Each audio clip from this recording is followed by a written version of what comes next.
And the same time we will be here.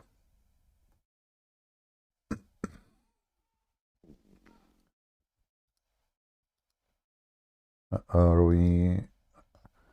Hey, people on Rumble, you hear me? Am I coming good to you? I don't know what you see here. We should see scene number 1, scene number 2, scene...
Are you there? Well, I guess... Huh? What's about Rebecca in the Bible? Well, Rebecca in the Bible, this is a fabrication of the Muhammad, and they say she was 3 years old. I guess you are a Muslim. Can you show me where it says she was 3 years old? If you can show me where it says that she No, is 3 years old. I'm not a Muslim. I'm just interested in Yeah, the but this subject. is false because in the Bible it says that she is an alama. Alama in Hebrew is a young woman, not a young child. Alama, a young woman who is a virgin. That's what it But how means. young does that go? Because some countries their It age doesn't caps are matter. It's a. 14, It's she some is a. countries It doesn't matter. it's It 18. doesn't matter. She is a woman. It says alama is a young woman, not young child. Yeah. So some they tried to lie. Nowhere it says, they come to the conclusion with 3 years old. They say, oh, he saw her when she was 3 years old. No, this is when he saw her, and then they report the message to Abraham. Abraham, he don't live in the same town. There's 1,000 mile difference between them, and it takes years. This is why when they report to him that the news about having children, like now you meet somebody, you did not see him for many years, and they tell you the news. Now he have a child. His son is 20 years old. His daughter is 3 years old. His other son is 10 years old. The news is not like now. You can text your family in 2 seconds and tell them, I have my wife, she gave a birth. All right. So what do you think about Muhammad, having sex with? This is here documented. What the Muslims they do, they try to make themselves look better. They say, oh, let me find you somebody is the same as Muhammad. And just to let you know, we are not hypocrite. So if this has really happened, if Isaac, he did that, that means Isaac is a pervert like Muhammad. But this will never happen. We are not sugarcoating, and we are not defending anyone. Anyone who do such a thing, he is a pervert. Doesn't matter what his name. Why are people typing in the chat CP? Like, did Muhammad have child porn? I don't like such a silly conversation. I think you are here wasting my time.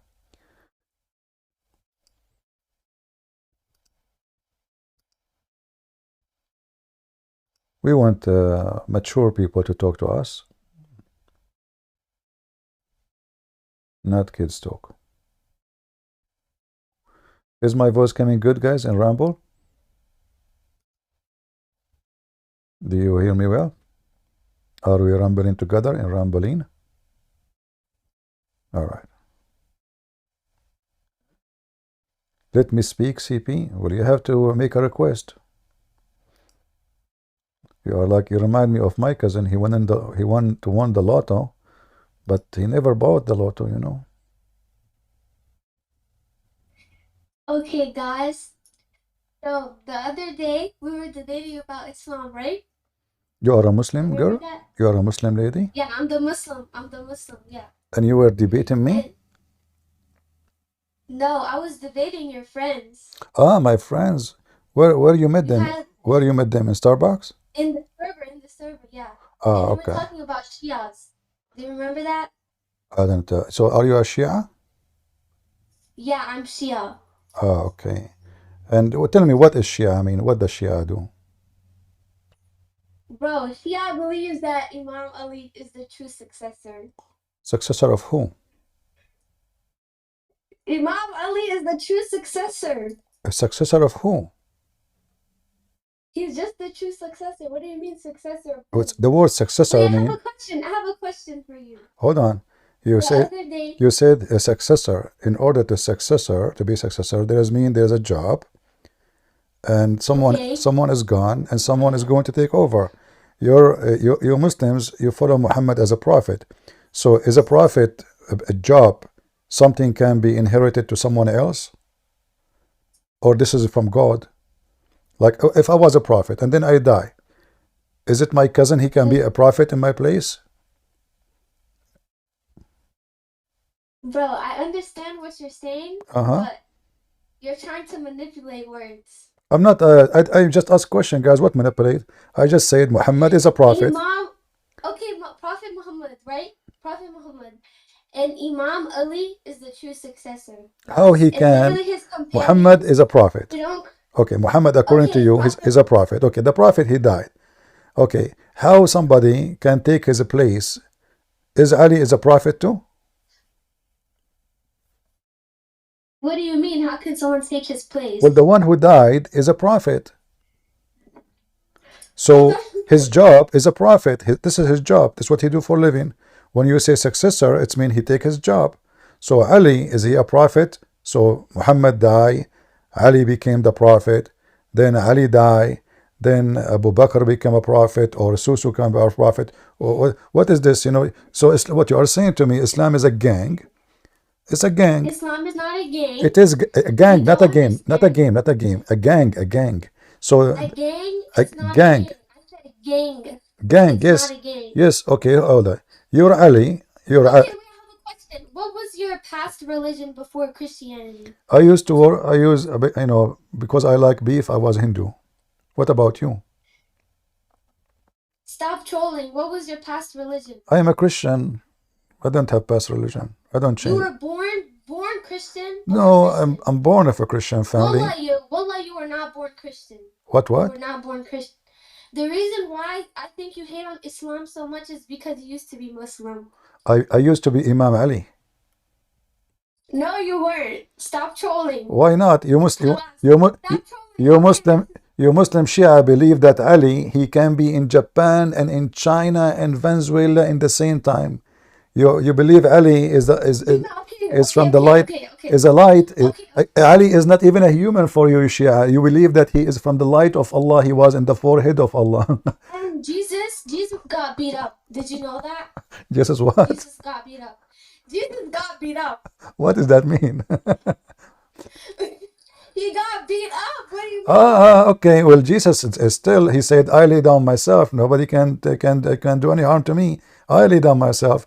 And Jesus, after they beat him up, he showed them that he can raise himself from the grave, and he is alive.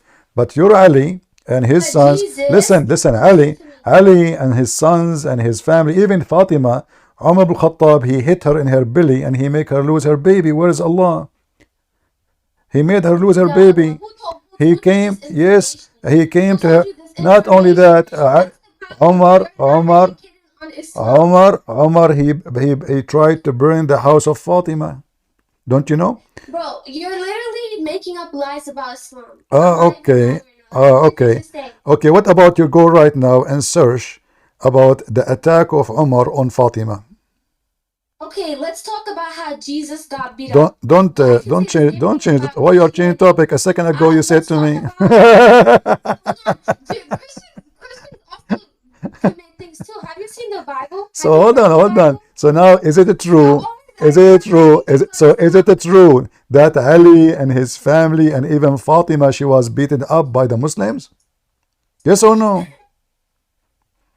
Huh? What do you mean? So is it true that speak with your chin up to me? Speak with your chin up. If this how old are you? That doesn't matter how old I want to be sure that you are mature. You have to be 6 years. You have to be a growing up woman like Aisha. Are you 6 years and older? Wallah, I'm 19. Wallah. All my life I'm 19. Okay. Wallah, I'm 19. Do you swear by the shoes of Ali that you are 19? Okay, do you swear by the shoes of Jesus getting beat up? Hold on, wait, no, you must use Shia. I can play a video right now in the screen. Do you want to see it?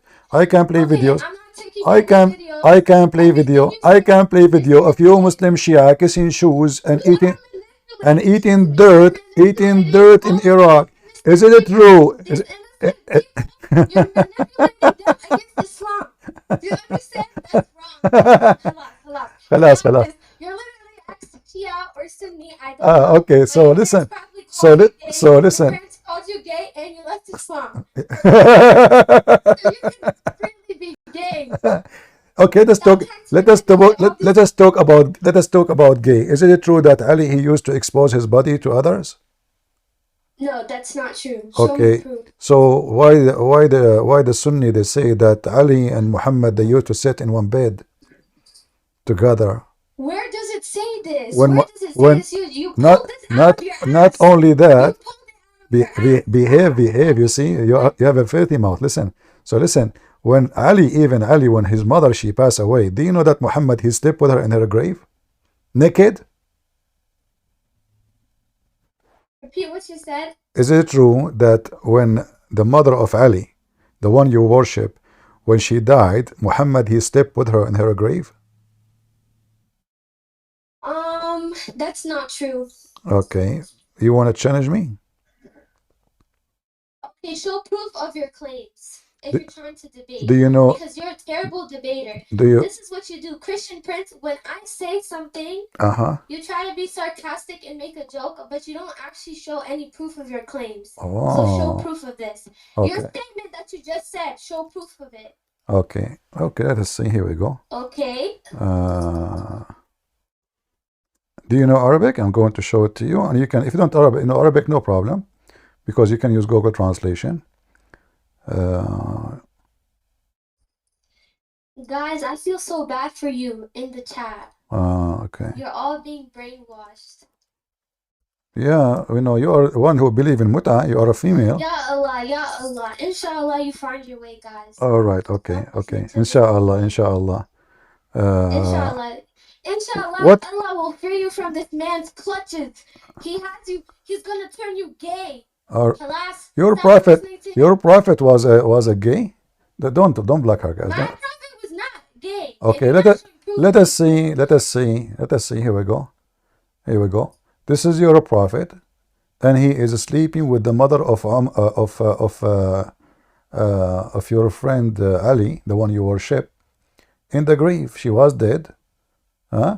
And this is the reference. Let me. Don't change the topic. Don't change the topic. Here we go. Even many people, they are making cartoon about it. The Muslims, they make cartoon about it. Let me show you how many reference. All of those cartoons. What are you talking about? Let me show you. Give me a second. Why you are so much crazy? What you ate? Did you eat camel? What? May Allah curse me? Why he will curse me? Okay, I have a question for you. Okay, no, see the screen. See the screen with me. See the screen with me. See the screen. I'm looking at the screen. Okay, do you see? This is Prophet Muhammad, and this is the mother of Ali, and this is the hadith. In front of you is highlighted in yellow. خلع رسول الله على listen. Fatima. This is not لما This is your website. Oh, it doesn't matter. I'm showing you the hadith.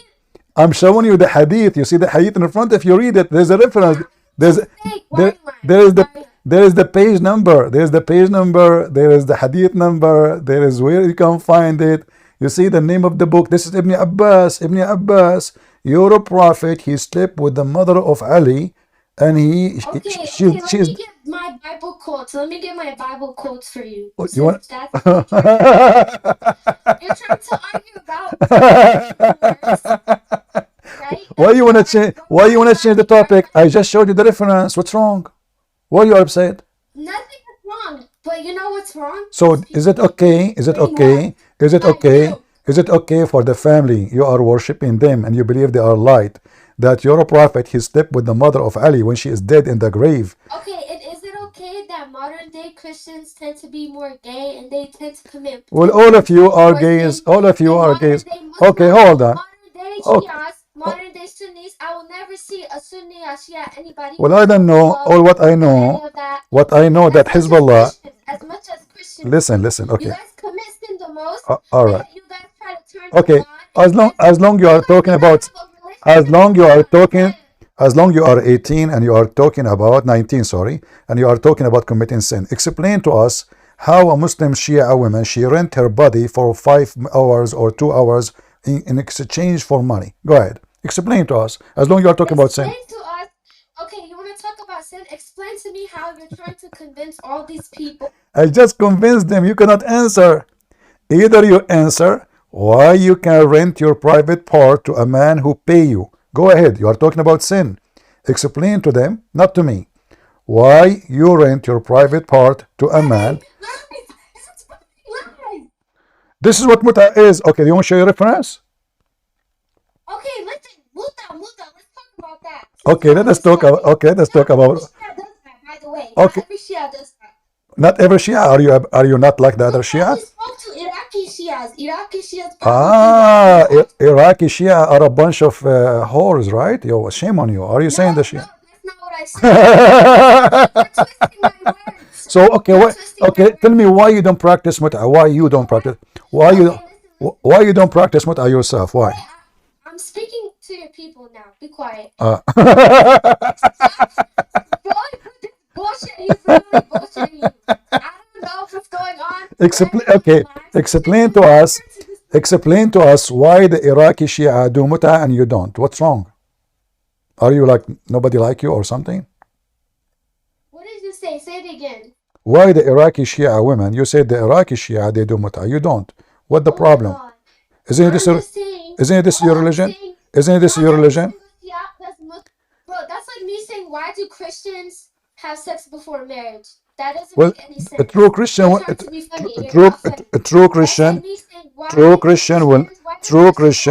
they do, they just commit sin. But why do Christians drink and smoke? Why do Christians, if they do, they are committing sin. But you Muslim Shia, you take hashish. Okay, who is Hassan? Listen. The biggest Shia Imam in the history of the Ismailiyah is Hassan al-Hashash.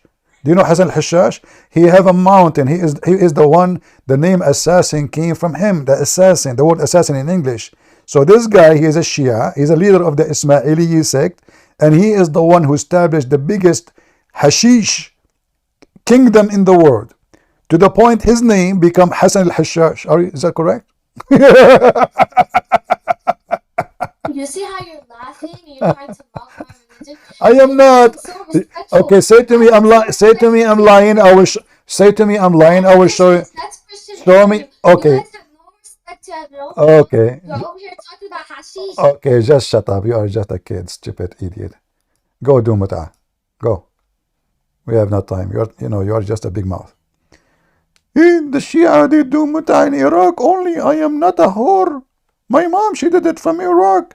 But me, I will never do it. Secondly, I use credit card for charge.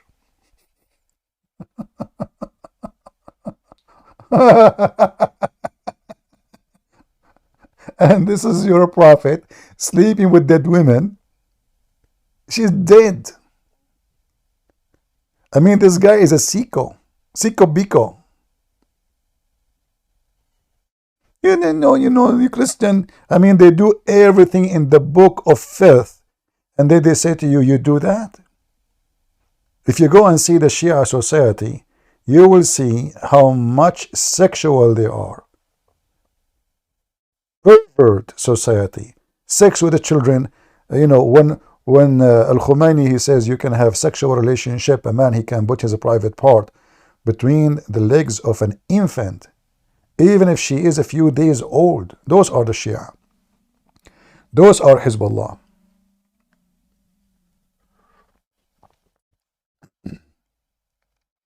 What her husband?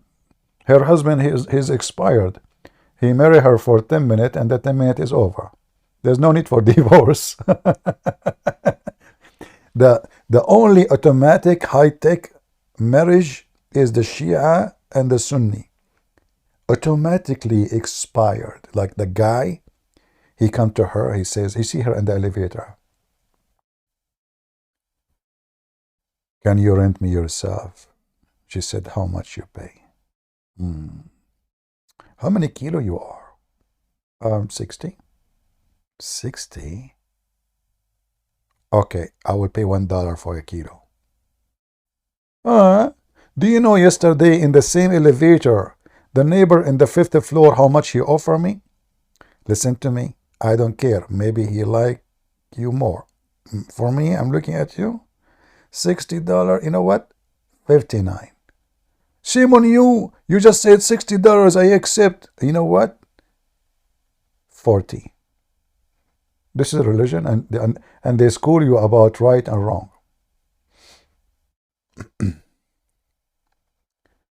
Any Muhammadan? And she is excited, big mouth. Thank God she is not in front of me. You know, she will jump on me and she will do mut'ah with me. And then she will accuse me of, and she is 19 supposedly.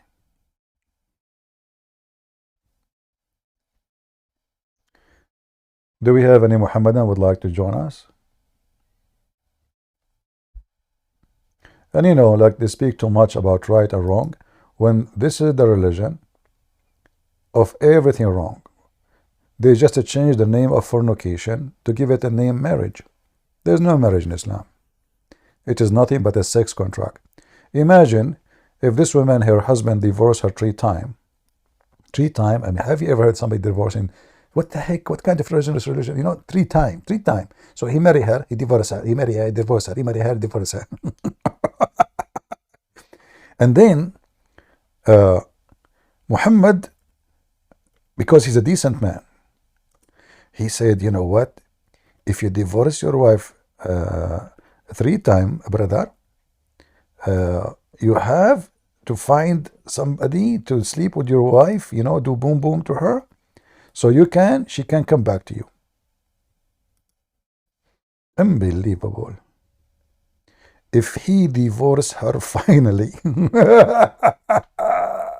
finally, look at the between two bracket.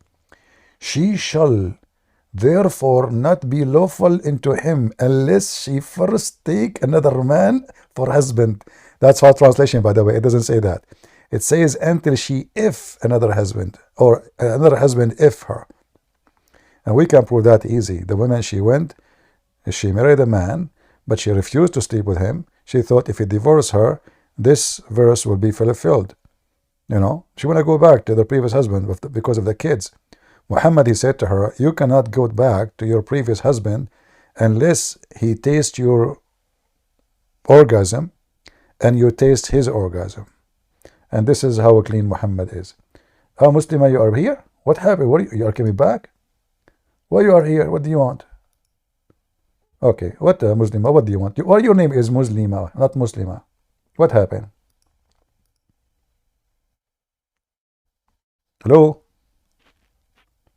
Oh, okay, sorry. Why you don't bring your dad? Why you don't bring your dad to talk to me? Wait, What about question. My bad. Repeat your question. Okay, why you don't do muta? As long all Shia, they can't do muta. Why yourself you don't do muta? What's the problem? I'm a woman. So what? Shia. So I don't have to do muta if I don't want to. What type of question is that? So why you don't want to do it? What's wrong? Is it bad? Because I said no, it's not bad. Explain to us about your preference in muta. Like if you want to do muta, how you like to do it? Okay, wait. This is not about religion anymore. You're talking. No, this is about religion because this is your religion. It's you who mentioned sin and sex before marriage. It's you who mentioned that. Listen. So listen, explain to the crowd. Listen. Okay, here we go. This is a religious question. The Quran speak about muta. Your Ali spoke about muta. The Imam did encourage muta. So now tell us, explain to the people, not me, what is muta? Go ahead. Okay, muta is not always practiced. There's narrations from Imam Sadiq where he forbid his companions to do muta in Medina and Mecca so the people don't turn against them. Okay, what does have to do with the question? You are 19 years old. I ask you about what. No, I said, tell us what is muta. I'm not asking. Tell us what is muta. What is the practice? What exactly do? Is it like muta? Is it eating shish kebab? Okay. What is muta? So now it is my turn because in a debate you ask a question and then I ask a question. So now it's my turn. No, just hey guys, anyone in the chat will use a bad language, I will block you. Don't use bad language. All right. So listen. Tell us what is muta. We are not talking to you. Who is the one who say not say? No, muta. What is muta? When a woman she do muta, what is that exactly? Okay, is the father equal to the son in Christianity? Yeah, I will answer you about you answer me about the muta. First, muta. Is the father to the son in Christianity? Yes, Jesus said, "Me and the Father is one." But the Father is greater than Jesus because Jesus he came in the flesh. That's all. So I answer you. So they are equal. No, yes. So yes or no? Okay. Yes. So, you said yes. Equal as divine, for sure. Because the Son of God is the same as his divine, the same as the Father. So now explain to us the muta. Okay, if that's true, then why did explain the muta. Interrupting me. If they're equal, why did Jesus call upon? I don't know what happened today.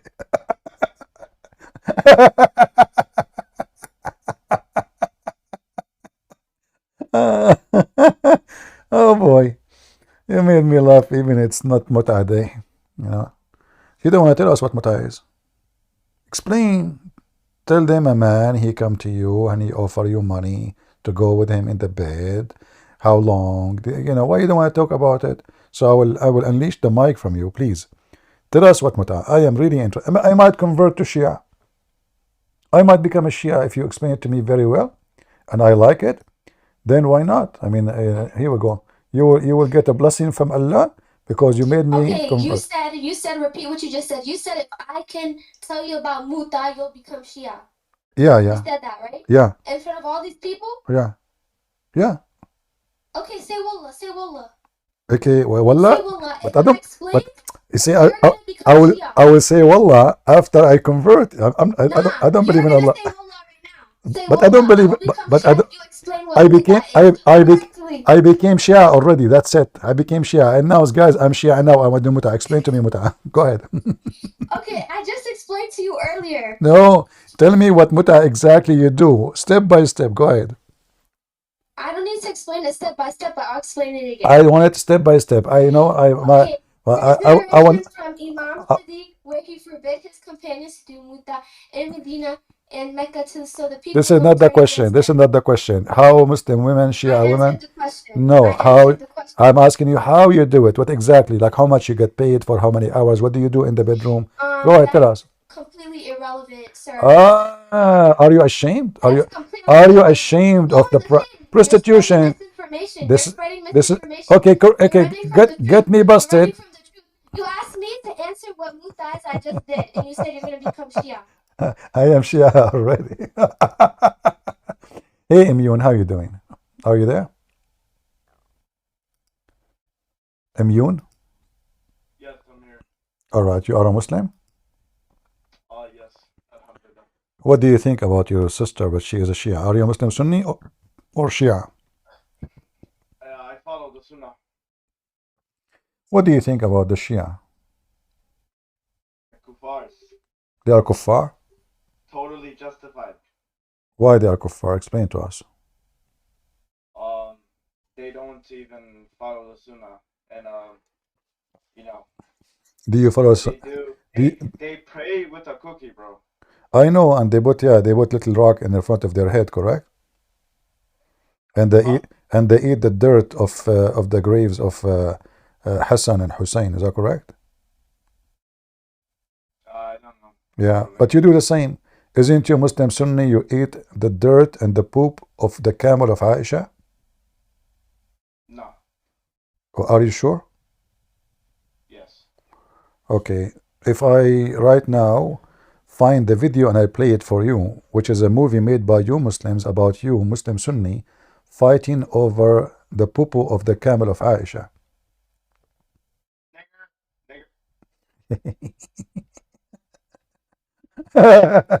Supposedly they are better than the Shia, you know, they are better, you know, they fight over the poop of the camel of Aisha. This is not even the poop of Aisha. This is the camel of Aisha. Who? The camel of Aisha. Yeah, okay.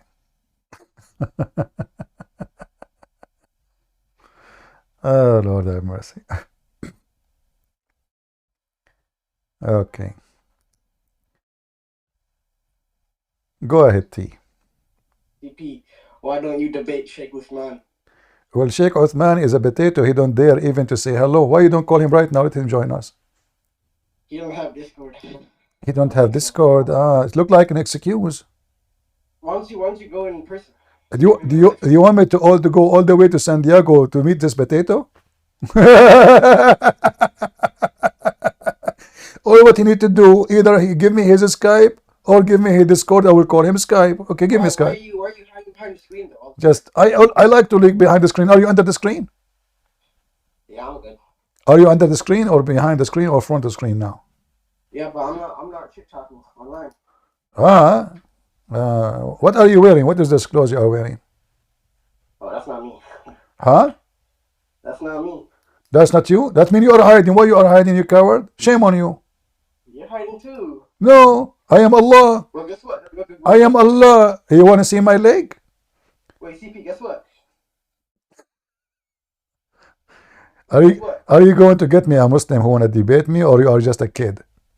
No, I don't know anything about Islam, but guess what? I cannot guess. Sorry, only Allah can guess. Allah, he guessed, and then after he guessed, he found that the sperm coming from the ribs of the women. Guess what? Hail is coming from mountains in heaven. And that's a good one. Guess what? The women, she have a very much 100 sexual desire, and the man he have only 5. Dr. Muhammad is expert in penises and vagina. Guess what? Cool. Go ahead. Hello, how are you, CP? I'm fine. All right, so I wanted to share information regarding Islam. I see you talking about Islam, and me myself, I have a little bit of knowledge in Islam. Not a little bit, a good amount of knowledge in Islam. So we'll just proceed, because to me, I've faced with people that are very knowledgeable. I mean, knowledgeable in their belief. So I would like to have like some counter attacks or some counter stuff, because I've been really I've been in a sect for like more than like 10 years, maybe 12 years. And now I would have to have some closure on what I learned, and how could you like let's say counter that. So let's have a debate. You want to debate me? Well, for the countering of like, for me countering whatever. Are you a Muslim? Are you a Muslim or not? I would like to if I say I am still today. I'm asking this. Are you a Muslim or not? I'm not now. So what do you want to debate me about? Want some closure. What do you want to debate me about? What do you want to debate me about? If you are on like first of all, a lot of Muslims don't, like where I'm from, they don't believe that Allah is a body. My friend, you are calling me to do what exactly? Are you a Muslim or you are not a Muslim? I told you I'm not. I don't want to lie. Okay, so then what is the point of you jumping here? Take a hike. Let us debate. Debate with who? Hey, people at Ramble, you don't hear me? People at Ramble, they are saying they cannot hear me.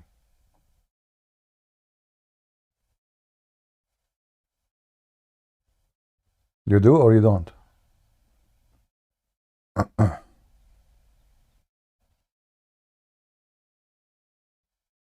CP, no voice and Ramble. Some they are saying it's okay now. I don't know. Maybe you need to restart sometime. Maybe. And I notice Ramble always in Sunday. I think their server cannot handle the. We can hear you. We can hear you. Busy crowd. No, I'm not talking about here. I'm talking about Ramble. Oh, can your mother hear my dick in her ass? That stupid whore. Yeah, you know, your mother always used to things, so that's why you speak in such a way. You will notice always filthy people right away they insult the mother because they don't respect their mother. There's no way a person he respects his mother he will say what he said. So I can say the same to you now. What so? You brought just an insult to your mother. Why you did that? What exactly you did to me now?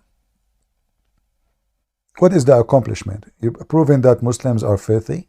Thank you very much. Nothing more, nothing less. All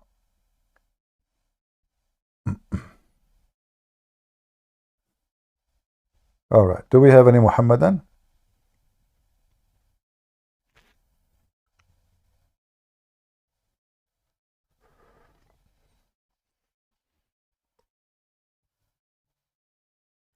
Your prince told the child to do muta.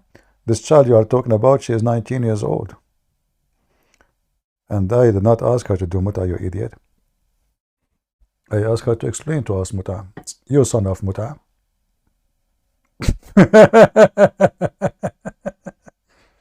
Cowards. Liars. Potato. Aisha, she was a child. Let us Aisha join us. She is 6 years old. Let us see if Aisha is a child. We say to them, is Aisha is a child? They say, no, at that time she was mature. This woman, she called us, she said she is 19. But she is a child for you, you potato. Go, Mr. J. What's up, man? Are you? What's wrong with saying Aisha was 19? She didn't know. They didn't know how to count back then. Aisha, she was 19. Yeah. Do you have any proof of such a thing? Yeah, you can watch Sheikh Uthman's video on this. He explains it. We laugh at Uthman. Uthman, he cannot even read 2 Arabic words. I can play for you Muslims playing videos of Uthman laughing at him, not me. Muslims, they laugh at Uthman. Go right now, type mistakes of Sheikh Uthman. Yeah, I know. I've seen the video. Okay, so Pakistan guys. Yeah, so what if the Pakistani, isn't him Pakistani too? So this guy, and why Muslim they will make fun, they are sheikh too. They are making fun of such a stupid, he claimed to be a sheikh, but he says stupid things. Not a single Muslim, he have little knowledge, he will say that Aisha, she was 18 or any, when Aisha, she was 18, Muhammad was dead already a year ago. No, that's wrong. That's wrong. No problem. Okay, can you give me the video of Sheikh Uthman so we can play it and laugh? Okay, I'll look it up right now. All right. Sheikh Uthman. I'll get you the exact video. Are you gonna play it for all of them? Yeah, we will play it so we can die laughing. You're gonna get refuted. Okay, let's see. Okay. Oh no, the video's too long, man. It's like the video is too long. Let me tell you what is too long. Your lie is too big. Sheikh Uthman never said that. And you are a potato like Muhammad. No, Sheikh Uthman. Just shut up, you idiot. There is no way he will say that because the Muslim, they will eat him alive. You are just an idiot. The video is so long, brother. It's so long. It's very long. Long. La longa. Speaking of long, my dick's gonna go down your mom's. A Muslim. This is what happened when a Muslim he have a private part. He take it everywhere, including Discord, to the mosque, to heaven, to meet Allah. They have something between their legs. They don't know what it is. They think it's an antenna. Trashy. Garbage in, garbage out. Do we have any Abdul? Do you notice how they lie? Do you notice? Do you see why we cannot trust a Muhammadan?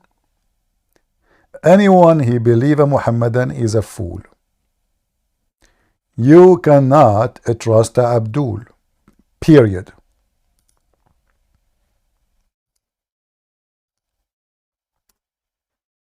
Read it. Aisha, she used to play with her dolls. Potato.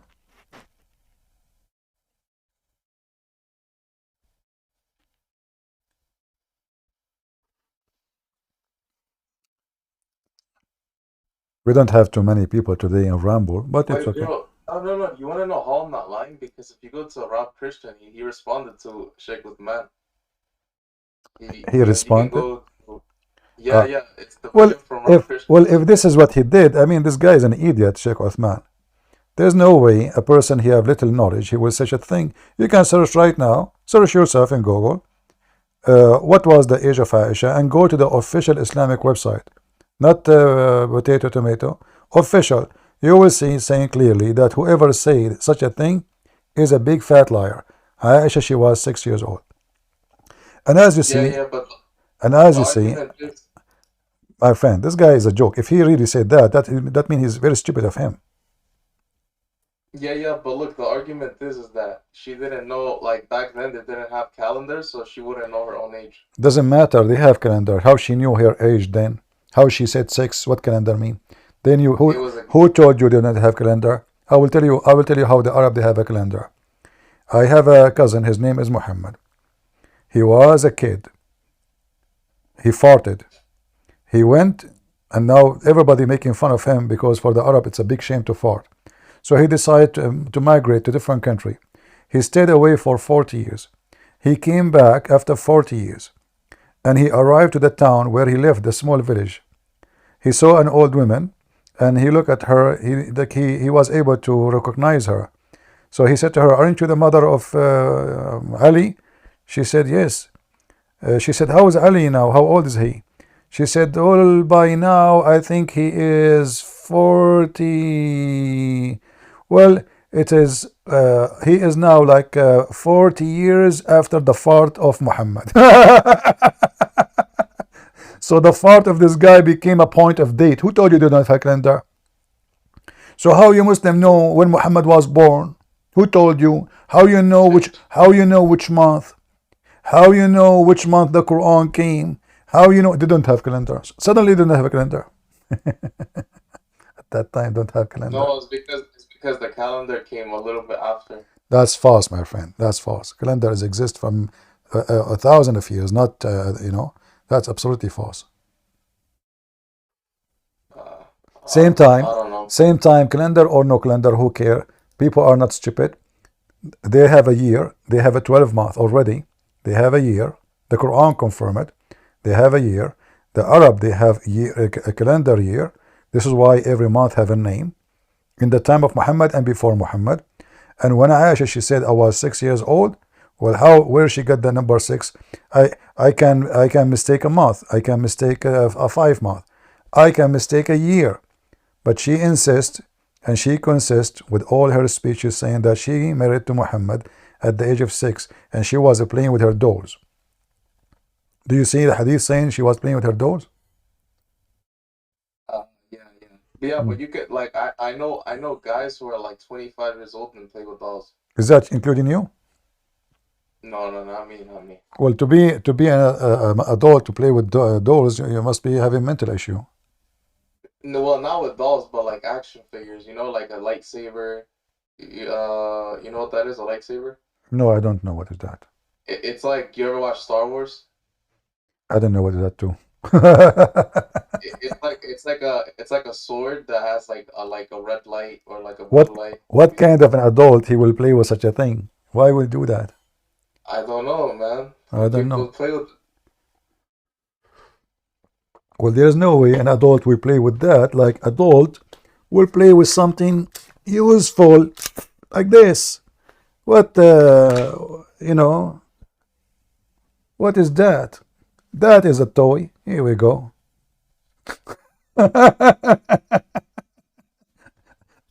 Not a toy sword. Christian friends, I have a question. So I got an argument from our Christian where in Surah, I think it was chapter 37, verse 12, it says Bel Ajabtu instead of Ajabta. Is that true? Chapter what? 47? No, 37, verse 12. 37. It says that in a different version, it says Bel Ajabtu. Who care? That's not really important for me. I always focus on something important. The Quran have a lot of mistakes, and the Quran, yes, there's many different reading. Each one of them is different from the other one, but that will not change anything. The Muslim, I can help the Muslim. I can say this is an error in typo error, no problem. But we have bigger problems. Like what? Like the sperm coming from the ribs of the women. Bro, this has been debunked. This is Ibn Kathir explains that. If Ibn Kathir debunk it, are you sure? No, he debunks your argument. Yeah. Okay, shall we go to Ibn Kathir, me and you? Yes, let's go. All right. If Ibn Kathir agree with me, what you will do? You will leave Islam? Maybe. What do you mean maybe?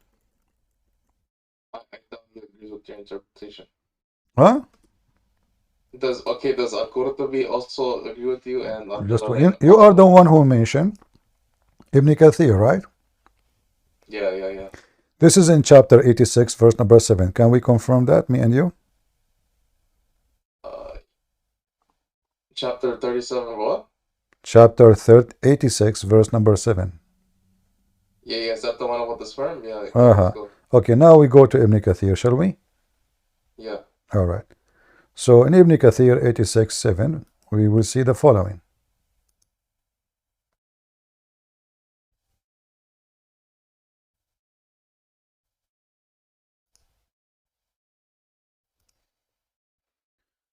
Read with me, Ibn Kathir. Remember, it's you who said to me, Ibn Kathir, he debunked me. I like the word debunk.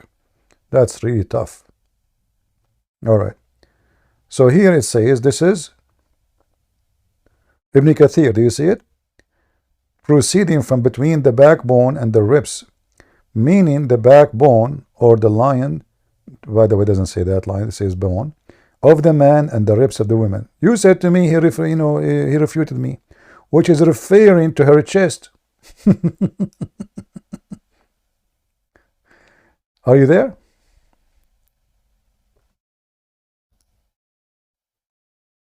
Are you there?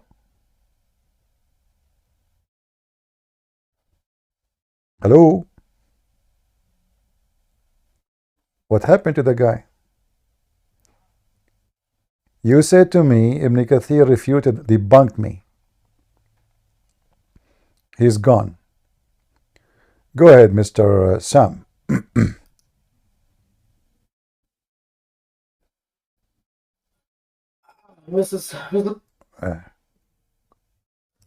Just get out of here.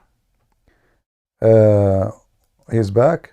Yeah, I don't know why my mic wasn't working. All right, so it says, is chest the right translation, or is that a mistranslation? This is your Muslim website, and I don't care for translation. I can read in Arabic. You can open the Arabic. You are the one who chose the book name. You are the one who said Ibn Kathir. You said Ibn Kathir debunked me. Wait, let me look at it myself, because maybe this is like a fake website. I need to look at it now. Yeah, it's a fake website, like the fake Allah. Yeah. Oh, astaghfirullah, man. Astaghfirullah, astaghfir. Aman Rabbi, Aman. Where are you, Sheikh Uthman? Your student is in the oven, man. Yeah. You are in the oven. Okay. Why you are laughing? You are in trouble. You said to me you will leave Islam if I show it to you. Here we go. It's in front of you. Go try your best. You say fake, not fake. You cannot. It is Ibn Kathir. Yeah, I'm gonna look at a different website that gives the tafsir, so I can see. Yeah, look, different website. Look, yeah, take your time. They took it down, man. My favorite one. Now he cannot believe you no more. His favorite website, they took it down. Okay, I found it. Okay. Unbelievable. Boy, oh boy. I didn't know what to say, man. It's funny. It says,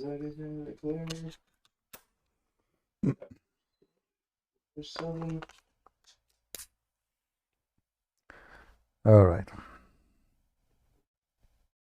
Okay, I found it. So, what is the result of after researching and studying?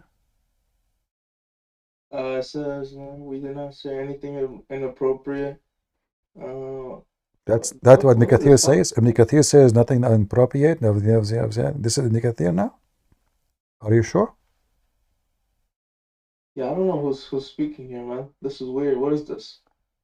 Did you open? Maybe you open Andrew Tate website? So what are you reading? I don't know what the heck is that. You Muslims are really funny. What the heck is that? I gave you the website. Go and search the chapter number, search the verse number, and type Tafsir Ibn Kathir. Don't type Andrew Tate boobs. Wait, you said it was chapter 87, verse 7? 86, verse number 7, yeah. That's why. Okay. Yeah, misfiring.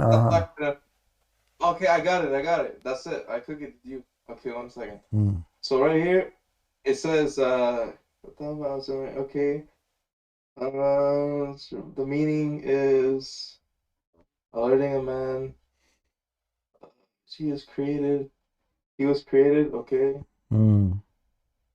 It doesn't say. Oh, okay. It says he created from a water, meaning the sexual fluid that comes out bursting forth from the man and the woman.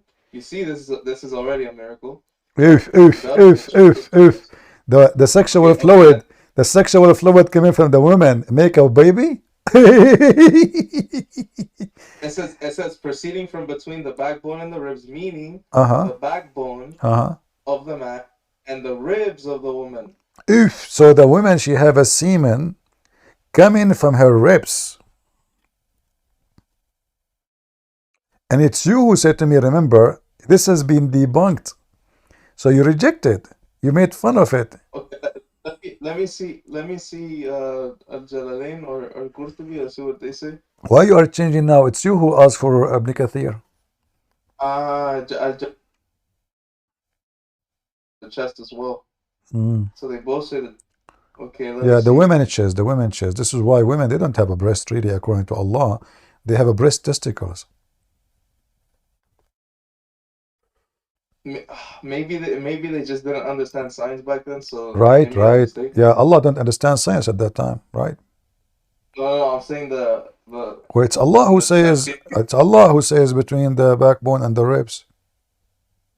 It's Allah. And the word ribs actually is not only ribs, it is taraib. Taraib is a women ribs. It's a specific word used for women. This is why he says women ribs. You don't say just, it's not just ribs. Wait, but what's the word for chest in Arabic? Sadr. This is why the Quran speak about Muhammad having plastic surgery when Allah, he expanded his boobs. So why didn't he use the word sadr for the woman in this verse? Because it is specific about the ribs, not from the whole chest. It's only from the ribs. It's only from the ribs. So here you will see your prophet. If you remember the story, your God, he took your prophet, he cut his chest, he took everything out like Joe Biden, and then he washed it with Zamzam, and he put everything inside. That in that case it says صدرك شرح لك صدرك. Yeah, so okay, so yeah, so it doesn't use the word sadr for the woman's.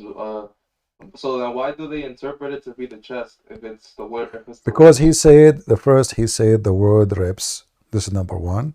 The word chest is different, and the word sadr. Most of the time we use it for breast, but it can be for the whole area. But your prophet here, as you see, this is the Quran, your Muslim translation, it says, have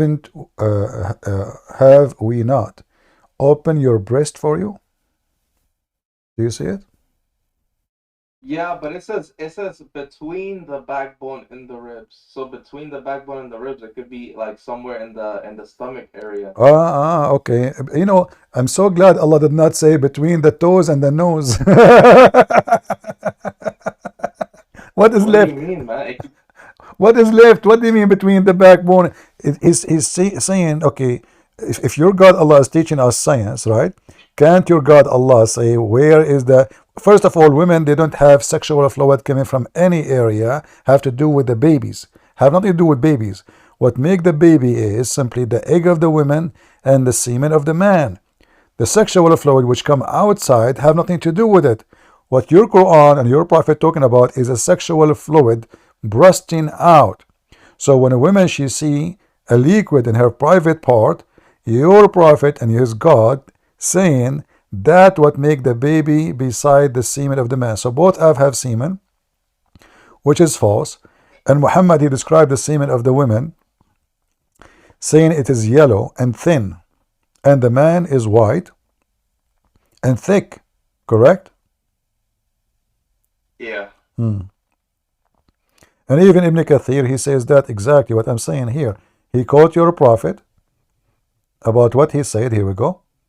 The backbone of the man and the ribs of the women, it is the fluid, yellow and fine in texture. The child will not be born except from both of them, i.e. their sexual fluid. And this is absolutely false.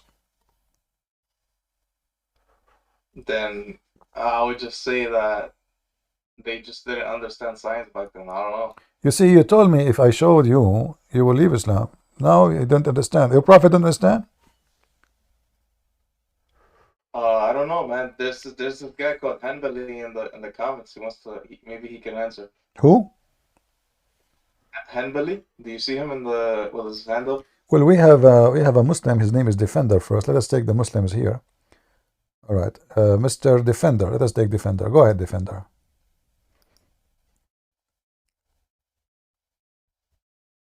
Are you there, Defender? Look like Defender. He will not defend. I am here. All right. What do you think about your prophet saying that women have a sperm coming from her ribs? Yeah, first I just want to say, wait, which verse is this? This is chapter 86, verse number 7. Like, honestly, can you send the link, please? Well, this link doesn't work really. I can post the link, but the problem with it, it doesn't have like a page. You have to go and search by yourself for the chapter and the page. Let me post the link for you. Here you go. But it doesn't give like a unique link for it. It just give like a website link. I just post it for you. Yeah. And so can you please like provide a scientific sources to prove this is unscientific? Women don't have a sperm. You can type in 2 seconds in Google. You will find women have no sperm. They don't have a sperm. Women, she have an egg. She don't have a sperm. Excuse me, sir. The thing is, you have to provide sources, right? I just provide you the wrong sources. Now you provide me with the opposite. Go ahead.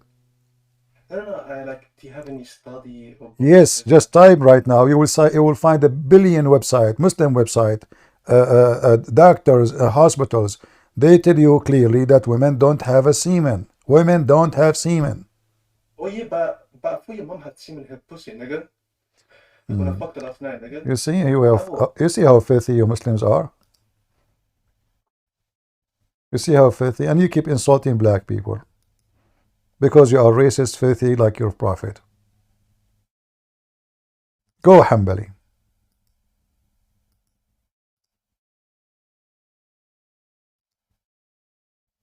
Go ahead, Hanbali.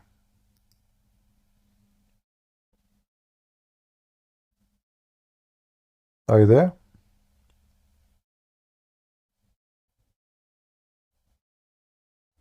All right, he's gone. The one who give his name like a name, a dot. How I'm going to read your name? At least change your name and come back. A dot. Your name is a dot. Give yourself a name. It's for free. All right. A, Mr. A. Now he have a name. Okay, go ahead, Mr. A.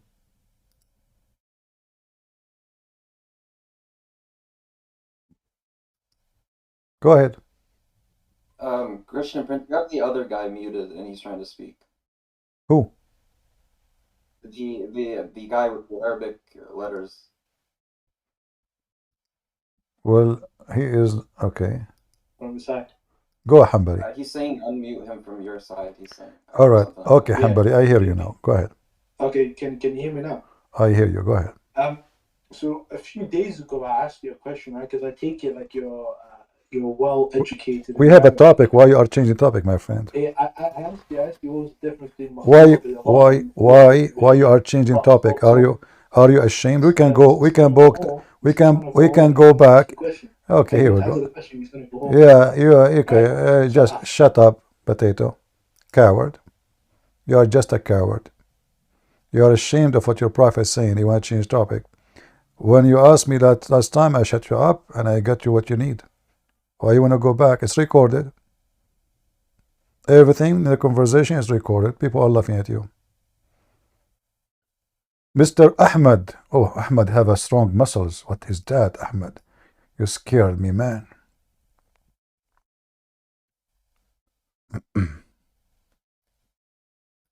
All right. Hello? Go ahead. Yeah. I was just inquiring Christianity. I was wondering why someone should become Christian. Who? What do you mean, who? Are you good?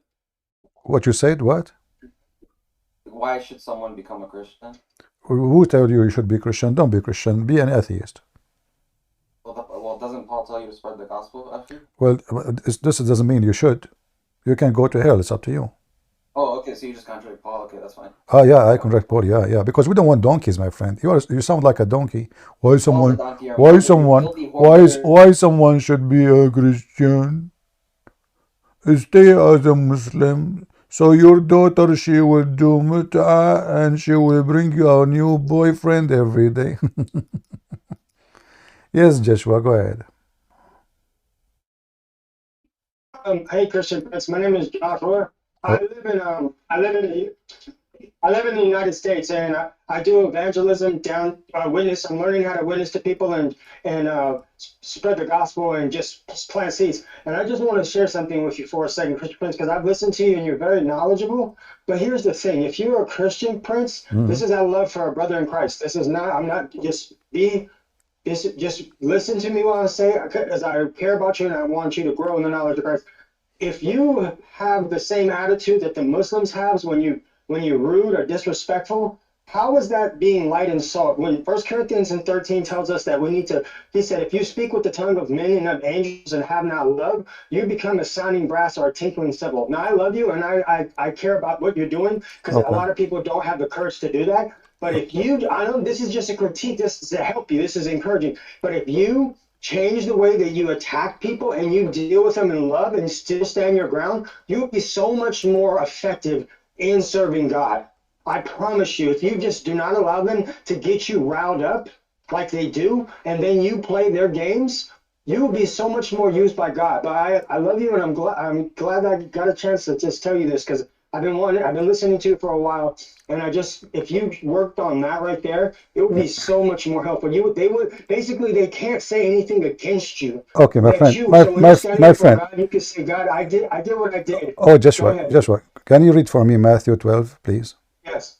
Matthew 12:34. Yes, let's. Matthew 12:34. Okay, here we go. I'm gonna. Do you mind if I read the King James or ESV? Read it. Which one do you want? Read it from wherever you want. Go ahead. Okay. It says. Okay, we're talking about, in context, we're talking about Matthew 12:34. Talking about Jesus is speaking here. O generation of vipers, how can you, being evil, speak good things? For out of the abundance of the heart, the mouth speaketh. Okay, so I can, so can I, so you see, no, don't change topic. Listen, so I can call them.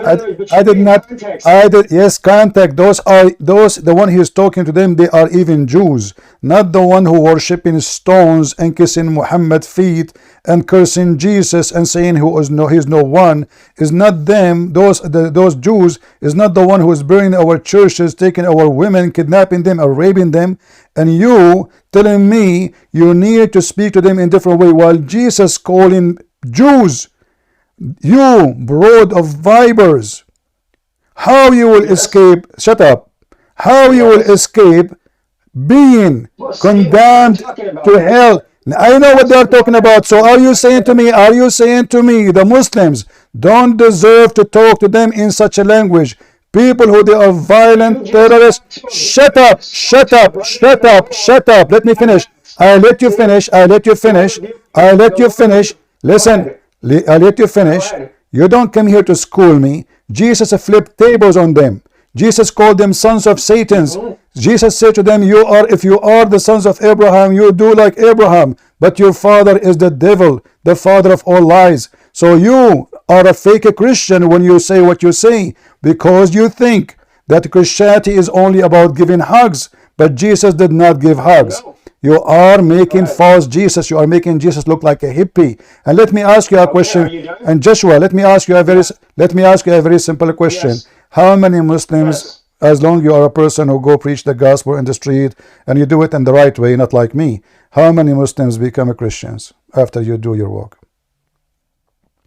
So here's the thing. No, give me an answer, please. Give me an answer. Hold on, let me respond. Yeah. Because you just told me. Don't give me a speech. Don't give me a speech. I want to see how successful you are. Give me a number. How many? When I go, hold on, listen. How many? Works on people's heart. Joshua, how many you converted to Christ because of your method? don't understand the power of the gospel. Listen, Mister. Okay, you are the one who understand the gospel. Can you tell me how many people you converted to Christianity from the Muslim faith? Go ahead. Zero. No, because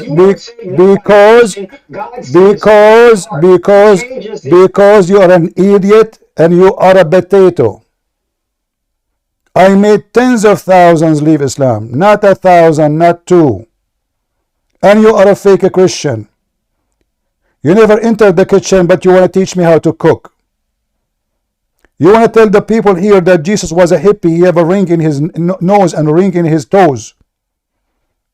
He have a tattoo in his face. Give me a hug. That is not Jesus. Jesus is the one who flipped tables on them. Hello, Christian Prince. Don't talk, please. We are not done. What? Don't talk. Do you see, guys, how those fallacy people, he's angry. From why? Because I'm making Muslims leave Islam. So he go in the street, he claimed that he is a person who claimed the Bible as it is, the correct way. But he was able to do nothing. Nothing. Zero. I respect your honor, your honesty. That's the only thing good about you. You are being honest. You did not say to me 10 or 20 or 50 or 70. But obviously your way is a failure. If we do what you are saying, that means we will never change the heart of anyone. Same time, you are saying to me, the Lord, He changed the heart. The Lord, He says, go and teach. You are the one who said to me, go and teach. Suddenly it is the Lord only. The Lord, He do it through our work. I can go right now and watch a TV. I can go right now and take a walk. So those hypocrite, and I call them hypocrite, they want to school you about how to be Christian. And the Muslim, they laugh at them day and night. They wish all of them they are like this, because none of those can make a Muslim leave Islam. It's someone like me who make them leave Islam when they see how stupid Islam is.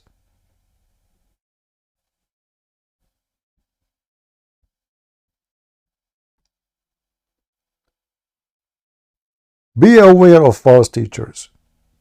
If we go right now and see what Paul was saying, how Paul was talking, you will see why they hated Paul. Because he was using the same language I'm using today.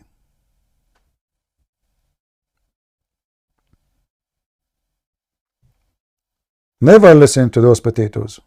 And I call them potatoes. Those are not Christians. Those are not Christians.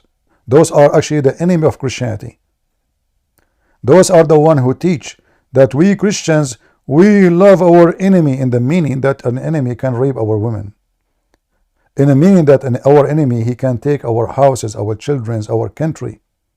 And we have no right to defend ourselves. Those are corrupt people. They are the corruption itself.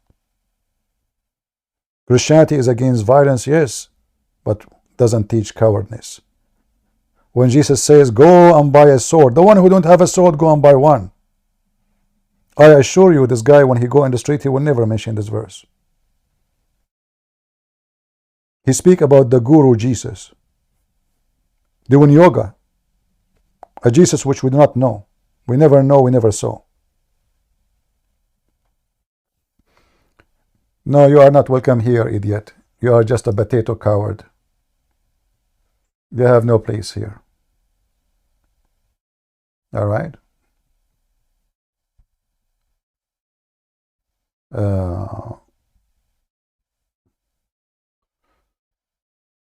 Let us see. Do we have any Muslim? Islamic warrior. Oh, how are you doing, warrior? Go ahead.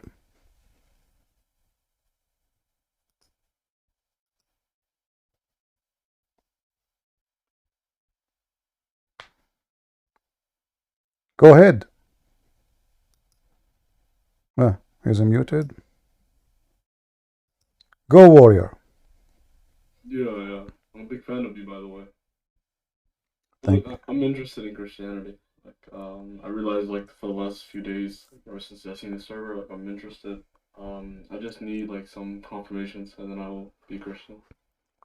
For how long you are listening to me, my friend, Islamic warrior? I believe for the last a year or two, but I believe you're a foolish man. But I'm just looking into the server. I believe you're more intellectual than every person I've met that were. All right. So how I can help you? Go ahead. Yeah. So I was interested so. Oh, you know what rizzing is, right? It's in the book of Deuteronomy. Can you speak louder, please? Because I don't understand what you are saying. English is not my first language, so you have to make it clear. Yeah.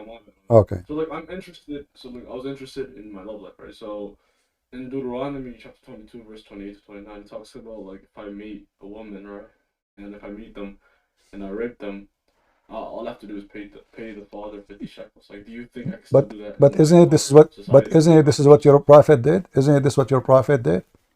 Your prophet, he forced.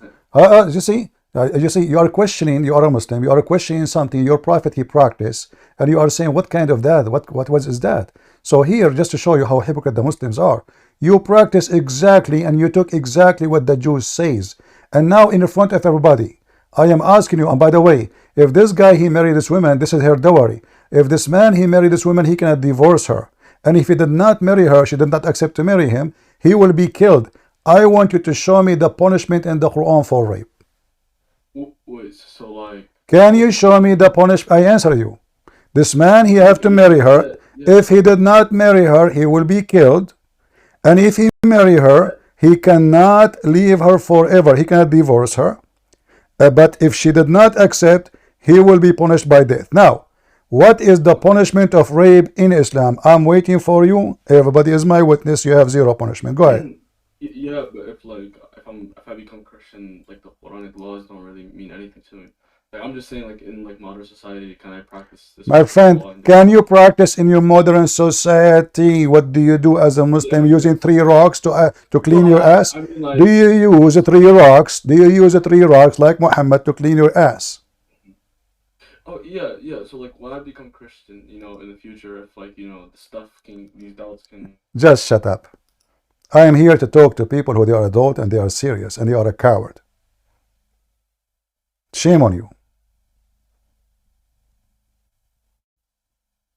You Muslim, you copy everything from somebody else, including the Jews. And you have zero penalty for rape in the Quran and the book between me and you. And you try to change the topic. Modern society. What modern society? Are we debating about modern society or about God and his book? You want to play snake with me? I will smash your head. So I will let you talk one more time.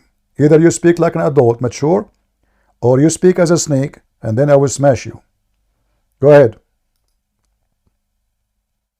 Yeah, I understand what you're saying, but I'm saying when I become Christian, right? So in the future, I'm saying I'm being honest. Let us not talk about being Christian. Let us talk about you being as a Muslim now. What is the punishment of rape in Islam? I don't know. How come you are a Muslim, but you know the book of the Old Testament, and you can quote for me a verse, but you cannot quote for me a verse about the same thing in your religion? Yeah, so I like the aesthetic of Christianity when you're looking at the. Yeah, okay. So the fact is, you are a hypocrite man and you are a false man. You are coming here to make a mockery, but the fact mockery is upon you. Look at you. You are big like a mule, small like a fool, and I play with you like a doll. And then you are coming to us, telling us and teaching us modern society. Look who's talking about modern society. People who drink camel urine instead of 7-Up. One more last time. Either you speak serious or I will send you free shipping and handling to Allah. Go. What is the penalty of rape in Islam and the Quran? Yeah, I'm sorry if I came off as a childish person. I didn't really mean to do that. I'm just saying I'm interested, all right? So I don't want you to be interested first in Christianity. I want you to answer the question. I'm asking you, what is the penalty of rape in the Quran? Can you present it to me? Like I'm very ignorant. Okay, so you are a Muslim in a religion. So why you call yourself a Muslim if you do not know what a Muslim means? You do not know anything about your book, but you can quote for me a verse from my book. How come you can quote for me verses from my book? How it happened that you went all the way to the Old Testament, but you did not go all the way to your book? How come? Explain to me. Yeah, I can explain to you. So like to be a Muslim, all you have to do is believe in the Shahada, right? So when you believe in the Shahada, I'm a Muslim. If I say the Shahada, I don't really need to like know all these laws to be a Muslim. That's not true. That's not false. So, that's not false. That's not false or not true. Wait, what? What you said was false. You just said, okay, hold on, because you say yes, you say Shahada and you become a Muslim, but you have to know everything about the law, otherwise you will get killed. No, you don't. You don't need okay. What is the punishment if you steal an egg in Islam? What's the punishment if you steal an egg? Yeah. Can you show it to me? I'm not really sure. I'm asking you. You are the Muslim, not me. I'm asking you. Yeah, but you're like my Shaykh. You're like my Shaykh Islam. Okay. Well, they cut your hand. So you say to me, I do not know and I don't care. Well, you can end losing your hands. Whoa. They cut your hand? Mm-hmm. Oh, what about in Christianity doesn't have this, right? No, we have punishment for everything. The same book you are reading from. How come you do not know? So you guys have like similar laws? My friend, just go. You are just not mature. You are just wasting my time. Mr. Lemon, go ahead. Hello, sir. You're welcome. Hi, sir. How you doing? I actually hope you had a good day. You do not need to call me. Don't call me sir. I am Christian. Just Christian. Go ahead. Okay. I have a few questions. I have some Catholic friends. Are you a Muslim? Are you a Muslim? I'm a nihilistic sedevacantist Jew. What does that mean? I'm getting confused now. A nihilistic sedevacantist Jew is this sect in Buddhism, and I just had a few questions because I'm really interested in Christianity. So what do you think about Muhammad, the Prophet of Islam? I'm very ignorant. I'm very ignorant of Muhammad. I'm not asking you if you are ignorant or not. What do you think about him as a person? Yeah, I can't give you an answer because I don't know about Muhammad a lot. Like I'm very unlearned. It doesn't matter. But you know about Islam for sure. You live in this earth, right? And you are a growing man. No, I don't know a lot about Islam. I'm actually very ignorant on Islam. Yeah, but you never heard anything about Muhammad. You don't know anything about Muhammad. I don't know a lot about Muhammad. No, I just heard that Muhammad is this prophet in the 6th or 7th century. That's the only thing I know. Okay, but what do you okay, I will tell you something about Muhammad as an example. Muhammad, he says you can lie to your wife. Do you agree with that? Really? Yeah. Wait, what? Really? Uh-huh. Can you show me the source? But also, I just have just maybe one or two questions. Because I heard you're Protestant. Is that true? Just get out of here. No, not true. I'm not a Protestant. I'm not Catholic. I'm not. So he is a Buddhist Jew. He is a Buddhist Jew. He never heard of Muhammad. I mean, do you see how low class they are? And this guy, this kid Joshua, he's saying to me, if you don't talk to them in such a way, they will not talk to you in that way. What an idiot. He is a Buddhist Jew, man. It's a sect. It's a very sect. I know this sect. Netanyahu is a Buddhist Jew. He's doing Buddhism now and doing yoga in Gaza. This is why he went to Gaza. He said to himself, well, I'm going to do yoga in Israel. No space. Gaza. Falafel, hummus, you know.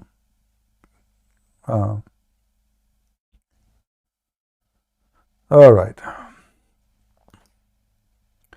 Go, Bragan.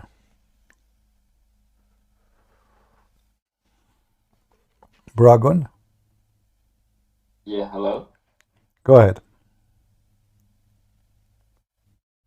How are you? I'm fine. What do you like to say to us?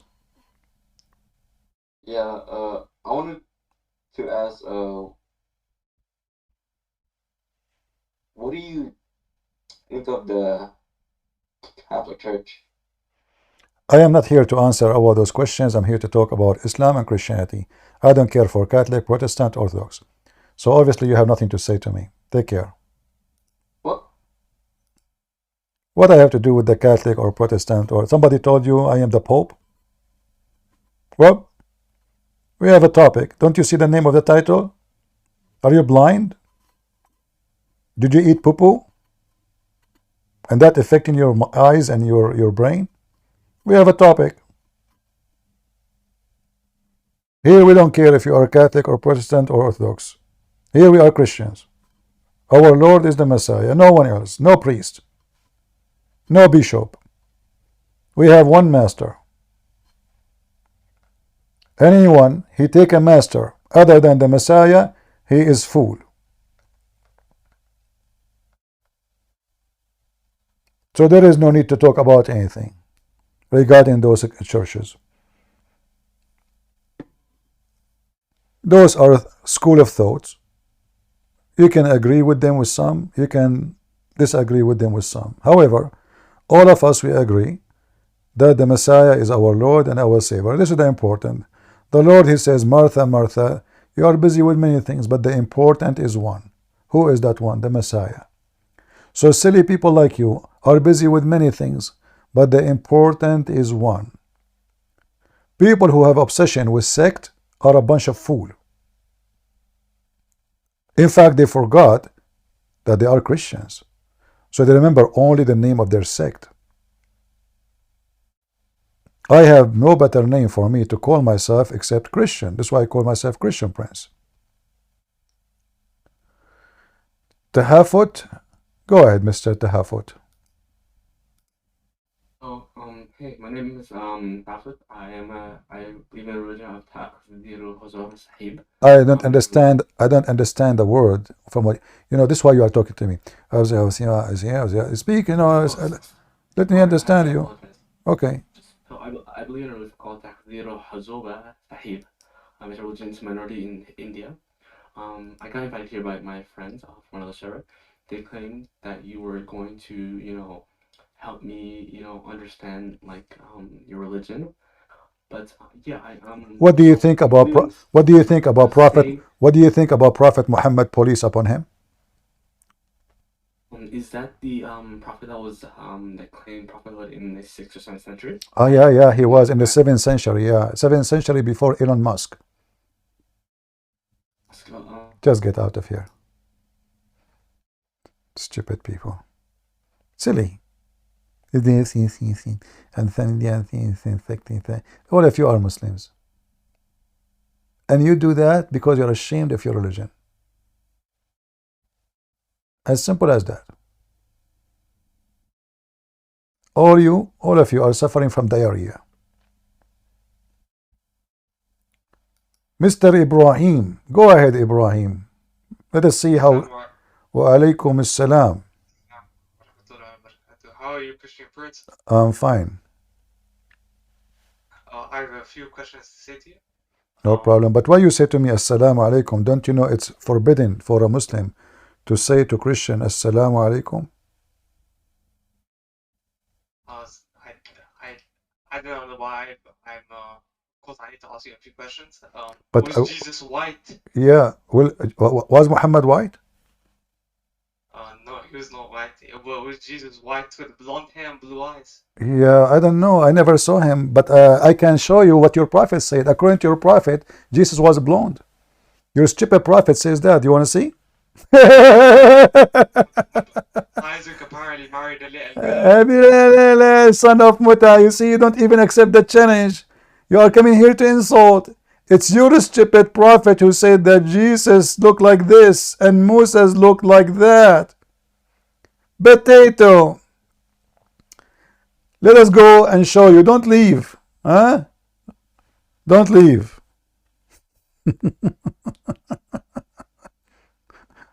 Oh boy. They say Jesus is white, is but blonde eyes. How is let me show you what your prophet said about Isa, you potato. Here we go. Let us show you.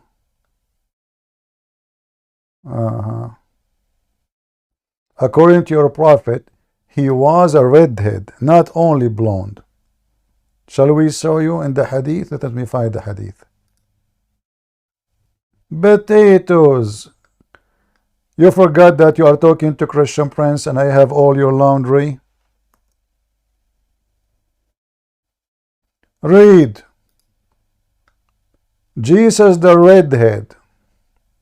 Do you see him? He's a redhead, by the way, not red face. Do you see it? Jesus, Christian Prince, is it true that Jesus is white and he have a blue eyes and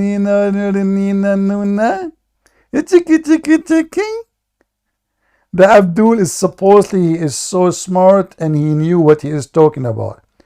So I was talking to Ibrahim, right? Hey Ibrahim, did you see the hadith now? Go ahead. I was talking to who? To Ibrahim or to who? The one who said to me, huh? Apparently Isaac married a little girl. Is that true? Well, you have to prove it, but your prophet, he married a little girl. Is that true? No, you didn't answer my question. Did Isaac... I answered you. I answered you. Can you prove it? I can prove in 2 seconds that Muhammad, he had sex with Aisha at the age of 6. What do you say? Are you there? I have a clip. You do things with a 9-year-old. Just okay. Let us go back to the second Abdul. Next. Go ahead. I don't know what's your name. What's your name? The guy with yellow. Go ahead. Hello. Can you hear me? I do hear you. Go ahead. Awesome. So I just got a question. So in order for me to answer people who question me on this, in Matthew 20, chapter 24, verse 36, about how only the Father knows the hour. I'm wondering about the Holy Spirit. So I understand how it relates to the Son, and but the Holy Spirit how do I answer questions about the Holy Spirit not knowing the hour? First of all, this is not about knowing or not knowing. What Jesus said, only the Father, not even the Son, because this is his job, and the job of the Father is to announce the hour. It's not about who knows not. If you read the whole chapter, you will see Jesus saying, when this and this and this and this happen, I will come back. So the details of the hour, Jesus knew about it all. The announcement of the hour is in the hand of the Father. For the Son have a job. What is the job of the Son? He will be the judge in the judgment day. He is the one who gives eternal life. He is the one who gives salvation. The job of the Father is to announce the day of judgment. That's why we believe in Trinity. Each one, he have his own job. The Holy Spirit, the job is to be with us when the Messiah is away. Every two of you mention my name, I will be between them. How? By the existence of the Holy Spirit. So each one have its own job. Now you can say, well, this is impossible. Well, I can say to you, this is how God is. It's not up to you. Go ahead. Awesome. Yeah, that's good. That's actually what I'm looking for, actually. All right. Thank you. You're welcome. Maryam, go ahead. Yo, Christian, first, I got a question, bro. Why do you have 27 books in the New Testament instead of 25, 24, maybe even 12, 13? Who decides, like, what goes in the canon? That is a very good question. First of all, the Bible is a book of books, not a book. I can have a book, one book now. I can say I want to take the book of Mark alone, and I call it the Bible. I can put 2 books, and I call it the Bible. So putting them all in one book or separate them will not make any difference. Those books all are existed. No, but sir, Either it, yeah, but like, it's not. I'm answering you. You gave me the. You gave me the question. I'm answering you. So you didn't answer it. I'm answering you. I did not finish yet. Okay, finish. You are the kind who go to the waiter, you know. You just tell him what the food, and before he leave, you say, "What is the food?" So just wait. I'm literally edging right now. Just wait. So all those books is approved by us. Who is the one who approved them? It's not me. We have the prophets before us in the Old Testament. Hold on. Let me finish. So the prophets and the priests and rabbis and the father of the churches, they made books. Some they are considered as a part of the Bible because the word of God is involved there, and some they are considered as a tradition. So some of the tradition can be collected and put it in one book or additional to the Bible, or we can take it away and we say tradition is only alone. So if a book is coming from God, a prophet of God, then that is a must to have, and let us say we cannot avoid. It's a must to read it. As an example, the Torah or the book of Mark or Luke or John. So we have details about who is the one is valid and who is the one is not valid. And the answer for all what you said, we take it from people who before us because they have it from people who before them, and people who before them, they take it from the prophets, and those books are collected and written there. As an example, you as a Muslim, Muhammad never wrote a book. Uthman never wrote a book. Ali never wrote a book. But you take a book from Hafs. Hafs' book is coming from who? According to Hafs, according to Asim, according Ibn Salma, according to Muhammad, and then according to Jibreel, and then according to Allah. But none of them saw each other. 200 years after, and you take what is according, and then you are coming to me and says, who is the one who decide? Go ahead. Yeah, hello. So I don't think that was my question. So you said there's like people before you that did it. So I'm pretty sure you're referring to the Athanasius canon, right? But the issue is Athanasius, in your view. I did not mention that name. I don't know even. I did not hear this name before from you. You are smart. Athanasius. You don't know who's Athanasius? No, I do not know. Okay, I'll tell you. Wait. No, hold on. No, don't tell me. I don't care for this name. Name for. You don't care? No, I don't care for this name. Just to show you that you are a hypocrite liar. Because all the names you are mentioning is not where we take our resource from. You are a liar and a big fat liar. We take our source from Paul, from John, from Mark, from all the disciples of Jesus, and we take it from the prophet. Is the one you mentioned his name is a prophet? Yeah, hello, can I speak? Athanasius has apostolic succession. Is he a prophet? Is he a prophet? Is he a prophet? One doesn't have to be a prophet to canonize. No, he have. Either he is a disciple. We don't take, he himself is not taking anything from his own. He take it from somebody else. So you are just a fool. You learn a name and you come to school me with it. Just get out of here. This is why nobody will know the name you mentioned. Do you know why? Because he is nobody. As simple as that.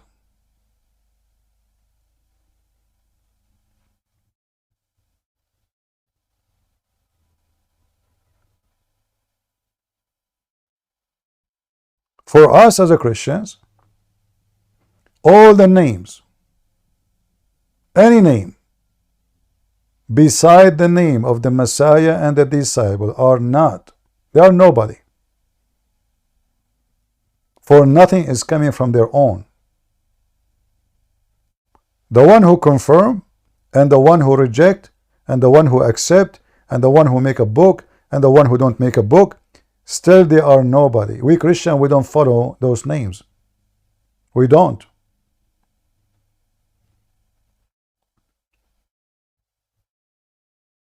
Hello? Yes, the only one. Hi, Christian Prince. Thanks for letting me speak. First, my first time speaking, so, and English is not my first language, so sorry. All right. I just want to say thank you very much for letting us speak in Discord. and I think it's a good thing.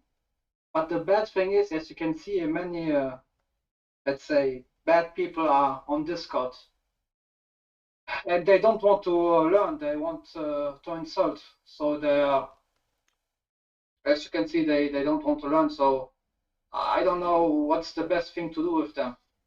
Do we have any thing to check if they're my friend, Jesus, he said, I came for the sick, not for the healthy. So if you don't want to stay in a place have sick people, why you are here? We are here to help the sick one. That's why I'm here. Yes. If everybody is doing fine, everybody go, why I want to be here? I go, you know, I go for a walk. Nobody need me, nobody need help. So Jesus, he came for the sick, not for the healthy. And sick is sick in everything. Sick in their mind, sick in their thought, sick in their behavior, sick. The world is full of sick. Yeah, true. Yeah, you're right. However, in Discord, you can block anyone you don't like to hear him, or to see his chat or his text. Or maybe don't join bigger groups where you don't know is, you know, just invite friends of your own, the one you think that they are good for you. Yes, because I was listening for 1 hour and I only hear bad people talking, you know, so well.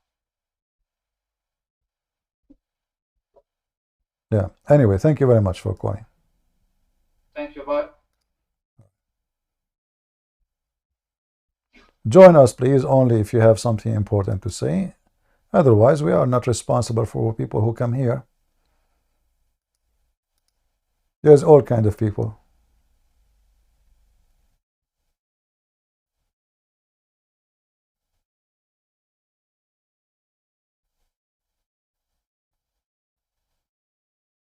Any Muhammadan?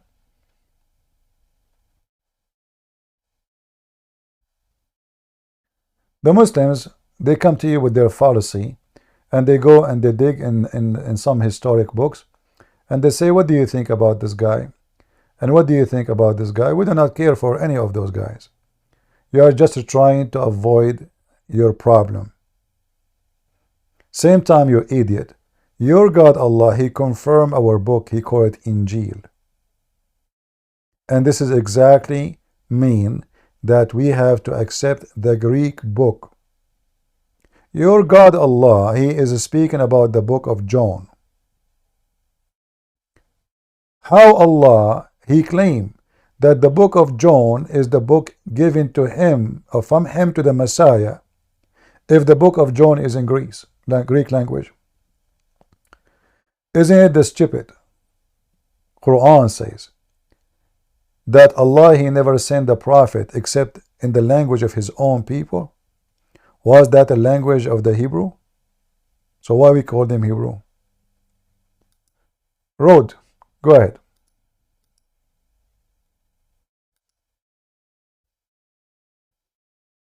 Hello, am I good? Go ahead. Yeah, I just wanted, I had a question again about the Trinity. Do you see the title of our program? Why Muslims always they come and they have only one question, the Trinity. And you came to me just 2 days ago and you asked me the same question, correct? And you will come to me 2 days from now and you will ask me the same question again. And you will come to me next month and you will ask me the same question. So let us be fair. The Trinity, I remember. The Trinity is how God he is. It's not up to you to say how he can. God he can be 3 and 1. God, God, he can be 3 and 1. Can your God be 3 and 1 in the same time? No. Exactly. That means he cannot be God, because God. Let me tell you why. Did you notice what I said to you? I said to you the word can. Can is about ability. Possibility. No, about the ability, not possibility. Because you did not say maybe. You did not say maybe. You said no. Possibility. Yeah, he can't. No, you said no. You said no. Everybody heard you. He doesn't have the ability. So when you say he cannot, that means he does not have the ability. Your God can't be God then. Oh, okay. So then, does your God have the ability as well, or does he not? He is already a Trinity. No. Like you said, the ability. So like, can your God become 4 persons? If he wants, he can be a million. Who cares? This is not my business. This is his. So your model of God is only contingent. Yeah, but let me tell you why. Simply, he is. let me. Your God, he cannot be 2 unless he have a girlfriend. This is what the Quran says. Correct? My God, he can be. As an example, listen, my God can be everywhere. Your God cannot be. Is your God now in the earth? Answer the question. Oh, I think you answered my question. No, can your God, don't play games, can your God be in the earth in the same time he is in heaven? That would lead to a type of contradiction. So a contradiction of your God nature, he cannot be in more than one place in the same time because he is a physical being. You said he entered creation. He is, so isn't it your God, he enters a creation? Huh? It would lead to an absurdity. Don't change that. Don't play with the words absurdity, contradiction. So I'm asking you, do your God enter? Either you say yes or you say no. Do your God enter as a creation? Not by essence, no. What by essence? What does that mean? Either you can enter or cannot enter. Not like what he is, like the essence of his. I don't care how he is. Can he enter? Do he enter his creation or not? Yeah, I just gave you an answer. No, you did not. No. Don't tell me by essence, by etc. What essence? What do you mean? Allah become plastic to come into the earth? No. Essence is just like what the fundamental thing that being is. The fundamental. Don't fundle your God. Stop fundle him. Give me the answer. Can your God Allah? Can no. You know you are. You know you are a very silly person. You never dare to. Okay, so your God can't enter the earth, correct? No, he cannot enter. Can Allah enter into his heaven? In heaven, he can't be in a place. In the heaven. A heaven is a place. I'm asking you, can he enter the heaven? I just answered. I told you he cannot be in a place, and heaven is a place, so he cannot enter heaven. All right. So now let us go to the Quran, and everybody will laugh at you in a second. Or let us go first to the Hadith. Your Prophet, he said, that Allah come down every 3rd part of the night to the lowest heaven. Yeah. And he say, who is praying for me? You said, if Allah he enter into heaven, he is entering into a place and Allah cannot do that. Yeah. So how your stupid prophet he say he does? Well, here it would just be agency, because we also have another hadith that says there's an angel come down and hear the prayers of people. Thank you very much. That mean your God Allah is an angel, because your prophet. Are you familiar with the Old Testament? Don't change. You hear it says, don't mix things up. Listen, read with me. Did your prophet say the one who come down is an angel, or he said our Lord? So there's another hadith that confirms. No problem. Allah he sent angels too. This is a different story. Unless you confirm that angel is your Lord. No. It would be agency. You know how like a prophet and angel can do things? No. Here your prophet, he make it clear. He says our Lord, the superior, the blessed, descend to the nearest heaven and say, is there anyone to invoke me? And you are the one who said, Allah cannot enter. Our methodology, like from Ali Rafi, what he said is that you can't understand one hadith without looking at other hadith. No problem. You see, you are just being stupid, because here it confirmed that he is the Lord. He is not the angel. Yeah, but like why are you like just engaged? Like you're not engaging in dialogue. I am engaging. Did he say the Lord come down? Did he say, are you saying your prophet is an idiot, Iraqi, he can fix him?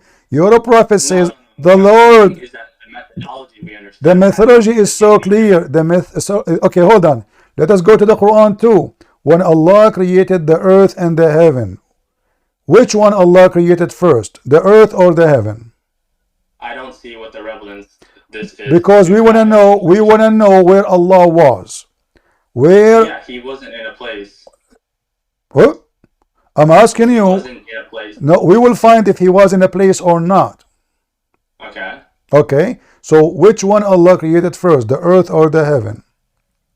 I don't see what the relevance. Answer the question and then you will see the relevance of the question. Give me the answer. Yeah, I'm not like super familiar with it. So You are not super familiar, you are a super idiot. Don't come here again. You do the same stupid thing over and over. Never been honest. Filthy coward. Play with words. This is not about Allah. It says our Lord. Now stay here so you can learn. But I don't want to hear your voice. What a filthy, trashy person you are. If we go to the stupid Quran, you will see that Allah always in a place. Isn't it your God in the top of a throne, you idiot? Isn't the throne is a physical thing? Isn't it that is a place? Isn't it the throne is carried by 8 angels? Are they physical angels or metaphorical angels? In fact, they are 8 animals.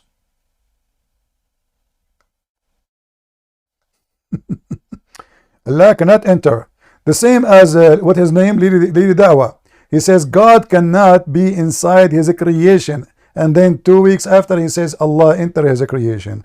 What a bunch of filthy, stupid cowards. Let us see together.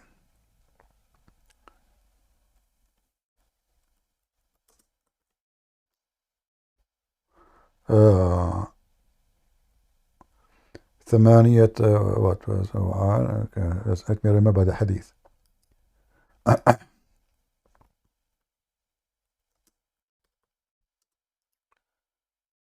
Give me a second.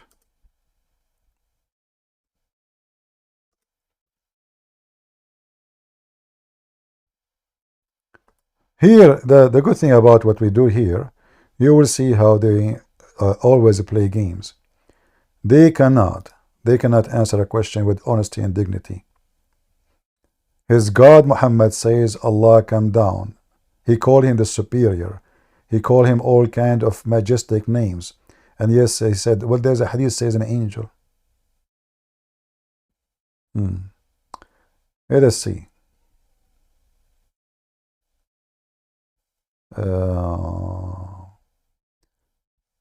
Yeah, let's see if we can find this one.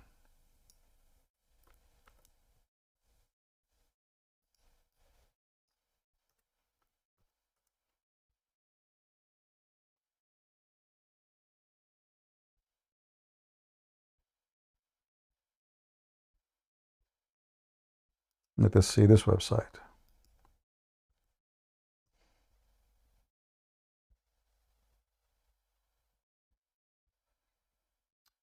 $2,833 found.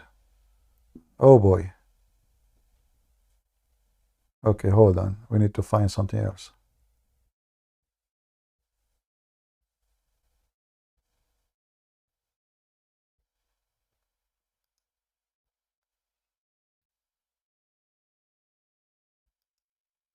Even by the way, this is in the Quran. Like in the Quran says, but I'm just going to show you who are the 8, because in the Quran it says 8 carry the throne of Allah. So this is Quran, not only a hadith. So if we could not find the hadith here in this website, we can go to the Quran.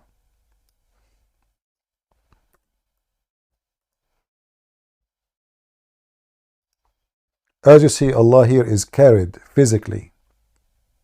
And the angels will be on the side, and 8 angels will be will that day bear the throne of your Lord.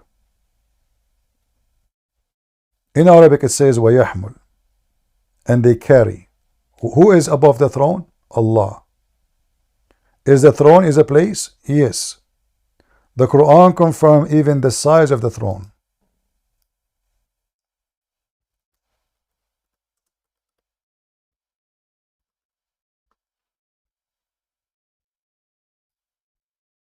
Arshu Rabbika, let us see.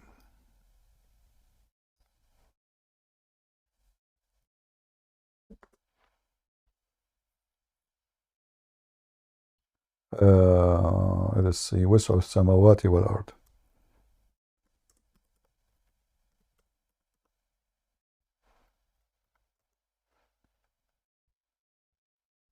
All right.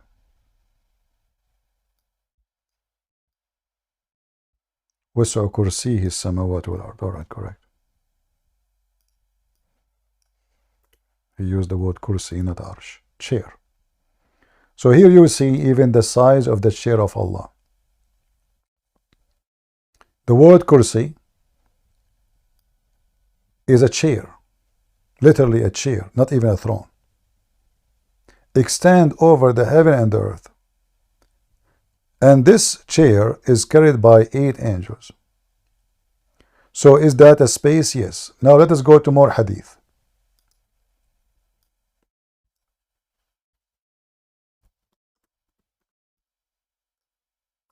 Now we will find that Allah is inside the space.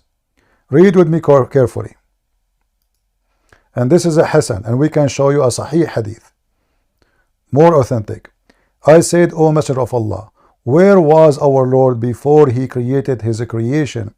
He said he was above the cloud, below which was air, and above which was air and water. Do you see it? Is that a space and a place? Yes. As you see, Allah is contained inside a space. Above Allah, there is air and there is water. Under Allah, there is water. So is Allah is inside his creation? They will never stop lying. So now I will give you the mic. After all what I showed you, do you have a comment, or you will stay playing games? Go ahead. Yeah, so I just wanted to like thank you for like answering the question this time. And so do you agree? Do you agree? Do you agree that your Allah is inside the space or not yet? Nah, I don't think God will ever be inside a space. So what as I showed you now is fake? No, the understanding, like the methodology of understanding. You keep talking about, but don't come here again. I will not talk to you again. You are just a scumbag. Understand the methodology. What methodology? Even this one, Muhammad, he studied methodology. It turned to be that Muhammad, he have a PhD in methodology. This guy, he keep using like big words. His prophet did not know how to read his name. They ask him, Prophet, where was Allah? Where was Allah? Where? And then he says to me, you don't understand the methodology. Get out of here.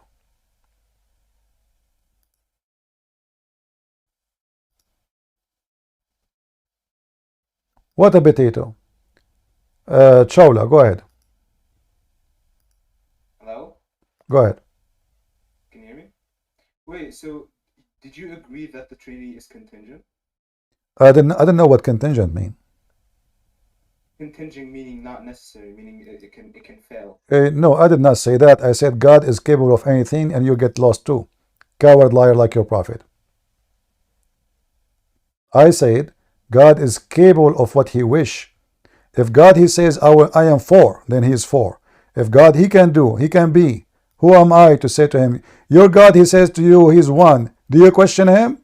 You don't dare. Your God he says to you, Mary have no father. Do you question him? Sorry, Jesus have no father. Do you say how that is possible? You don't care. And you don't dare, because you are a scumbag. Contingent.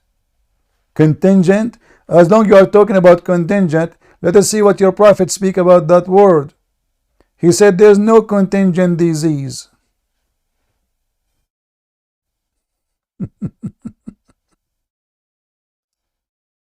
Potatoes.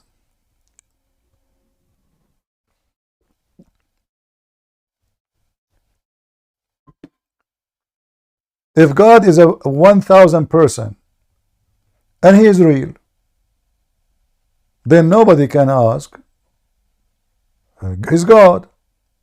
He is a million. He's a billion. Their logic is so stupid. Do you dare to question your God why his leg is the same as Allah? Is the leg of Allah is Allah?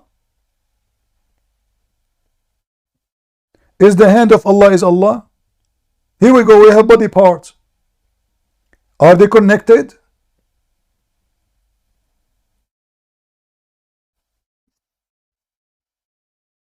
No, we did not say that Trinity can be 3 persons. It's not about can or cannot. It's about God. He can be whatever he wants. We are not talking about Trinity. We are talking about God. He can be as he wants.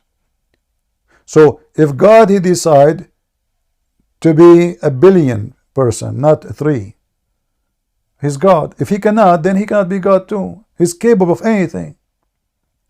Otherwise, he's not God. The idea of calling somebody God and the hypocrisy of the Muhammadan is as the following. When they want their God can do everything. When they want their God cannot have a son. When they want their God can do anything, but their God cannot enter into his space. When they want their God can do anything, but their God cannot be the same as Jesus. Their God cannot be a human. Why? Because their God is not God. My God, he can.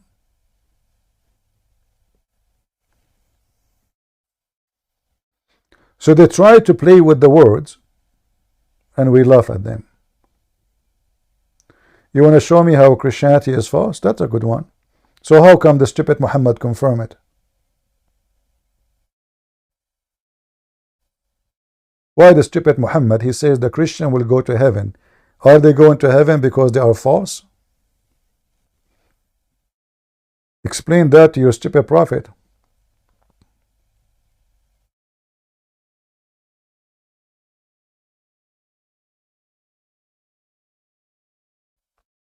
Go ahead, Mr. Gharib.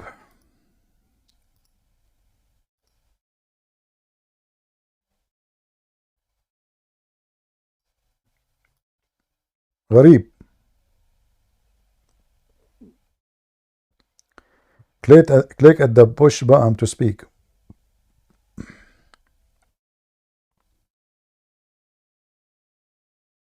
Well, you can leave and come back then.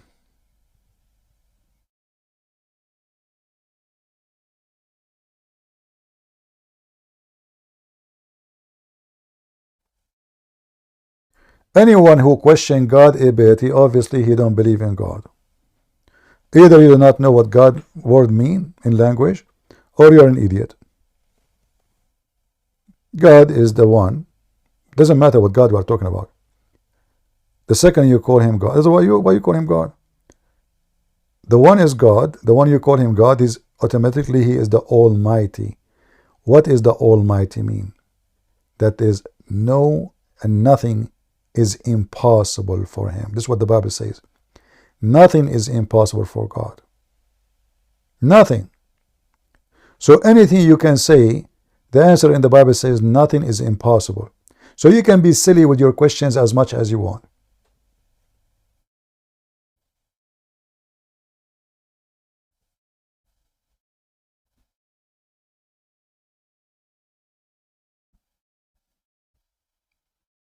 Who of you here believe that nothing is impossible for God? Any Muslim here believe that nothing is impossible for Allah?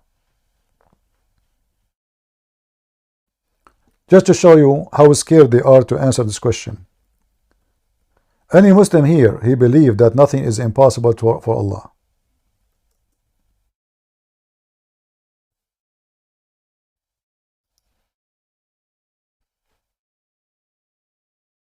Any Muhammadan? Oh? Okay, Blober. Are you a Muslim? Did you just ban me because you couldn't answer my question? You are just a kid. I don't have time for kids. No, answer my question. Congrats. Okay, so did your God enter into the space as I showed you? I'm not going. I was answering you for 10. Get lost. I spend my time showing you reference and you refuse to read them. And I will ban you again, son of Muta. Did you ban me? I'm not going to waste my time. Get lost. Come back again with different name. Either you speak like a man with me, or I have no place for you here. Your God is a physical being. Yes or no? You refuse to answer. Your God Allah, He enter His space. Yes or no? You refuse to answer. And how you try to avoid the answering? You speak about things that have nothing to do with Islam. You start mentioning Greek words when your prophet do not even know how to write his name. Do we have any Abdul who believe that nothing is impossible for Allah?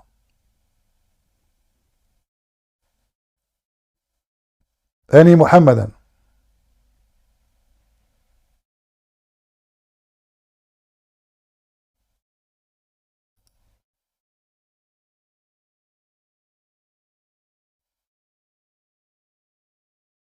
Mayday. Who is a Muhammadan, he believe that nothing is impossible with Allah.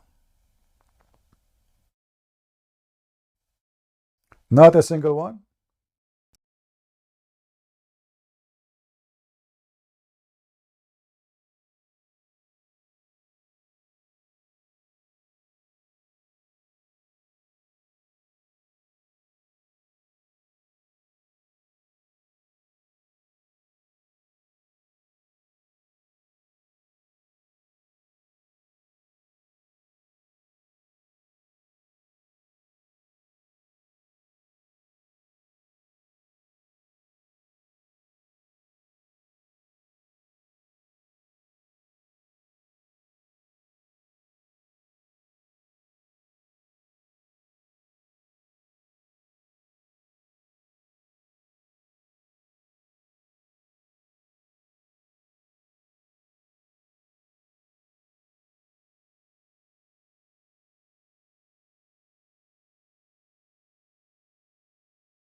difficulty in the question.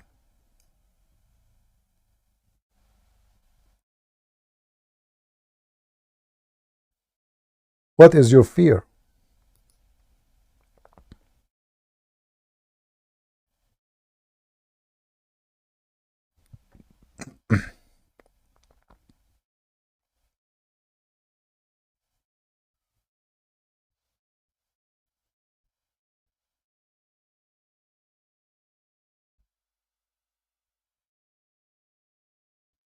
Anyone?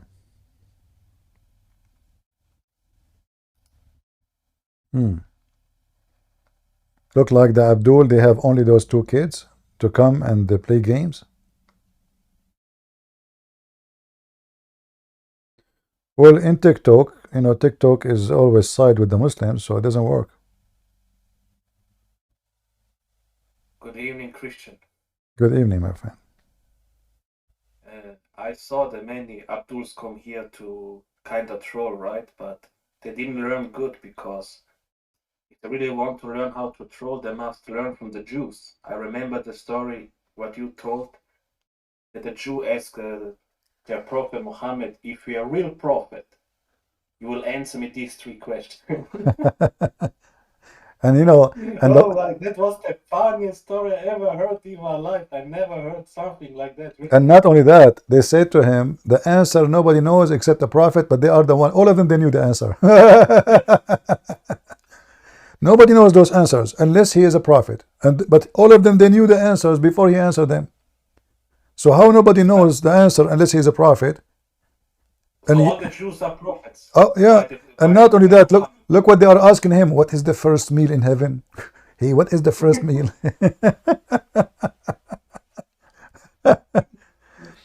And Muhammad, he said, like, what? You know, if Muhammad he heard about McDonald's at that time, he will mention McDonald's. You never know. Hey Muslims, what is the first meal in heaven? Any Muslim? Who is a Muslim can tell me what is the first meal in heaven? According to your prophet, it is the liver of the whale. Why? There is whale in the heaven? Where Allah getting the whale from? Any Muslim? Why the liver of the whale? Anyone knows why the liver of the whale? Do you know? That's the funniest thing I ever heard in my life. But do you know what? But do you know why the liver of the whale is the meal, the first meal? Why? Because you know the old, in the old days, they believe that if you eat the liver of the whale, your penis will become like a sword. Endless, also maybe. Yeah. So this is why, like the Muslim is getting ready to the boom boom.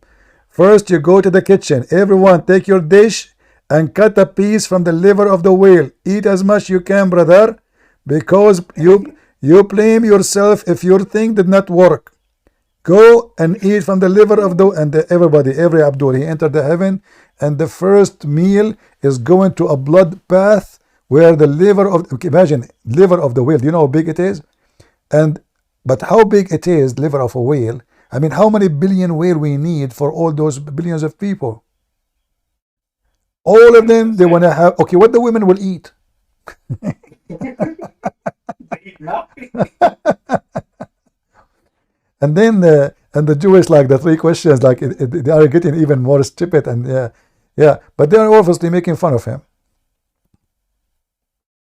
And you know what was the funniest thing? I told this a Muslim, and he said, no, the prophet, he choked with the Jew. I say, how he choked? There stands the 3rd question is, how are the babies made or something? And he gave a serious answer on that. Yeah, he gave them. So it's not a joke. Muhammad did not make a joke. He really was serious. If the Gabriel told him everything. If the man he came first, the baby will be a boy. If the woman came first, the baby will be a girl. Now I know what happened between my mom and dad. Obviously, it was my dad who came first. And not only that, one crazy story also, because the Muslims, they love the prayer, right? They say, yeah, you must pray like us. Jesus prayed like us. But the true story is that a Jew, was come by when Muhammad was praying, and Muhammad said, and the Jews said, "Hey, you pray like us." And Muhammad said, "Oh, we must need to yeah, change it, change it. Sit down. He said, sit, he said, sit down, sit down. Sit down, sit down. Act. No, he said, sit down, act differently. How can you hear this as a Muslim and not start to laugh and thinking, hey, this man is crazy, man. This is really crazy. I cannot believe this anymore. How somebody can come with a cheap trick like, hey, if you're a real prophet and only prophet knows this question, you will answer me. And he says, yes, of course, I will talk with Jabril. Wait a second, you know. How you can take this serious? How? Yeah. Crazy. Here the hadith in front of you. The messenger of Allah used to stand up for a funeral until the corpse was placed in the grave. A learned Jew, and here you notice a learned. Do you see the word learned? That would make it more hilarious. A learned Jew once passed by him and said, "This is how we do it." Muhammad immediately he changed his religion. He said, sit down, act differently. I mean, here you notice right away that Muhammad is a fraud, because either he was praying not as Allah told him, or he was copying the Jew correctly as the Jew he said, and now he noticed that he got busted. Because how a prophet of God is praying in a certain way and he changed it in a second just because a guy he said to him, this is how we do it. What if Muhammad, without Allah telling him something or Jabril, he just said, no, we must change. How is this possible? What if Muhammad was doing poo-poo and he was cleaning his ass with his hand, and the Jew he says, this is how we do it? Muhammad, what he will use to clean his ass? Hey Christian, I have a question regarding Al-Madai. I don't know how to pronounce it. Al-Madai, chapter 5, verse 116 in the Quran. Al-Madai? Yeah, it says Al-Ma'idah. Chapter 5, verse? Yeah, verse 116. All right, what about it? It looks like Allah is saying we worship Mary as equal to Jesus. Yeah, this is about the false understanding of the Trinity. And this is a clear proof that Muhammad can't be God. Muhammad God can't be God, because at least, I mean, you want to discuss the Trinity with the Christians, don't say something is not what they believe. So he said that's what I brought up to a Muslim. I was like, okay, so why is it in the Muslim Judgment Day does Allah say to Jesus, are you and Mary equal deities to me? It's like that's not even the understanding of the Trinity. So it's like I pointed that out to a Muslim, and he was trying to jump through hoops with like context and stuff, and I was like, the only context here is judgment. It's in the front of you. What context is there? Why he's what contact? This is the contact. Read the contact. Go ahead. Same time, actually, if you notice with me, there is something like, for you, because you don't know Arabic, you might not notice because you depend only in the translation. So if you read all the translation here, when Allah supposedly asked, he did not ask Jesus, by the way, he asked Isa. We do not know who's Isa. But anyway, it says here, he gloried to you. It was not for me to say what I had no right to say. Had I said such a thing, you would surely have known it. You know what is in my inner self, though I do not know what is in yours. That is a false translation. In Arabic it says, تعلم ما في نفسي ولا أعلم ما في نفسك. Nafs is a soul.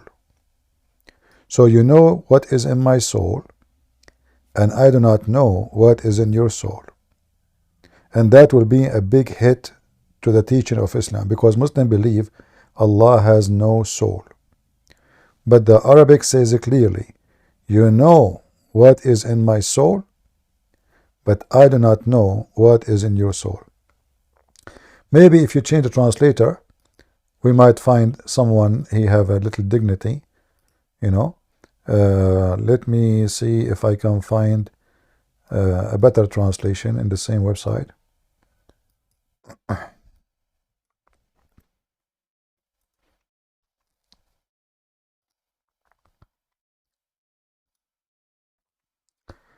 This is Hilali. Let us see Arbari.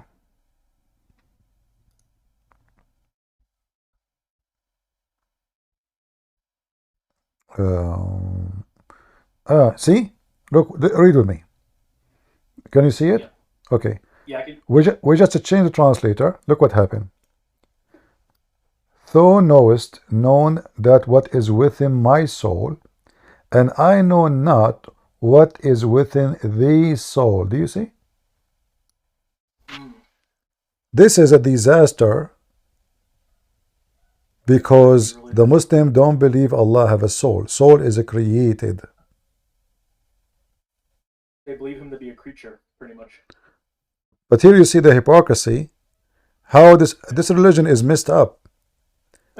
Why Muhammad is using, you know, they say that the one who did Isa made a mistake?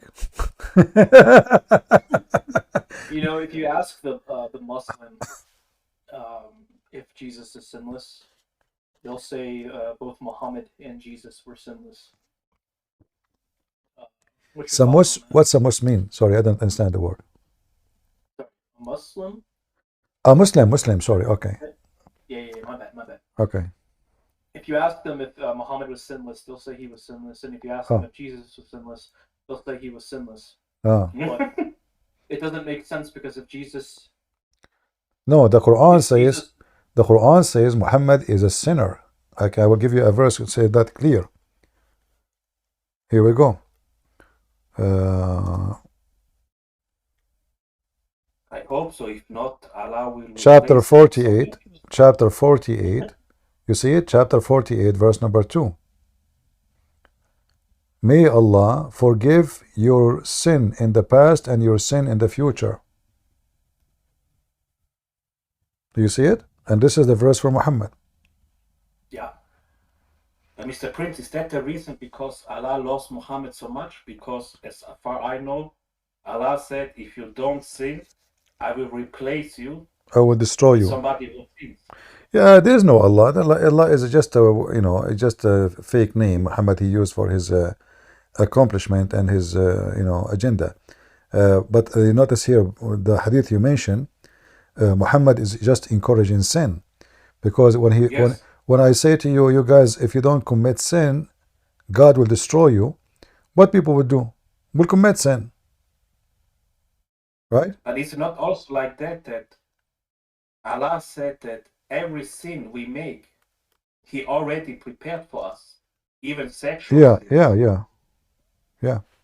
But so if Allah does all that, the shaitan has no job or something. What does shaitan do in Islam? I don't know. He has no job, unemployment. Apparently he pees in people's ears, right? Yeah. Yeah, right. The first thing.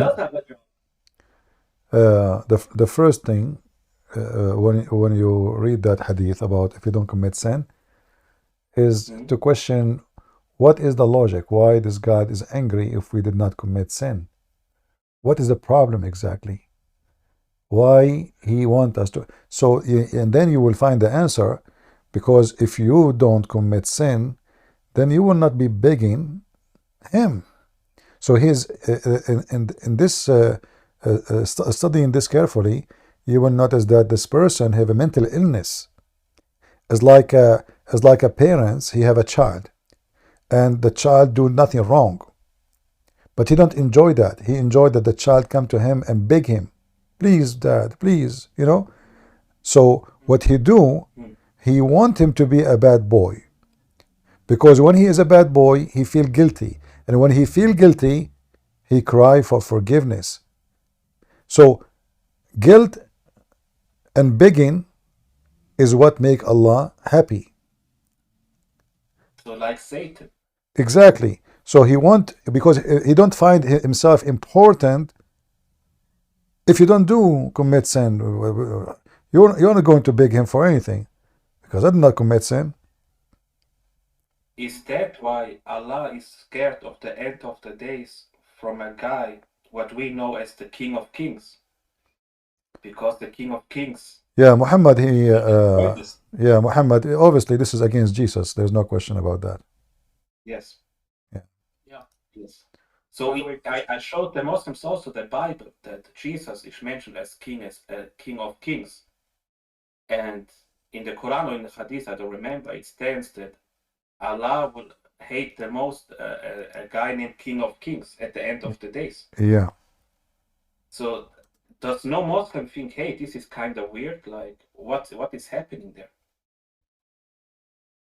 Yeah. By the way, Christian, there's a Muslim. His name is Stuff. All right. He wants to join and debate you. Just letting you know, because apparently his hand was raised for a while. I did not see him. Sorry. Where is Mr. There he is. Go ahead, Mr. Stuff. I'm just chewing my sandwich. Give me a second. Just 1 second. Right, okay. So, hello, Christian people, and I don't know, other faiths. So, look, Christian Prince. First of all, there's no reason for me to debate you. And second of all, can you finish your sandwich first? Can you finish your sandwich first, and you talk to me? It's done. It's done. Sorry, it's like super delicious. Anyway. Okay. Look, there's a lot of Christian people in the chat. There's loads of people who are here, right? Okay. I have a question. Wouldn't you all want to see like a debate where neither sides get muted? Christian Prince, I have a request. Why don't we go to like a private group chat, not a server, right? Where we can film this and upload it to YouTube, and everyone can watch it. Aren't we here to like seek the truth, right? My friend, we are recording this already, and you can go to Rambo. Okay. Here we go. Here's the problem. Do you want to know the problem with that? The problem with that is when we join and we want to debate, right? You're either gonna mute or kick someone or ban someone or do this or do that. I'm saying, look, if we want to find the truth, right? Can I debate you in Saudi Arabia?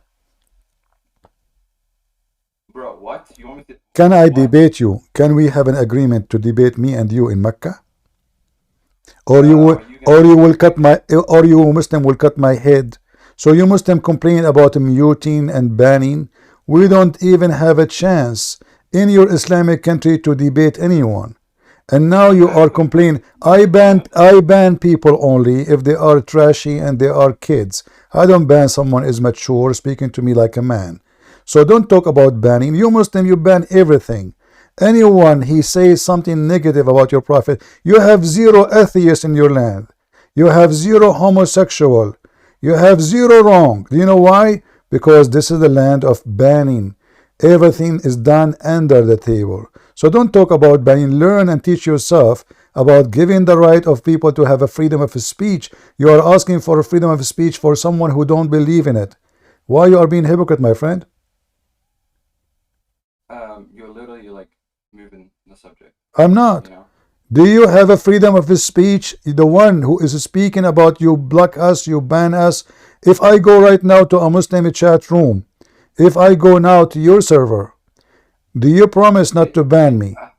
Okay, Christian Prince, did you hear what I said? I said not to do it in a server. I said we go to a group. My friend, there is no need for all this drama. My friend, I am here. You want to talk to me? Here we go. You are talking to me. As long you are not a trashy person, as long you are not playing games, you are welcome. If you ask me a question, I answer you. If I ask you a question, you answer it. If you don't want to answer, then I'm not going to talk to you. Very simple. So, are you here to talk to me, or you want to just put conditions and make a debate about the debate, or you want to debate? No, I'm asking you, what is the problem with that? Like, what is the issue? I'm here. I don't go anywhere. I don't move. I'm here. I'm like Sutayh. You know Sutayh? Sutayh is the one your prophet, he learned from him how to make Quran. I don't move. Just 1 second. You're not. I don't move. I don't move. I am sitting on my throne because I am Allah. I am sitting on my throne. I don't have it. Yes, I'm Allah. You prove me wrong. I have a shin like your God. No, I'm not. I'm being serious. I am Allah. I have a shin. I have 5 hands. I have a face. I have an ass, and I have a foot. Is it true that your God Allah have those, or I'm making fun of you? You're actually okay. You're actually just a moron. Like, I'm being honest with you. Do you know what that means? Define moron. Moron is moron. Hold on, guys. Moron is someone. He says to you, if you kill somebody, your penis will be endless. That is a moron. And the moron who believe in this, or the one who says to you, your wife ass will be 1 mile, and you believe in this, that is the moron. The moron is the one who says, if you, your wife, she want to make tea for you and she's late, beat her. That is a moron. The moron is someone, if he divorced his wife 3 times, he accept to be a pimp. His wife, she go and sleep with someone else, she come back to him. That is a moron. Do you want to tell you more about moron? The one who drink camel urine and he claim it's healthy. The one who forbid pork, but he eats it. That is a moron. The mic is yours.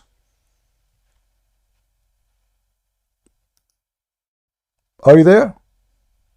No, you muted me. I did not. Maybe the admin. Maybe the admin. It's not me. It's not me. Yeah. Okay.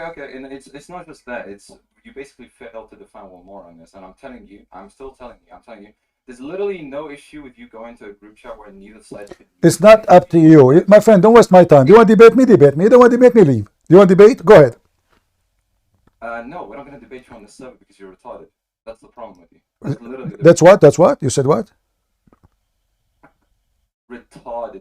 Retarded, no problem. According to the Quran, according to the Hadith, your prophet, he tried to commit suicide many times. Why? Because obviously he's a retarded. Hey Christian, notice how he has a English accent. I wonder why he's not in one of the 54 Muslim countries. Yeah. So they talk about retarded. Well, who is the retarded? Let's see. Let us debate about this if you're there. He left. Yeah, they are coward. Retarded, huh? All what Muslims have, they come and scream, talk nothing, have nothing. Is that all what you have? Like, bring your smartest man here. Well, what is wrong with you? You make yourself stupid. Bring a man who can debate. My friend, I used to go, when I was in Paltalk, I go to Muslim chat rooms. Do you know what they do? They give red dot to everybody in the room. Everybody. And they will not let me take the mic. I remember once. It was a New Year evening. I was visiting some friends. They forced me to go to the computer. They don't even have, like they download Paltalk, and this guy in his house don't have Paltalk. This is the first time I hear about it, but the others, they knew about it. So they forced the guy to download Paltalk so I can log in. It was a New Year evening. And then they made me go to a Muslim chat room. The chat room was asleep. Nobody even is talking. The second they saw my name, the room started growing. 200, 300, 500, 700. And then every one of them, he took the microphone just cursing me. May Allah kill you. May Allah destroy you. We went, the computer is in the bedroom. We left the computer. It was like 7 p.m. We came back after 3 hours. Still they are cursing me. I have a red dot on me. And one after one, their hand is up, and each one of them, he come to the mic and he pray for my death. May Allah kill you. May Allah make a train cut you pieces. May Allah. The guys with me, they were dying from laughing. We went the 12 o'clock pass, the middle of the night, New Year. I have to leave. I said, okay, I need to go inside the bedroom. We forgot the Paltalk. I need to log off. So we went inside. Still they are cursing me. I just left my name there. They are coming from everywhere just to curse a Christian prince. But can they debate Christian prince? They cannot. And they talk about blocking and banning when they are the one who don't allow you. This is why and how Islam can survive. Nobody can speak about Islam in Muslim countries. Not because Islam is a good, because Islam is bad. If Islam is good, then allow people to say what they want to say. We have some... How does the contest? Every Muslim, when he comes, he loses every argument. I mean, you have everything black on white in Arabic. Yeah. They still think, oh no, he's bad, he has no answers. You show them everything black on white, and they still say, no, he's blah, blah, blah, blah, blah. What is this? It makes no sense. Yeah. If you use logic and you listen, you will learn and you will know. But they don't want to learn and to have logic. I don't know. We have D. D, go ahead, D. Are you there, D?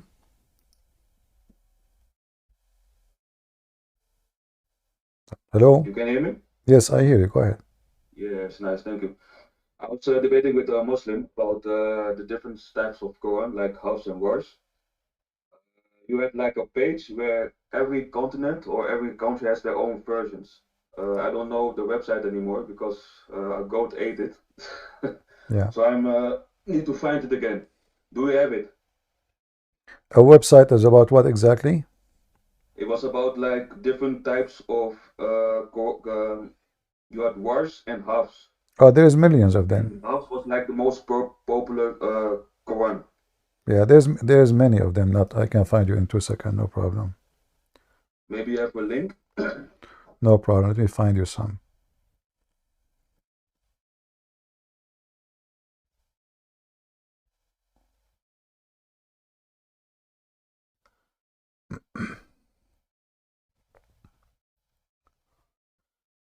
Let's see. He didn't accept that House was like the student of Asim, right? The blind man. Give me a second. Okay.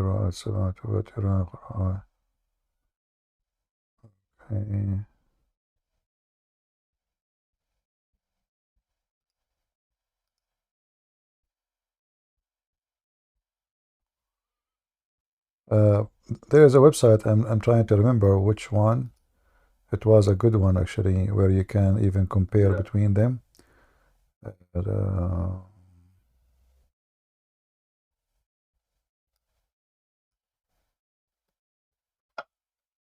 I will try to find it, and when I find it, I will let you know. I will post it. Yeah. All right. And I had like a discussion, about the well about where he did ablution. And Yeah. the Muslim said that like the well was like a sea. Mm. So it was like where they throw that where he bathed and with dead dogs, menstrual clothes. But he said like it was like a sea instead of a well. Well, the word in Arabic is well. However, it's not really. It's very shallow, because if you see in the same hadith, it says that the person he walk into it is not like going down. He's walking it, and it is not even to his a private part as a high. So it's very shallow water, and it's very small. Let us see. Yeah, I'm surprised I cannot find this website. It's a very good website, actually. I think I have it saved somewhere. So I think goat ate it as well with you. Yeah, no, I will find it, but because it's not a website just for this. It's just let us say a big library, but it have inside it. It have, I need to remember what it was. They have inside it all the versions of the Quran. Yeah, I'm sure I can find it. No problem. We have Davis waiting for log. Go ahead, Davis. Are you there, Davis? How are you, CP? I'm fine. I have two things to ask you. Since we have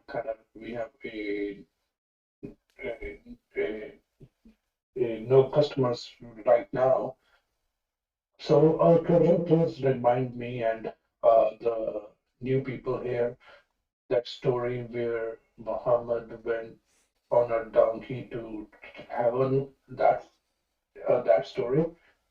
He did There what? was another. He did what? I don't understand. Muhammad took the donkey to heaven. That story.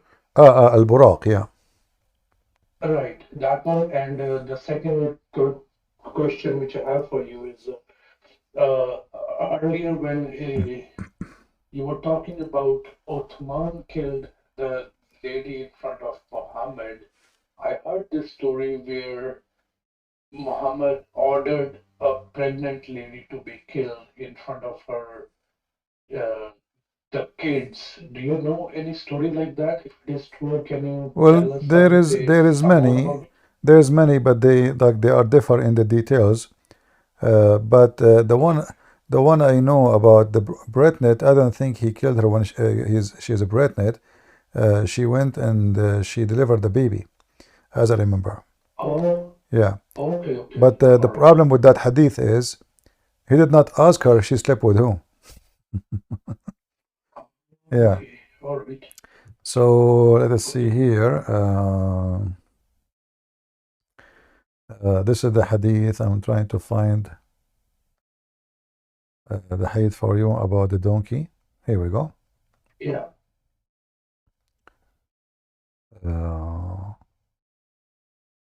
There's many of them that I'm showing you on the screen. Right. And all of them lead to the donkey. This one, let me show you this one. Search. Let me post the link for you for easy way in the chat. Okay. You can open it Alright. and you can save it if you want. Perfect. Yeah, because that is an amazing story, and I don't want to miss that one. All right. Who's next? Have in the N, please go ahead.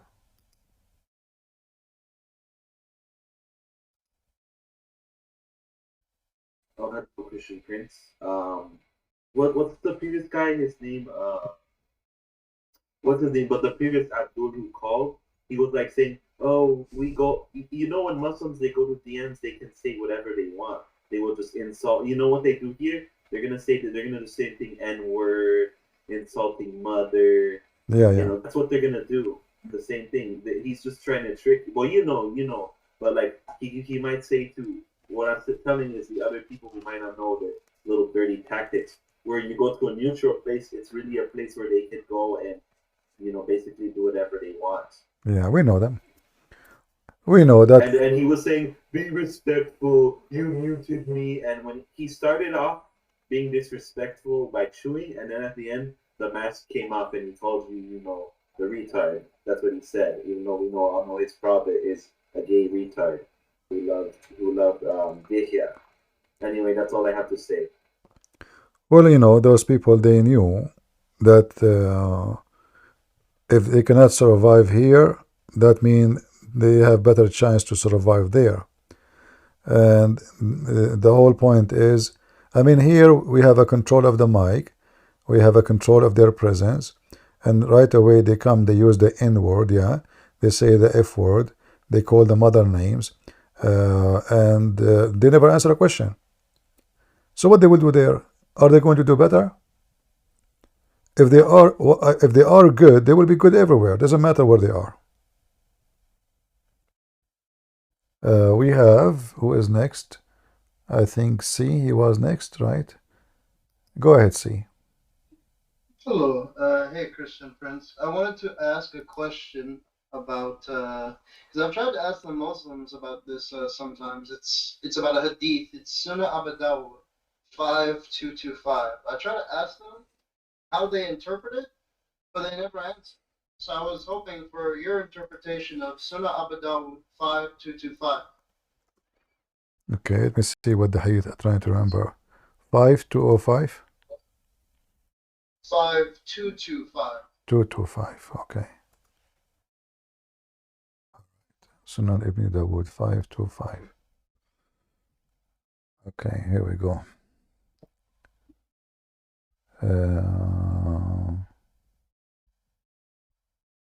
Yeah, this is about kissing the feet of Muhammad, right? I think it's about kissing the side. I thought it was about kissing the side. I could be wrong.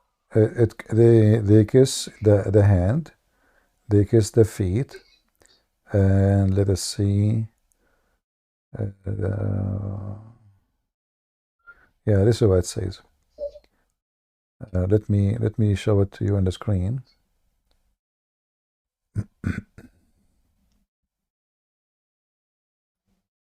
Well, there is no interpretation. The Muslims, they say that Muhammad he forbid them from doing such an act, but obviously they are, it's not what they say. Let's see here.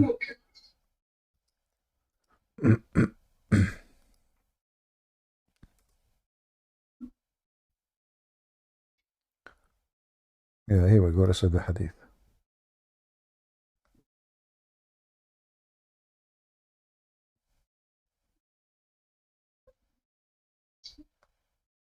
Where is the hand and the feet? I don't see it.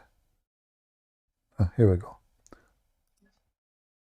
And kiss I the don't know. hand. That may be the wrong one that I said. I might be able to send the link in the chat. All right.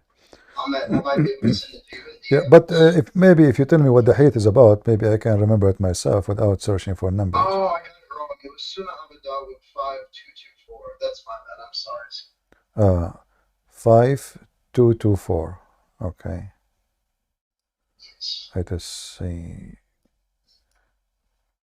5224. Okay. This is you are talking about the man who kissed him, and Muhammad, he left up his t-shirt and the guy was topless, right? Yes, that's it, right? Yeah. Yeah. What about it? Yeah, I don't know. I like to bring it up because I try to ask the Muslims, what does this mean? And they don't want to answer. So I was hoping that, I'd be able to listen to you and help the other Muslims understand, what it means, what it's talking about. There is no meaning in this thing. It's just a stupid behavior, and obviously, both even you have to take it as both are homosexual, or they are not manly. They are just two losers. This is not a behavior of someone is mature. This is not a behavior of maturity. If either they are both homosexual, or they are not mature, don't act like a man, especially like this is the old days and he claimed to be a prophet. As you notice, the guy, he called him prophet at that time. So this is when Muhammad, he claimed to be a prophet, not before. So why a prophet will act such a way which is not decent? Yeah, I was wondering the same thing. Yeah. Do we have any? Muhammad was LGBTQ friendly that time already. That's like impressive. Yeah, he's open-minded. He's a hippie. He was walking in the street and he said, "Who wanna give a hug to Muhammad? Especially if you have no t-shirt." And the guy, he says, "Oh, Prophet of Allah, this is what I wanted." This guy is dreaming about such a kisses, like, here, yeah, I want to kiss you there. Oh man, that's what I want. That's my dream. It's become true. And look here, the funny is, it says, then he then raised his shirt. The Muhammad, look how nice he is. The guy, he says to him, "But I don't have it." And why the guy is walking in the street without a shirt? And he said to him, "Prophet, I don't have a shirt, but you don't have a shirt." And here you will notice that he turned his back. He start like embracing him. So he raised the shirt, and the man embraced him, and began to kiss his side. In fact, the word kishahu, not side, it's down his belly. It's down from the side, And then he said, "This is what I wanted, Messenger of Allah." Sounds kinda gay, really. Finally, the dream come true. Thank you, Prophet of Allah. It does sound gay, yeah. I don't know. Sometimes I don't know. It feels like they'd say it's a metaphor. I don't know. That's a pretty weird metaphor. Yeah. This is a metaphor. This is a metaphor kiss, a metaphor side, and a metaphor chest. And Muhammad himself is a metaphor. All right. How is this possible that Muhammad was like, he could look in the future, he wear eyeliner, he wear dresses of women, he lets his belly being kissing. It's crazy. Yeah, but because at that time Muhammad was making a movie. It's called like they are short of employees for the movie, so he take he's the prophet, and sometimes he put makeup to be he's the wife of the prophet. Because they are short of people. Let us see. We have someone waiting for long. Scoop. Are you there, Scoop? Can you hear me? I do hear you. Go ahead, Scoop. I wanted to ask you about. Are you a Muslim, my friend? No. All right. I'm a Christian. What do you think about Muhammad? I believe he is not a prophet. All right. Go ahead. I wanted wanted to ask you about Numbers 31, verse 15 through 18 in the Old Testament. Number 31 in the Old Testament. Do you know how many 31 in the Old Testament is located? Are you sure you're Christian? No, I said the Numbers. That's the name of the. Name of a book. Okay, sorry. Because what come to my head, you are thinking maybe the Quran or okay, number 31. Somebody mentioned it in the chat. All right. Verse 15 through 18. Okay, what do you want? Read it for me. What do you want? It says about that God lets the killing of little boys and the capturing of what do you call it? Women, children who have not yet slept with a man. That's what I heard from a Muslim, and that God allowed this. The Muslim don't allow this? No, he mentioned it and said that God allowed the murdering of little boys. Okay, I want to ask you, what do you think about this verse? Do you think it's ugly? From if it's taken out of context, yeah, it may sound ugly, but either it is ugly or not. Is it ugly? Let me read it. He allowed all the women to live. He asked them. They were the ones who followed Balaam's advice and enticed the Israelites to be unfaithful to the Lord in the Peor incident, so that a plague struck the Lord's people. Now kill all the boys and kill every woman who has slept with a man, but save for yourselves every girl who has never slept with a man. So what do you think? I cannot understand the killing of the woman, but what did the little boys do? Well, the answer is very simple. Like, as an example, when Hamas, they attack the Jews, what the little boys do? What do they do? What they do? What the little boys of the Jews do? Well, they probably, I don't know, get killed or what? Yeah, why they kill them? The same question you're asking here. Why the Muslims, when they attacked the Jews just a few months ago, 3 months ago, they killed the little boys and little girls? Why? Because it's a war. So in war you can kill little boys? I thought this is ugly. Are you sure you are not a Muslim? I'm not a Muslim, no. So do you think that if I show you Muhammad says you can kill boys, little boys, you will think about him in a bad way or a good way? I would think about him in a bad way. So what about here in the Bible? You will think about it in a good way? No. Okay. So you are against killing boys. It doesn't matter who is the one doing it, correct? I would say yes. Okay. Well, if you read here the chapter, you will find that first the Jews did not do it. This is number one. They did not obey the command. And the same story exists in the Quran. And the Jews refused to follow their prophet and to kill the enemy and to kill everybody. But if you read it, even the Muslims' interpretation, you will find that the enemy of the Jews, they killed every woman, every child, even they opened their belly, they took the babies out, they chopped them, they burned their houses, they enslaved them.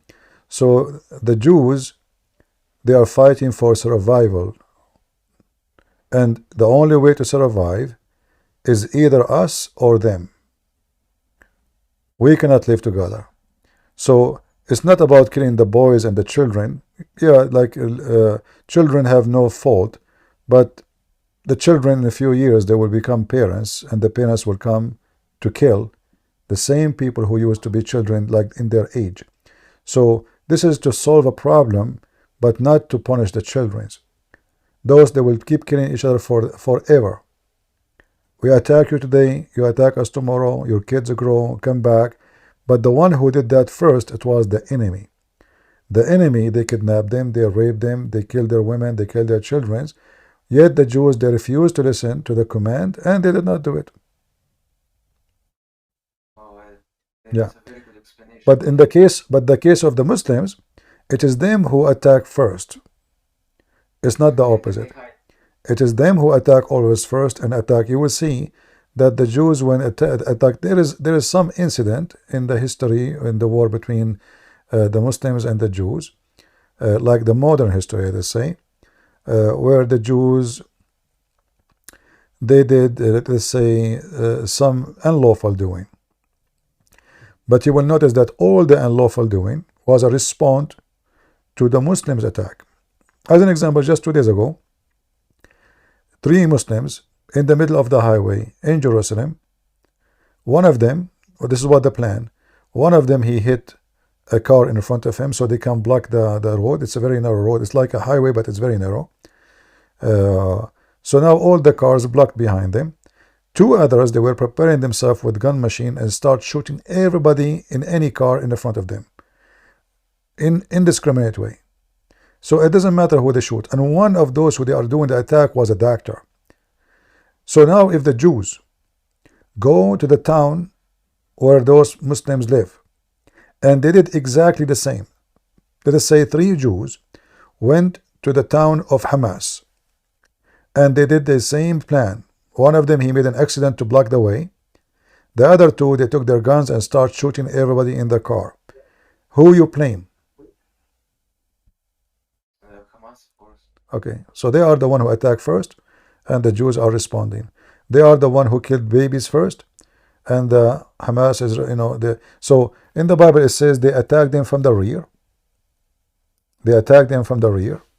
The rear, who is in the rear? Is the female and children. Yes. So remember, when they attack you from the rear, what they do when they do that? They attack the children. This is the weak spot. Women, old people, etc. Like when a nation moving forward from place to place, they are not living in a town yet. They are moving from point A to point B. The enemy did not attack the men who they are in the front to lead. They attack from the back, whereas there is the one who is slow, the one carrying furniture, the women, the babies, the old men, those are at the end. So they attack them from the rear. By the time the men, they turn back to find what's happening at the end, it's a long line, long way. They were slaughtering a lot of those women and children, and they ran away.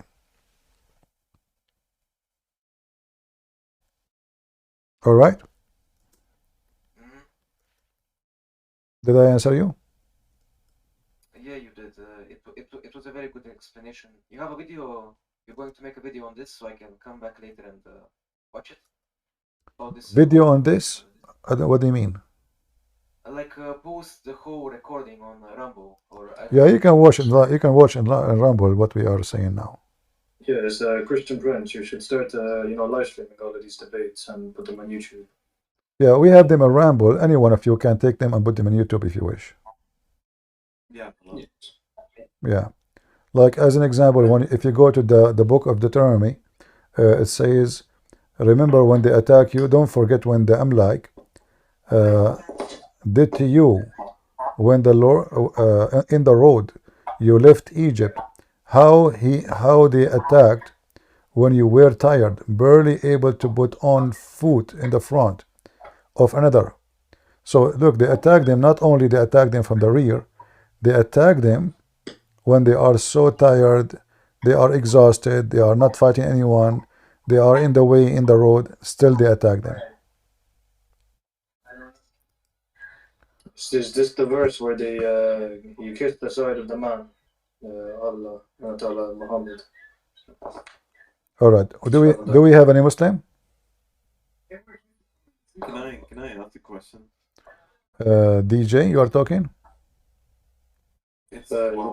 You can hear me? We have too many people in the same time, so I have to block some of you guys. You better leave so we understand who is the one is here. If you are not useful for now, please, if you don't mind, just leave the place until so we can understand who's talking. Too many. Yeah, I'm asking a question. All right. Loaf, is that you? All right, go ahead. I can ask a question concerning any of your views, right? My views? As in like your personal views in general. Okay, go ahead. Or does it like have to be about Islam? What? I mean, does the question have to be about Islam, or can I? Well, our topic here is about Islam, but if there is something important you think you need to ask, okay, go ahead. Yeah, I wanted to ask you this. What trait is true of animals that is not true of humans? What? Such that it ethically allows us to like stab animals but not stab humans. What trait accounts for like the differentiation in the moral status of animals and then of humans? So you have a standard of morality that stabbing animals is wrong? Yes. Why it's wrong? Well, look, it doesn't matter what I think.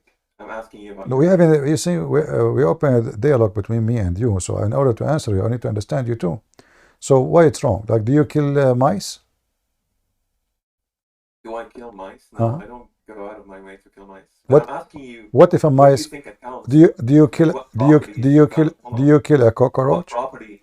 Do you kill a cockroach? Cockroaches? Yeah. I don't go out of my way to kill cockroaches. Like if you so you never killed a cockroach in your life? I might have killed an insect. You are a criminal. Shame on you. Where is your morality? But look, it doesn't even matter like what my. No, it's matter because it's about life. It's about life. It's about life. I'm trying to understand you. So are you against killing something alive, or you are supporting killing something alive? I do value sentience within beings. I think okay, so a fly is alive. A fly is alive.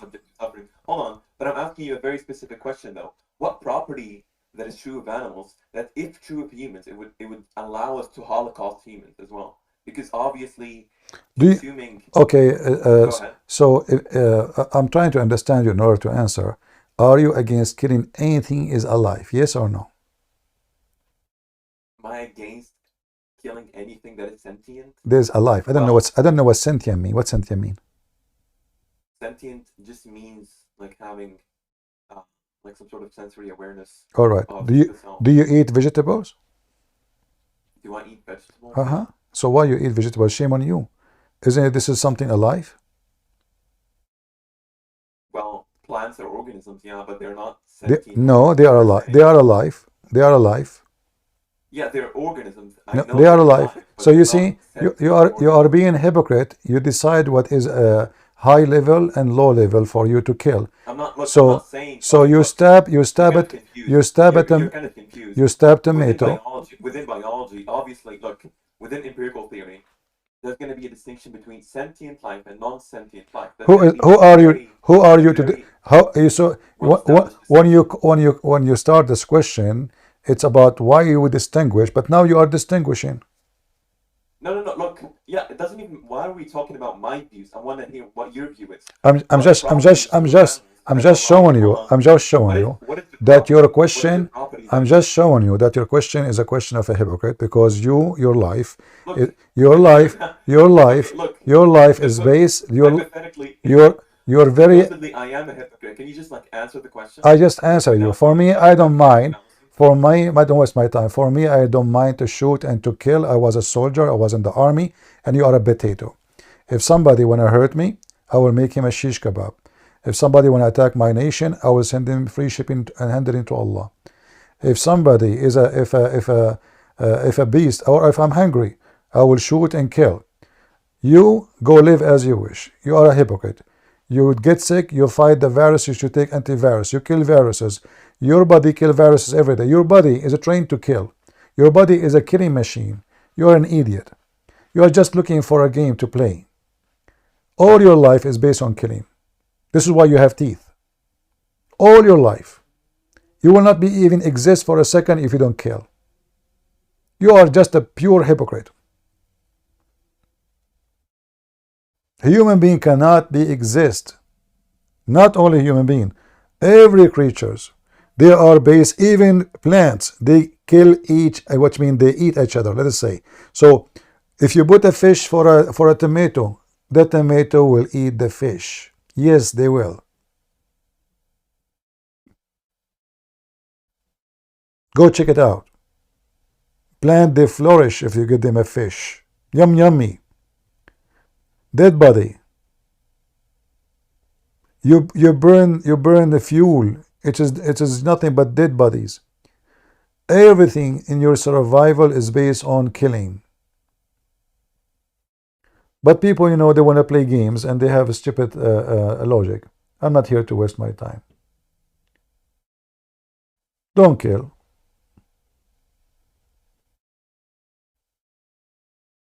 What a stupid people. I feel sorry for the one who will marry you, man. What we will eat today, honey? Oh, we cannot eat chicken. Okay. Husband, I think you cannot eat tomato too. This tomato is alive. Even the seed inside it is alive. If you take the seed and you put them in the dirt, it's going to make tomato.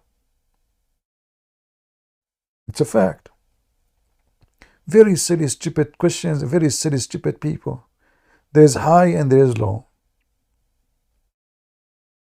And those are the same people who support abortion. I assure you that this guy who support abortion, those liberals support abortion. Kata, go ahead. Yeah, hello, can you hear me? Yeah, I hear you. Go ahead. Okay. Yeah, how are you doing today? I'm fine. Are you a Muslim? No, I'm not Muslim, no. Okay, what would you like to say to us? Yeah, so like just given your like general attitude towards veganism, I was curious what your opinion would be on the monastic vocation and the monks who essentially abstain from like any type of animal produce. Do you think they're doing an immoral act when they practice the monastic vocation? What is that monastic vocation? I don't know exactly. Explain to me. So, are you aware of like the Coptic monks in Saint Catherine in Egypt, and Okay. like the monks in Hamatura, and you know like So the what? monks? So the people that- what they do? Well, you know, monks live as solitaries, right? Okay. So they fast. They practice the monastic vocation, which And why that? also And why that need my opinion? well, seemingly you seem to have like this type of attitude towards veganism, such that it would seem to be like an immoral or like inferior way of life. If you decide to live in a mountain, why that is my business to tell you what to do? Well, it isn't. I'm asking you, do you think these people are doing a bad thing when they I just answered you. I just answered you how that is a bad thing. If I decide to stay in my house, I don't want to see anyone. How that is a bad thing to anyone? What's your business? Yeah, I wouldn't say it's a bad thing. I mean, I agree with But you. you are asking me. But you are asking me. You are saying, Yeah. do you think it's a bad thing? But how in the world that even that idea come to your mind that this is a bad thing? Are they harming anyone? Well, I wouldn't say it's about. Well, I would say the monastic vocation is clearly a good thing, right? But seemingly you were making fun of Waffle, who is an ethical vegan, and you were saying, well, honey, what are we going to eat today? And you said you feel sorry for whoever you married. Right? So it seems like it's an inferior way. First of all, the monks they eat meat. They fast from time to time, but they eat meat. They eat all kind of food, and they have no problem with it. But they have a fasting period. Certain days where certain food they don't eat. But this guy was talking about killing animals. Yeah, that's just wrong though. Various monastic orders go on full meat abstinence. Like some of them, some like extreme forms of monastic orders within Catholicism, non-Catholic denominations, no, have like absolute forms of abstinence where they do not. Listen. Okay, listen. Okay, listen. You're just being stupid again. Because if somebody decides not to eat anything, this is his business. But to say it is wrong, that is stupid to say, because simply how that is No, wrong. no, no. Look, what are you saying? Like, what are you even saying? Like, it could be your business that you can like murder someone. That doesn't make it a moral thing to do, right? My business to murder someone? Yeah, it could be. Are we are we talking about are we talking about are we talking about are we talking about are we talking about are we talking, listen, you see how silly you are we talking about eating chicken or eating a human? Okay, look. Look, are we talking? Okay, so how you compare? How you but you just compare what I said by killing somebody. Yeah, look, don't be a mute cuck and don't mute me, okay?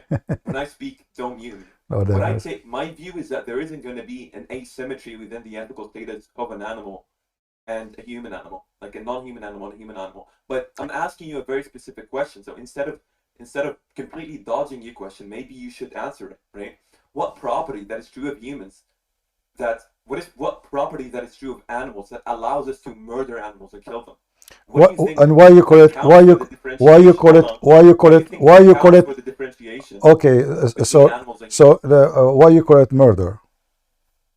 Okay, look, because under my view, that's just going to be like a token of murder. But I could just say I can like refrain from using the loaded language just for the sake of discussion, right? Okay. So what property? Let us say.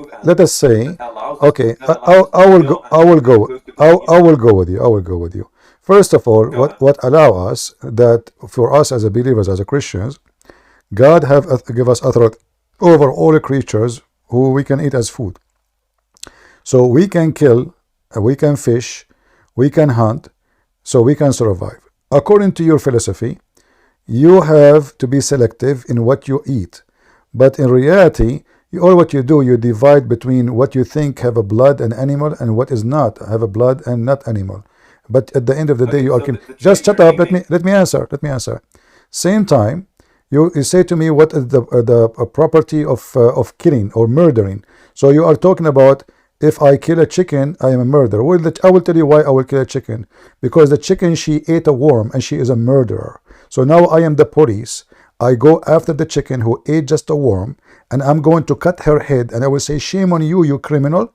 You are under arrest. You just ate a worm. Shut up. No rambling. This you are being stupid and silly. And yes, I will dot you. You are just a donkey. I have no time for stupidity. This chicken, she just ate a worm. Do she have the right to eat a worm? She is my worm. The worm was my friend. She grew up in my yard. I go every day, talk to her. And the chicken ate my worm. Do I have the right? Justice. I mean, don't get married, okay? Your wife, she will leave you not even 5 minutes after you go to the bed. She might even cut your penis. Because she will think it's a worm and she will throw it to the chicken. Lord, what I did to you today. What is those people are coming to me? What those kind of questions? You stupid idiot. Everything in life is based on eating each other. Fish, cow, they eat grass. Grass eat the poo of the cow. It's a change of cycle. Even you yourself, the worms will eat you. The flies will eat you. As soon as you die, right away your body will start decay, and those little creatures, they will be doing yummy like a party on inside you. You're just an idiot.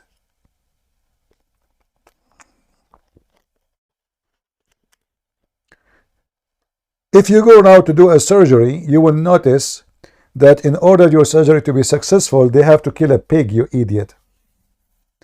All the stitches is made from pigs, literally from pork. Insulin.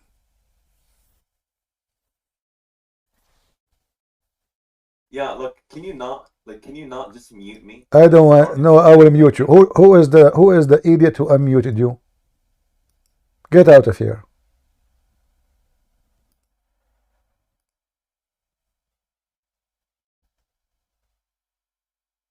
Lord have mercy.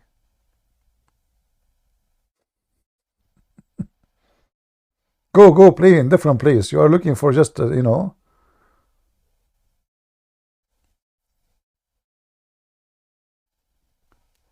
We, you know, we kill. You don't kill. Don't kill. When I was born, I was 1 day old. My uncle gave me a gun. 1 day old. The first gift I get in my life. A gun. Don't have a gun. If somebody come to you, to your house, to rape your wife, don't forget to tell him where is the condoms, so she will, you know, he will not get disease from her. This guy, he is, you know, he's a hippie, which is very hypocrisy, because everything in life is based on in something else. There's no creature in this earth. Its survival is not based on something else. Nothing.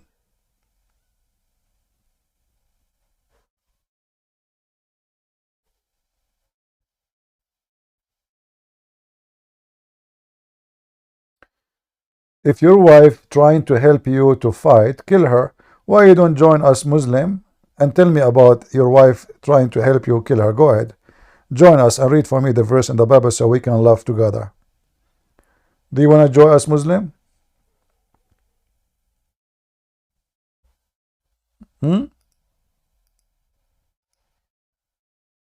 Muslim, you want to join us?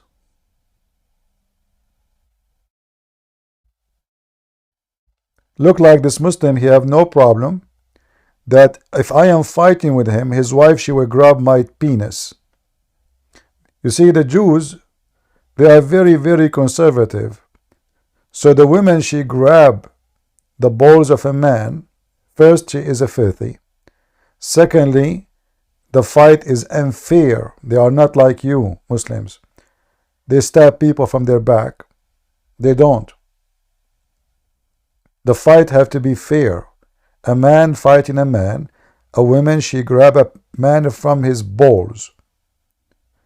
She should not do that. First, she is a woman. Secondly, this is not a fair fight no more. So you are stupid. But I'm glad that you have no problem that your wife, she can grab any man balls. Just give us your address. I forgot. You are a person who agree that your wife, she can give her boobs to a stranger. So now her hand in the balls and her boobs in the mouth of the guy. All right. Hey, Christian, you know what is funny? Yeah. Atheists come here to us talking about morality. These hippies who are pro-abortion, who don't care about anything about themselves, they are just bacteria, and they talk about morality in their logic. That makes no sense at all. Go somewhere, eat a vegan burger. Don't come here. Come here if you're serious, you know. He eats, still he is eating. When he eats, he is killing something. They are hypocrites. You can either you say I am against all kind of killing, or you kill. But you cannot be selective, you know. So if you don't want to eat a chicken because the chicken is a meat, well, vegetables, they have life. They have a cycle of life, the same as the chicken, the same as anything. Anything around us have a life. Even viruses. When you eat yogurt, you are eating viruses. The yogurt is nothing but viruses. A virus who will make the milk turn into yogurt, same as a cheese. So our life is based, our existence, very existence, is based on eating. The water we drink is not totally pure. There is bacteria inside it. Our body is designed to kill in order to survive. So if you try to resist your nature, you will die. Same time, those people are very hypocrite. Should not eat anything. This way you hurt nobody. The only way to hurt nothing is to do nothing. To eat nothing. Hey Christian, I have a question. All right. Okay, so I see a lot of Muslims in the chat, and I'm just curious. So I've heard from a lot of Muslims that Islam produces the strongest men, who are the most non-cowardly men. Why can't y'all come up and debate in front of 186 people? Well, talking about braves, I remember, like, I don't want to remember. Let us go here now. You will see how the Israeli army going, and they cannot go inside the tunnel with tanks, right? They are going with the individual gun. They are going inside the tunnel, and Hamas is running. So who is the coward? Why the Muslims don't attack Israel? You are 1 billion. They are 3 millions. The Jews are Hamas attack hippies on the festivals. exactly. They attack girls. They attack girls wearing short, dancing.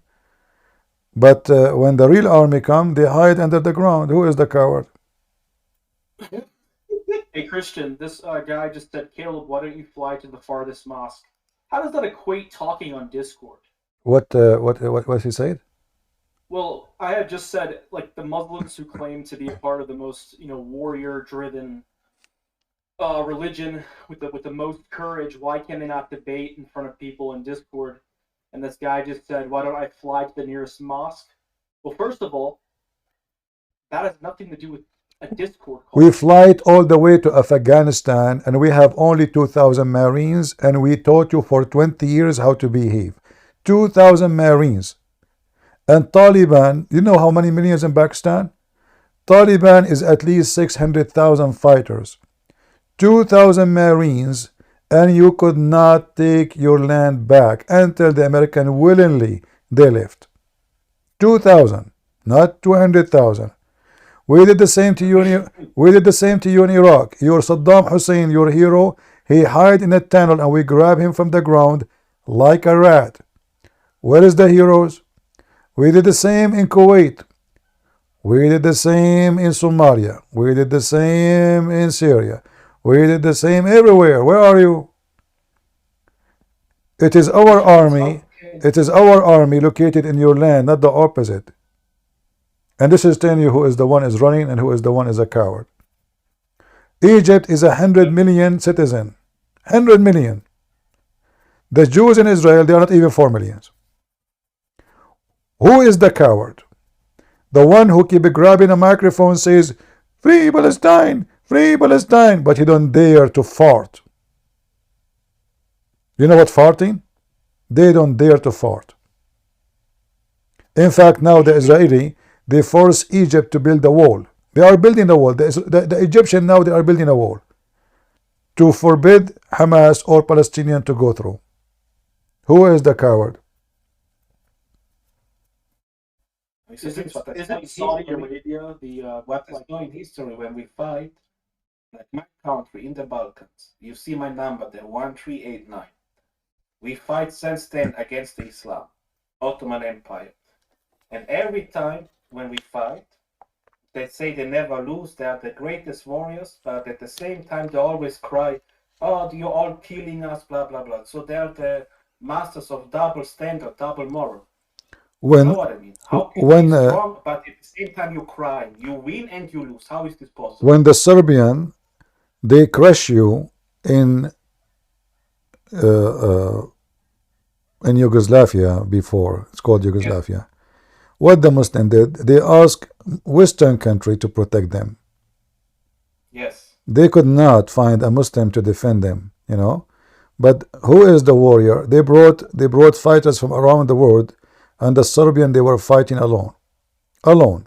Exactly. They did not get people from Somalia or from anywhere. But the Muslim, they got in Sarajevo, they got fighters from everywhere. Still you're lost until the filthy Bill Clinton, he decided to join the war because they paid him. He's a corrupt man. So we know them, you know, my friend, we grow between them. If you fight with Muslims, if they are 10 and you are alone, they are heroes. If you are 10 and they are he's one, they are potatoes. So they are heroes only, the same as Muhammad. Muhammad, when he was little in number, he was said, "You have your God, I have my God. you have etc. Yeah, and as soon he is strong, no, I will kill you all. So they are hypocrite, they are cowards, and they claim that they are powerful, but they are not. Yeah. The guy from Chechnya, this Kadyrov, who claimed to be a hero, he himself is a slave of the Russian. He lived under the feet of the Russian. Go free your land first before you talk about attacking Ukraine. He is the dog of Putin. They have no dignity. Putin is say, hey, listen, take your men and go there. Yes, sir. Allahu Akbar, take Allahu Akbar, jihad, Allahu Akbar. Jihad to who? You are doing jihad to a Christian Caesar? What a stupid religion. At the same time, what they do is like, if there's like one Muslim and like 3 Christians, they'll like refuse to talk. Like refuse to talk because they'll feel like they're gonna get ganged up on. But like they'll invite you to a server where 15 of them will be like salivating, like waiting to like eat you up. And you can debate them for an hour straight, and but it's just funny because I don't mind. Listen. I don't mind to go to the server of Zakir Naik if Zakir Naik is there. Actually, we did. Guys, who was with me when we went to Zakir Naik? He was live. Anyone remember? I went to his Zakir Naik. He was live in YouTube. And I told him, I want to call you. He ignored us. We went to the other guy. What his name? Muslim Lertern. He claimed that he knows Islam. I said I will call him. It's in Rumble, the video in Rumble.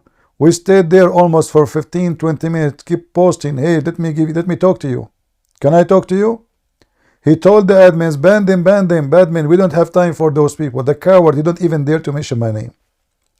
So we go to them, but they will not do it.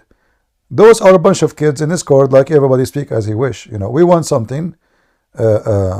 Someone, he claimed to be like the guy who says to me, Uthman. This guy Uthman, he don't even dare to speak to me for a second. You will notice. Huh? Is that one who stole the wife with Sniko? This guy, Uthman? Oh God. No, not Sniko wife. The other guy, the guy from Lebanon, he took his wife, which is nice. Good. He followed his prophet. That's good. I like it. Well, I mean, obviously, this woman who they are talking about, she is a slut. Sorry to say so, because what kind of woman? She is with this guy today. She is with the other guy. She must be very religious. If you look at Uthman, he'll go in public and he'll try to target Christians who don't know any like Bible too well or apologetics too well, and he'll target them and he'll try to make them look bad for not understanding their own faith or how to defend their own faith. He'll clip it and he'll post it on social media. No. What he do? He speak to Christian. He will keep only the part which he think it's good. So if the Christian he said something, he gave him a big spank. That will not nobody, because he's the only one who's recording. The first video I made for Uthman, he said to a Christian woman, "Your book says slave are property. Do you accept that?" So I made a video for him after I saw this video. He went to YouTube, and I have the post until now in my channel. He reported me for copyright. I showed everybody the coward, the son of Muta, how all his book about slaves are a property. Actually, the Quran called it Malakatul Yamin, which means your own right hand possess. The coward, he go to a Christian woman, says to her, "Do you accept this in the Old Testament?" So they don't debate about something real. They are fabricators. They are thieves. They are the same as their prophet. They have no decency. This is why we cannot debate Muslims, but we can bust them. Nobody can debate a liar. Like those guys who came today and they keep talking about mythology. They always do their best to avoid the question. All the reference I saw him, Allah entering his creation. Did he answer? No. It doesn't say that, CP. In front of our eyes. Everybody is laughing. And the funny about the Abdul, they think if they deny It works. It doesn't. People are not blind. But didn't Allah create everything? So everything is His creation, and it doesn't matter where He is. He's always in the creation. I don't think Allah created me. I'm too smart for Allah. You know, CP, God bless you. Hello. I wanted to add something to what you said. Yeah. Fifi, he debated. Do you know this guy called Christian Apologetic?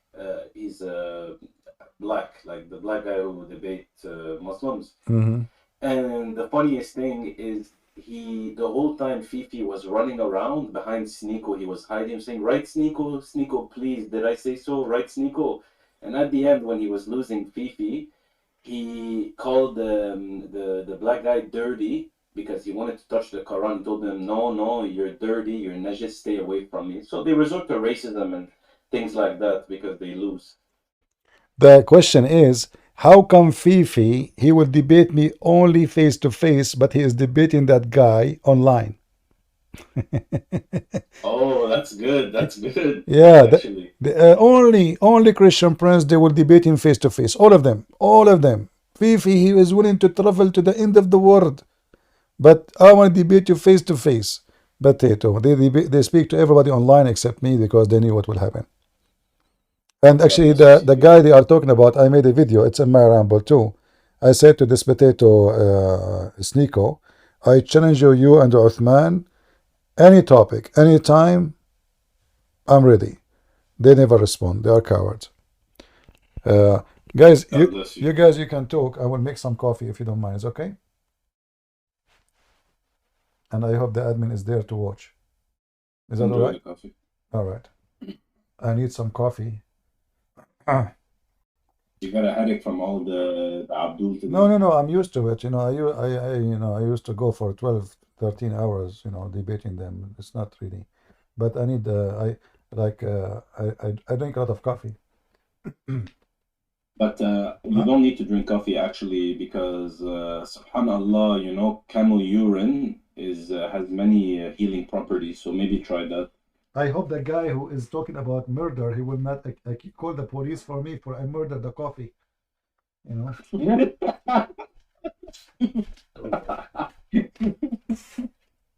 Yeah. Dude, Muslims in the chat who are like just chatting for the whole time. We want you to join. You guys won't join. You guys will not join. You guys keep joining and leaving. So I don't know why you guys are whining in the chat. We want you to bring your best of the best to come debate. Okay, they want to do suicide. They know it's suicide here, Well, of course they do. Here against CP. You cannot cry. You cannot talk stupid. You must come with facts. And if you don't have facts, what you gonna do? Just looking stupid. They don't want to. Oh God! Literally asking you to join a Discord call to debate, and you're saying come to Mecca? Oh my gosh! CP, CP, good afternoon. No, CP is making coffee. You must wait. If you want to ask something, he will come right back. It's okay. Maybe you guys can do it on my behalf. Yeah, last night we were talking about Professor Muhammad, and I never realized this Quran chapter 4:11-12 that the mathematics don't add up. I don't have a degree in Sharia law, but since CP had a degree in Sharia law, maybe he can explain the wisdom of Professor Muhammad and Allah. Yeah, which Quran? There is many Qurans. Because there is many Qurans, it cannot even add up. That's the problem. There's not only one Quran, So it's impossible to make a mathematical formula with which book. If you have different books, you cannot have one mathematical formula, Yeah, the inheritance. I thought it's pretty hilarious. What's hilarious is the new rush. It's like the new trend of philosophers, Muslim philosophers. Yeah. Metaphysical necessity. What is the metaphysical necessity of Allah having like 2 hands, 3 hands? And you know what's funny? Philosophy is haram. You cannot be a philosopher and be a Muslim. It makes no sense. Astaghfirullah.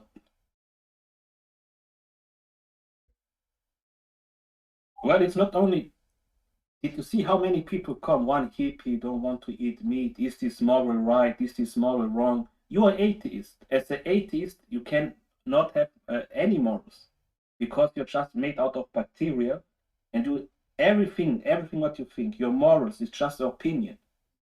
So the opinion of Hitler or the opinion of anyone is the same as you. You don't have a higher power. Without a higher power, morality is nothing. So it's absolutely stupid. How they come to Christian Prince to talk about that shit, really? Wait, remind me, was it a vegetarian or a vegan, or was he like what A was gay he? man, a trans gay, I don't know, something like this. Who knows? Was he vegetarian or vegan though? I have to know, because if that's so, do you know how much pesticide they put to protect the beans or whatever they're growing, the crops like the vegetables? You know how many animals die like squirrels from those poisons they put? So he's a hypocrite. Of course he is. But what you accept from somebody who don't believe in God, but believe in Nietzsche, believe in not It's okay. eating meat, you know? It's okay. It's okay. One day they will do photosynthesis. It's okay. Yeah, absorb the light. And Lebanese Christians, my brother, good to see you. Maybe I'll just leave it that on. Maybe I won't crowd this place. But definitely, if there's a chance, I would love to hear some absurd scenario about that mathematics. Yeah, sure. I'm leaving to the stage, so let's give a chance to the Abduls because they're shy. So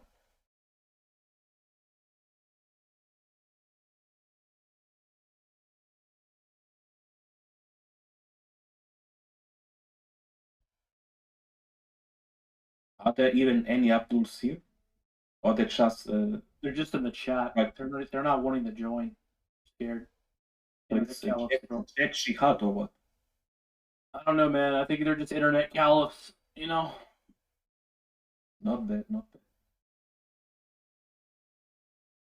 I know they have like an entire like Islam server that's like filled with Muslims that would be willing to come debate, but I don't There know. is Abdul here, Rians, I think, if I'm not mistaken. Rians, do you want to come in? It's okay, we don't bite. We only shoot.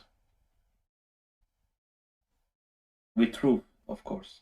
Because the only Abdul who seemed to join was the guy who just came and insulted and left. And tried to bait him to go to a private call. But Bro, imagine Speak. Caleb, what do you say about the atheists and about the pagans or something? What did I say? About what? You said about the morality, don't kill something. Yeah, there was a guy, he was vegan and gay, and he don't like to kill for food. I don't know, something like that. What about atheism? Like you said about bad about atheism. Of course, I say something bad about atheism because it makes no sense. Because if an atheist speaks about morality, where the atheist has his morality, that's the problem. If you think you're just a bunch of bacteria and your brain is just a bunch of bacteria, everything what you're thinking makes no sense at all. It's just the opinion of you, but it's not a rule. So if Hitler thinks this is bad or you think this is bad, it doesn't matter. If we live in an atheistic way. But because of God, we know what is true and what is wrong. But so Hitler is not atheist. Hitler was Christian. Yeah, Hitler was very big Christian, of course. Where you did learn that? Where you learned that Hitler was Christian? Rians, I want you to know that you're on a very tight leash. So if you think you want to just speak some of the bad things that you were saying last time, this is your last chance, I think. What last chance you talking about? I'm not even Abdul. I think you misunderstood something. Oh, maybe I misunderstood you. Sorry. Yeah. It's fine, because I come from Abdul background, a Shia Abdul background, very muta'ab place. So it's completely normal for someone to misunderstand, misinterpret something. Oh no, no, it's okay. My apologies. No, it's fine. It's fine. It happens a lot. Forgive me. That's okay. No, it's fine. It's fine. I can talk about Mata all day. What would you like to learn about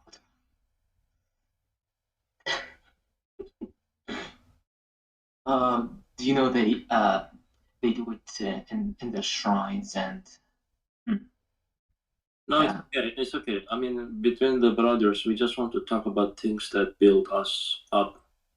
Yeah. I don't want us to reduce ourselves to those Abduls. Oh.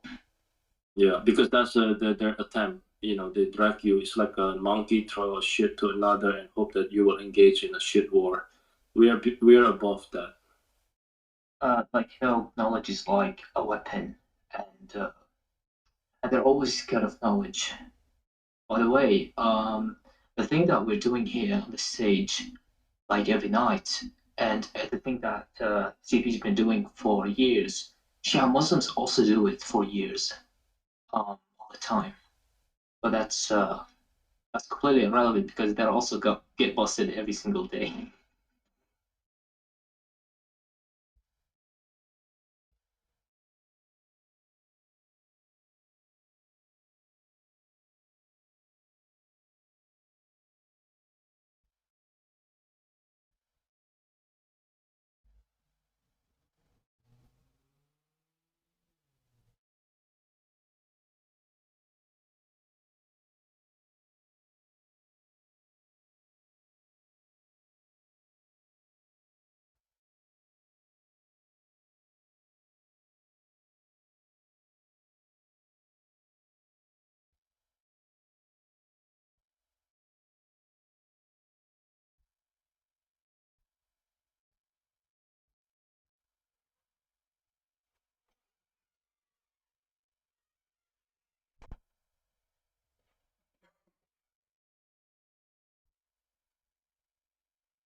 All right.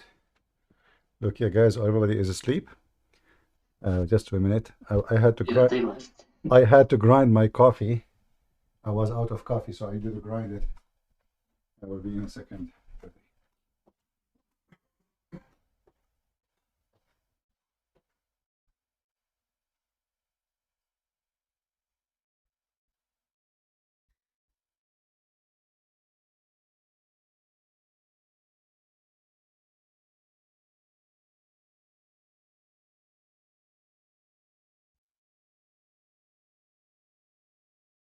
If there's any Abdul wants to speak, he should raise his hands. We will not bite as long as he keeps his moral values. We will respect him and we will show him from his books.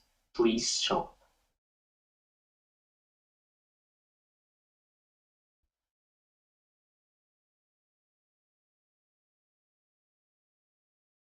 CP, are you only talking to Muslims right now?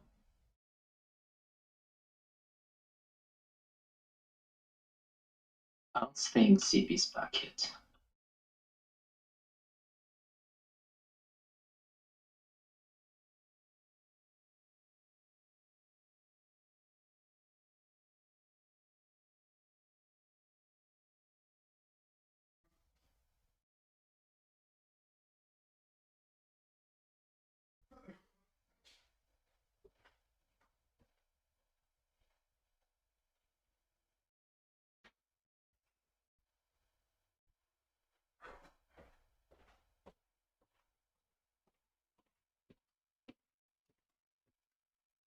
All right, I'm back. Sorry for that. The coffee is ready. I was totally out of coffee, so Enjoy your coffee. I have to grind it. You know, I have a grinder. I don't buy coffee, ready coffee like people do, because the coffee I do is a Greek coffee. You mean the Turkish coffee? No, it's a Greek coffee. No, no, this is not. You see, all those foods' name is hijacked. Like baklava is a Greek food. The Turkish hijack it. The Muslim hijack it. Falafel is a Christian. Falafel, shawarma, hummus. This is all the food of the Aramaic of that territory or the Greek. And then they hijack it, they occupy the land, they occupy the food with it, and now they change the name. And once you debate them, they say you came from the Crusaders. Do you not remember what your religion comes from? Well, I am a proud crusader. What's wrong with the crusader? They always debate about Crusaders that No need. bad ones. Well, bad. Here in the Middle East, they will say that. For sure, we are the bad one for them because they are the criminals. Like if you ask Hamas, is the Israeli army bad ones? What do you expect to say? You know, they will say for sure they are bad ones, but all of us we knew who is the rapist. Right? Do we have any Muhammadan? I'm not Muhammadan. Are you only debating Muslims right now? Well, what is your belief? Well, if I can give you some background, basically, I've been listening to you for a long time. Okay. And I do believe that Jesus is God. Okay, wonderful. It only makes sense to me. Just because is that God or God? He is God. He is God, okay. Because God comes to us in human form. All right. That I understand. But as somebody who is new to Christianity, you know, I still want to learn. I grew up with a scientific background, right? So certain things have to make sense to me. So, my friend, do you have to accept the Old Testament in its entirety to be a Christian? We want to go first with the, yeah, I accept everything, the book from the cover to the cover. There's no question about that. Because you cannot be selective, and anyone who would try to be selective is a hypocrite. Either this is a book of God or it's not. Now, in the Old Testament, there is the word of God and there is the word of man. So if you're asking me about the word of man, I don't care for it. However, it is there, so we can learn what happened. So when God he speak, it's God speaking. When the man he speak, this is a man speaking. So we have to put that into consideration. So let us say Christian Prince was exist in the time of Moses, and Christian Prince is not a prophet. He's just a friend of Moses. Christian Prince, he says to Moses something. It might be smart, it might be stupid, it might be genius, it might be whatever it is. This does not belong to God. This is belong to the one who said that sentence, regardless if it's how smart it is or how it is not convincing.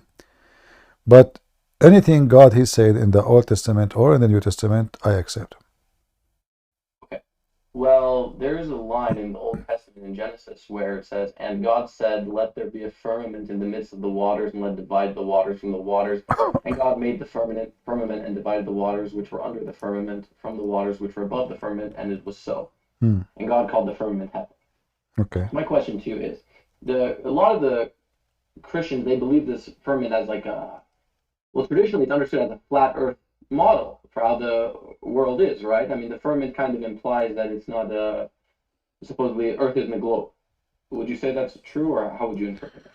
First of all, as long as we are talking about the Old Testament, then we have to take the Old Testament. The Old Testament is the only book says that the earth is like a globe.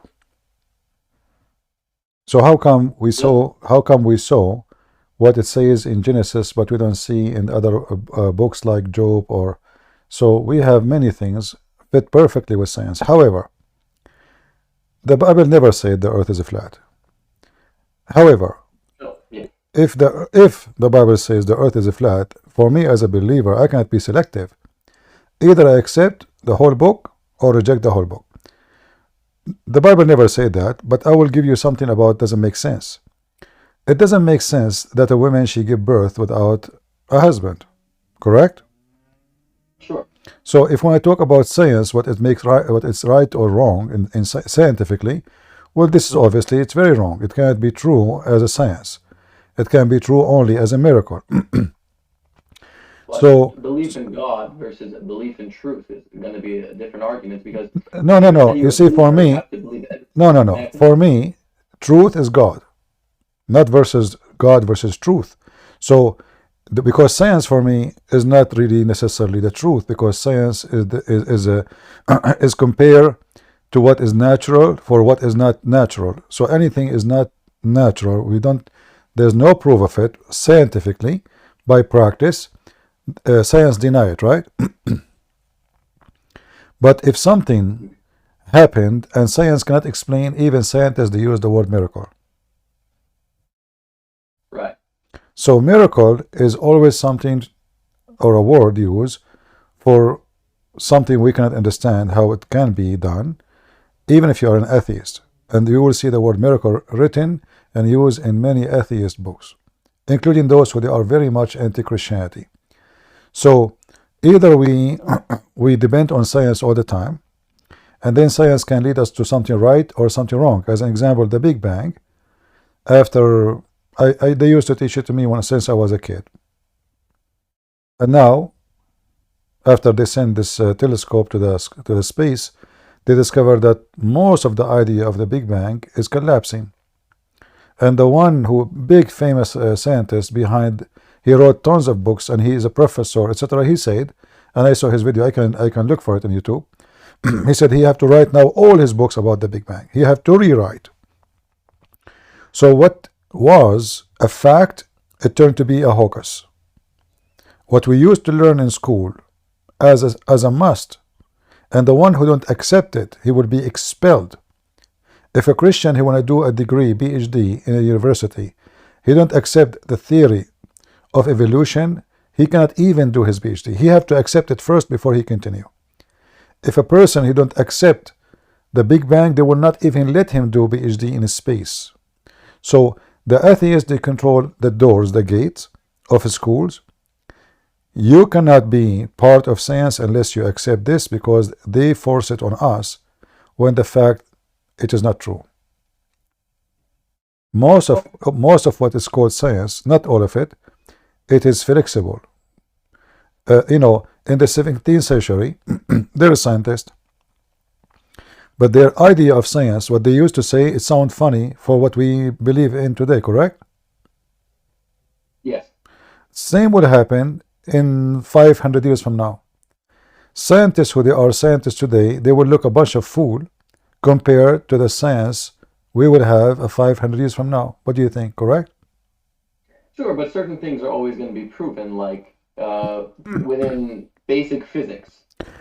Physics Those is laws aren't physics always about going to exist. but physics is about stability. So we assume that the same conditions are always exist, but it's not true. Like we know that dinosaur was exist, correct? Yes. But we don't see dinosaur now. So if we have no, we don't have dinosaur, the size of the animal. We don't have the size of the animal. So now if we have no bones, if we discover no bones, and somebody says to you dinosaur, aren't you going to laugh at him? You will laugh because there is no proof. So simply, if the proof is not exist, doesn't mean it's not true. If I say to you, do you believe in something you see or something not you don't see? Which one you choose? Well, you can't see, for example, the forces in physics, but you can still understand them through science. But I want to bring up, I don't want to jump topic too much, but since you bring it up, right, not believing with, unless you can see something. I mean, what about evolution? We can't see the DNA, but we know that we share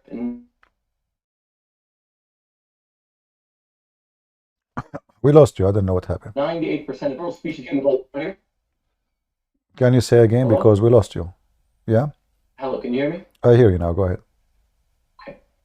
So you're saying that you need to, not necessarily you're saying this, but you need to see something.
It's my fault, guys. Sorry. It's my fault. In this program, I apologize. This is my fault. And the program broadcasting, I put two scenes, the website and this image. So when I switch, the other image does not have the source of audio. So I need to add it. So it's my fault. Forgive me, brother. Let me fix that. Okay, add a scene, add the source. Yeah, this is what was going on. Yeah, I will fix that. I will not change no more. Now you hear me, guys? We hear you great. And no, I mean in Rumble. Do you hear me in Rumble? All right. I apologize, you guys. Maybe if the sound not working in Rumble, maybe one of you should jump in Discord and maybe just join in the sound, and tell us or tell the admins. All right, it's my fault. It's not from Rumble. All right, it's Allah fault. Let us blame the Jews. It is the Jews. I saw a Jew, honest Allah. I saw a Jew walking here, and there is no way he is not involved in this, incident. Didn't Allah all the Jews fix? No. You're saying Allah is a liar? What? What?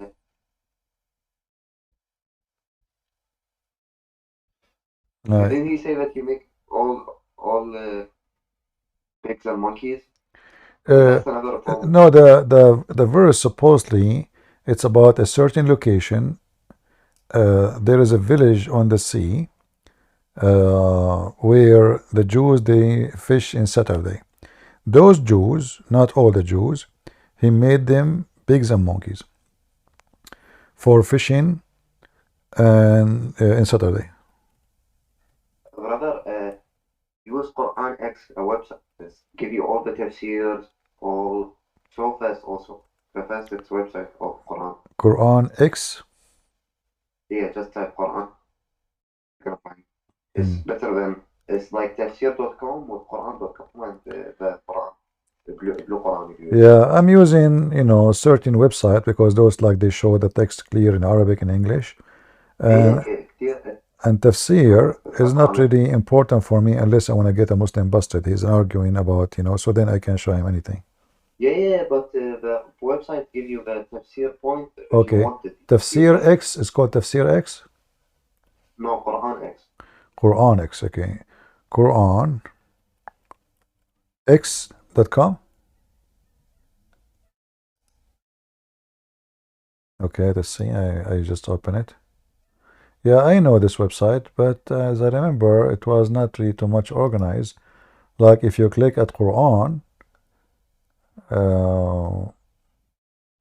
okay, let's see Al-Fatiha here.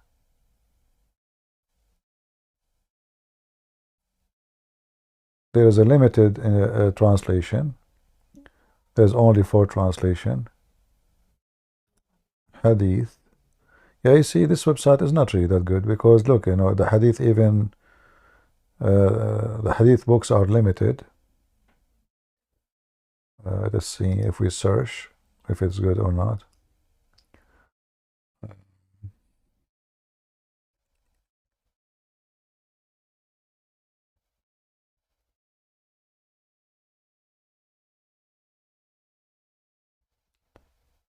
Okay. And yeah, the other issue with it, like the page is spread out, the text is so small, the Arabic is so big, so if I want to show it in the screen, it's going to be horrible. Not good for what I do. All right, do we have any Muslim?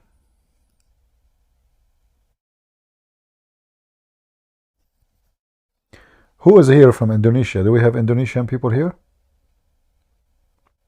I put for you the picture of those Abduls. We should bring Indonesian to stars. Where is those stars?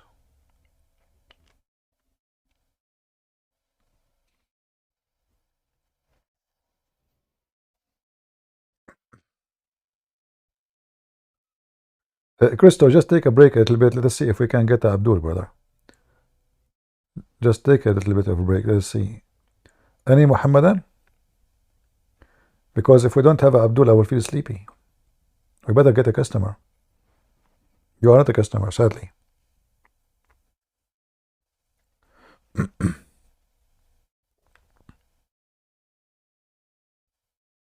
Any Muhammadan?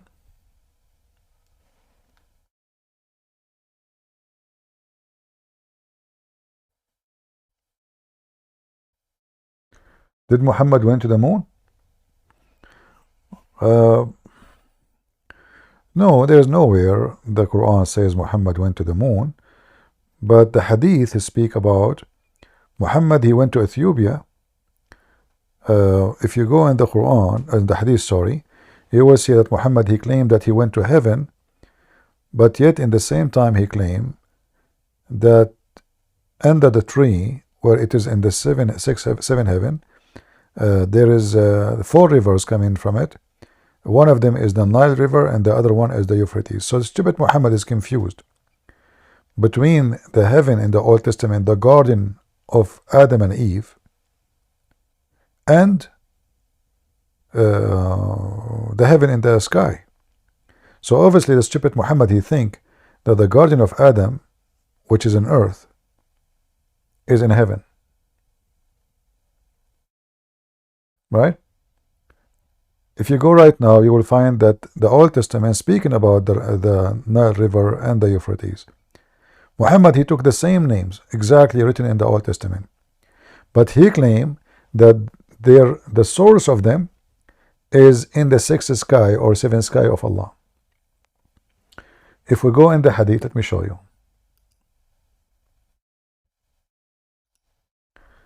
This is how confused Muhammad is. So we look Sihan wa Jihan. Let us see. Sihan wa Jihan.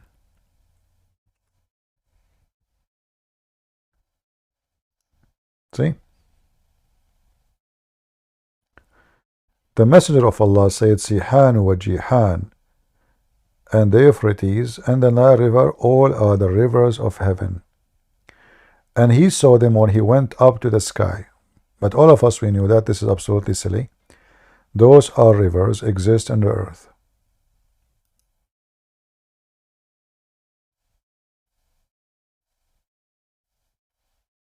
So either Muslim, they have to accept that Muhammad, he went to Ethiopia maybe, or he went to the south of Turkey today, or he went all the way to the sky.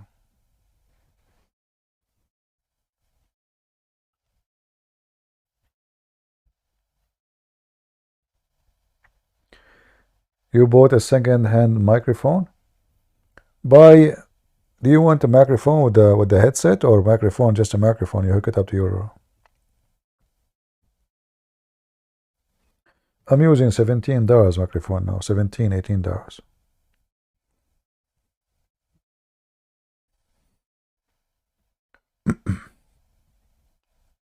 It is the one you hook it up in your shirt, you know. I have my the expensive microphone. I have it in the other computer. Lee, go ahead, my friend. Contra.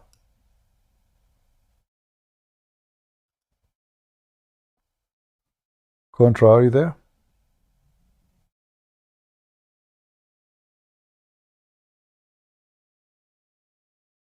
Are you there, Contra? All right, Contra is gone. Maybe you have difficulty. Are you there?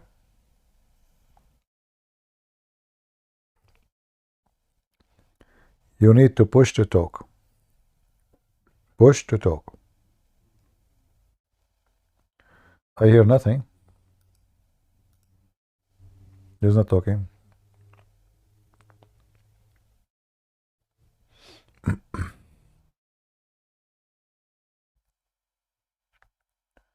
Mayday, Mayday, any Muhammadan?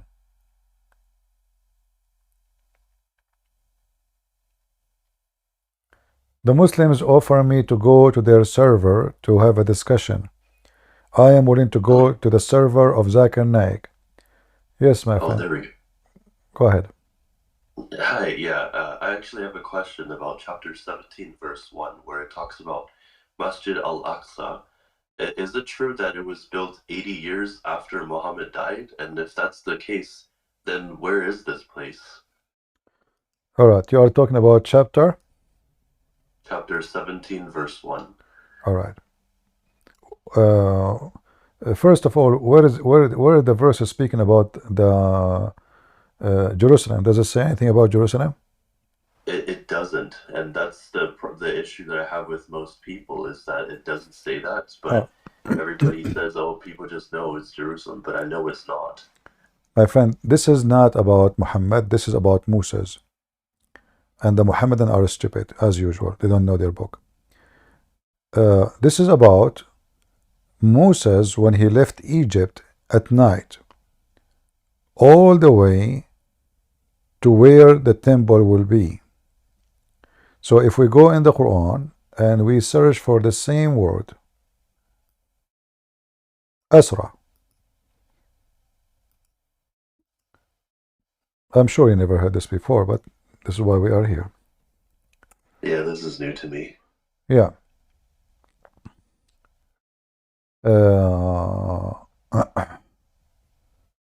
Let us see.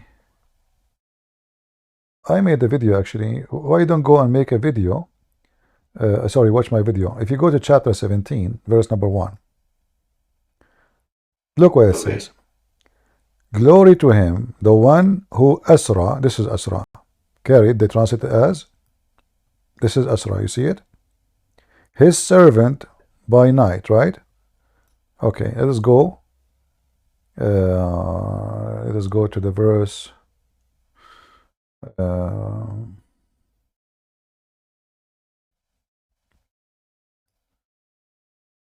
Just trying to remember. Hold on, give me a second.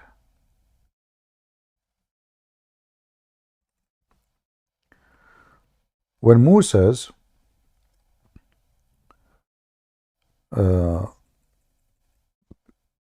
crossed the sea and he came all the way to the Holy Land, which he could not enter it anyway as a start. Let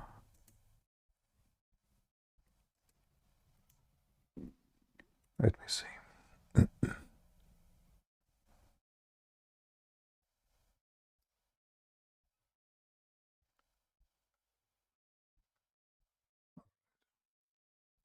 All right, let's go here.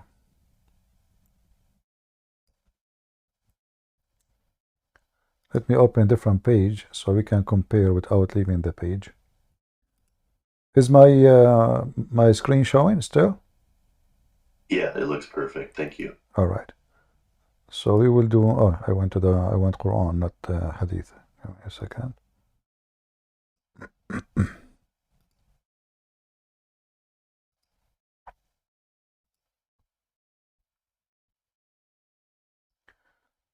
Here you see chapter 20, verse number 77, chapter 26, verse number 52.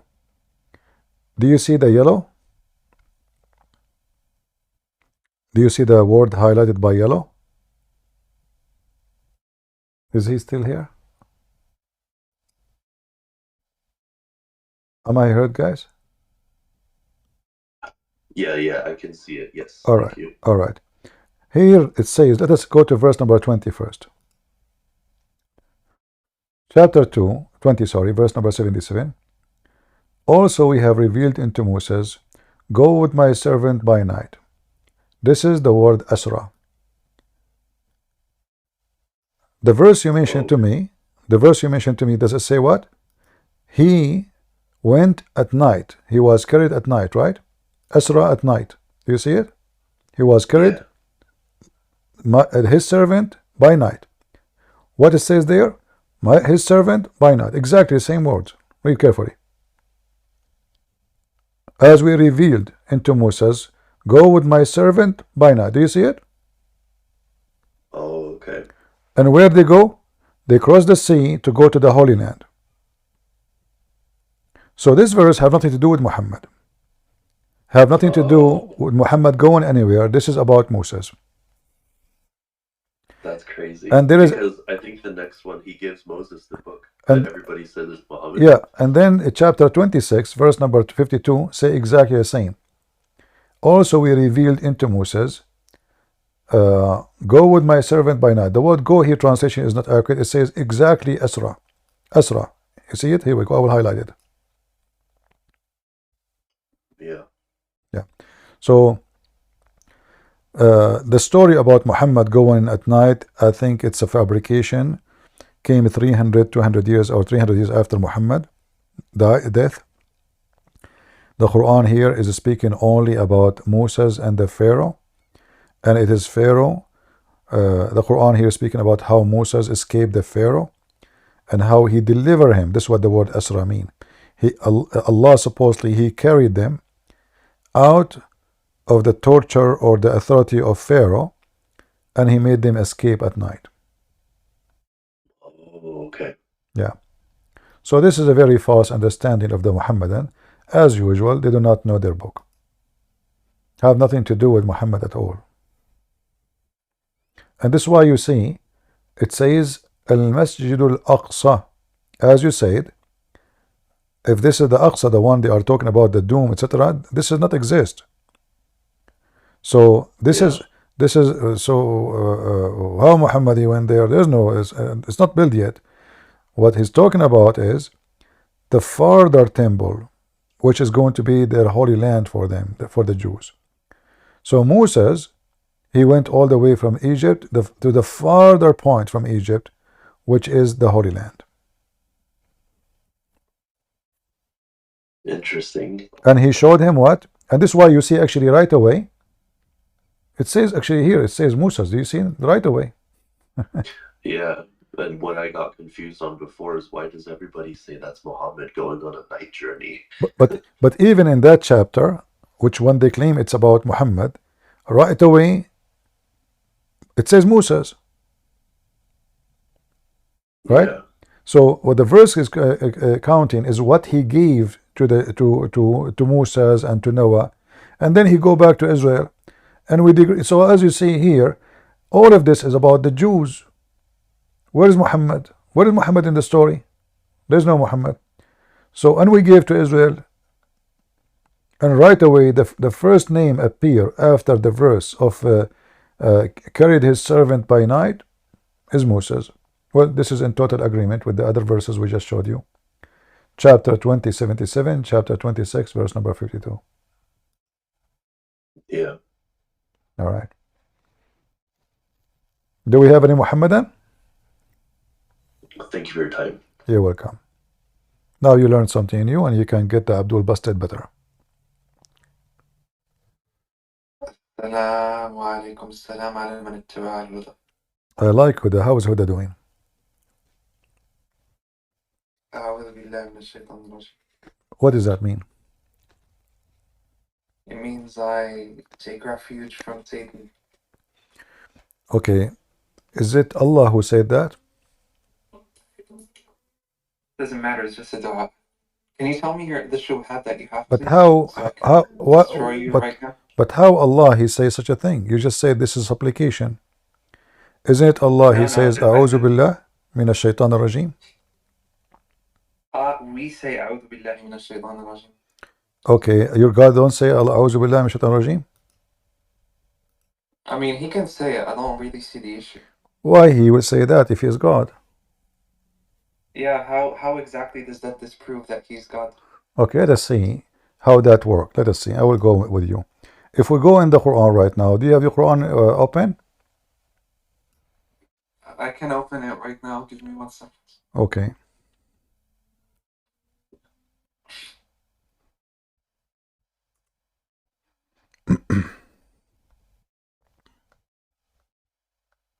Okay, go ahead. All right. I'm showing you in the screen where the word appear, but here we see in chapter, as an example, chapter 113 verse number 1 and chapter 14 actually, it says قل أعوذ برب الفلق. Yes. All right. Who is Rabbul Falaq? قل أعوذ برب الفلق. That's God. By the way, it's Rabbi. There is ba. Ba is harfu jar. We don't say Rabbu. It is. It cannot be the ba. Cannot have a dhamma. I did not say. I did not say Rabbu. You said قل أعوذ برب الفلق. I did not say Rabbu. I said Birabbil Falaq. Okay. It's recorded anyway. Anyway, who is talking? قل أعوذ برب الفلق. This is God talking. Who is talking? Okay. If you say أعوذ برب الفلق, what will happen? أعوذ برب الفلق. What taking, what will happen? What will happen if you say that? You're taking refuge with Allah. All right. Muhammad, he take refuge by Allah. Is he protected when he take refuge by Allah? Or Allah protected? Protected from what exactly? I don't know. So you are the one who said to me, I said, what does that mean? You said protected by Allah. Yeah, I mean, you'll So, be protected. so protected. Allah wills you to be protected. All right. So if you seek the protection of Allah, do you receive protection? Okay, so you can say it, but it does not guarantee that you will be. So what the point? I mean, you still say it anyway, because. Why you say it anyway if it's not guaranteed? So Allah is here guaranteeing you, or not guaranteeing you? No, he doesn't say that he guarantees you protection. This is like saying that if you pray to Jesus and Jesus does not answer your prayer, this means that Jesus does not exist because he did not guarantee. All right. Such, let us see. First of all, here is it about magic? Not necessarily just magic. No, it's about magic. It says about magic. Okay, where does it say قل أعوذ برب الفلق من الشعوذة? It says here من شر النفاثات في العقد. Yeah, it's just one of the things. No, this is about black magic, and the hadith come from it about the blowing in the knot. You know, this is the only way to protect yourself from it. So if you say it, is it guaranteed or not? If it's not guaranteed, then this is a false statement. No, nowhere does it say that it's guaranteed. It would only be false statements if Okay. God says So you when are 100% guaranteed that you will be protected. all right, all right. So when Allah he said that to Muhammad, is Muhammad protected by that or not? Not necessarily. So what the point? So what the point? Not necessarily. Here we go. This is Muhammad. He is the prophet of Allah. Allah says to him, say this. And then it turned to be that this medicine doesn't work all the time. Not necessarily. So what the point? Yeah, this is like saying that because Jesus says you can pray to me, and if your prayers don't get accepted, then there's no point in praying. So you see? the same logic can be applied. No. Here it says clearly that if you say this, you are seeking refuge by me. He is inviting you to do it so you can be protected from a certain thing, which is the envy and the black magic. So either this was a statement. He's not saying maybe if you accept, I will accept. It's just a prayer. No, he says it's command. It's a command. Say. It's a command. Okay, show me where it says that I guarantee you will be protected. Go ahead. All right. Let us go to the Quran, different verse now. Then. Okay. All right.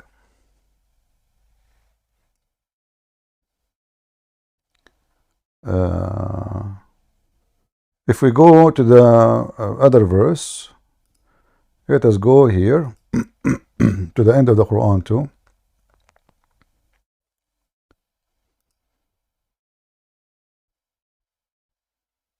Okay, go ahead. Read this one for me.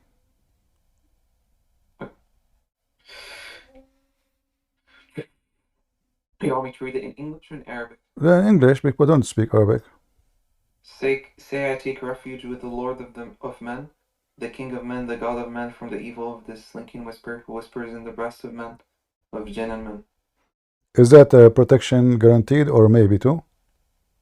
No, it's not. Nowhere does it say that Allah guarantees you protection. All right.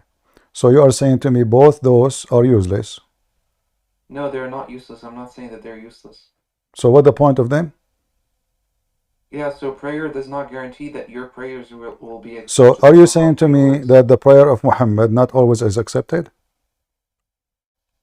Yeah, not necessarily. I mean, he's just a human. Even though Allah told him to do it and to say it? Yeah, so there are tests that are applied even to the prophets. So if the prophet gets bewitched, Okay. then that's just a test that's applied to him as a human. If it interferes with actually giving revelation to us, then yes, that would be an issue. All right. The purpose of this protection is what? The purpose of this protection is to protect you from a lot of things. It depends on your prayer. Did this protection work with any Muslim? This protection, I mean, probably how exactly would be able to falsify such thing? The same can be applied to you, by the way. We can say that Jesus, we can't demonstrate a prayer that gets accepted on the spot when you pray to Jesus. Let us see. Therefore, this means that Jesus does not exist. No, we are talking about existence now.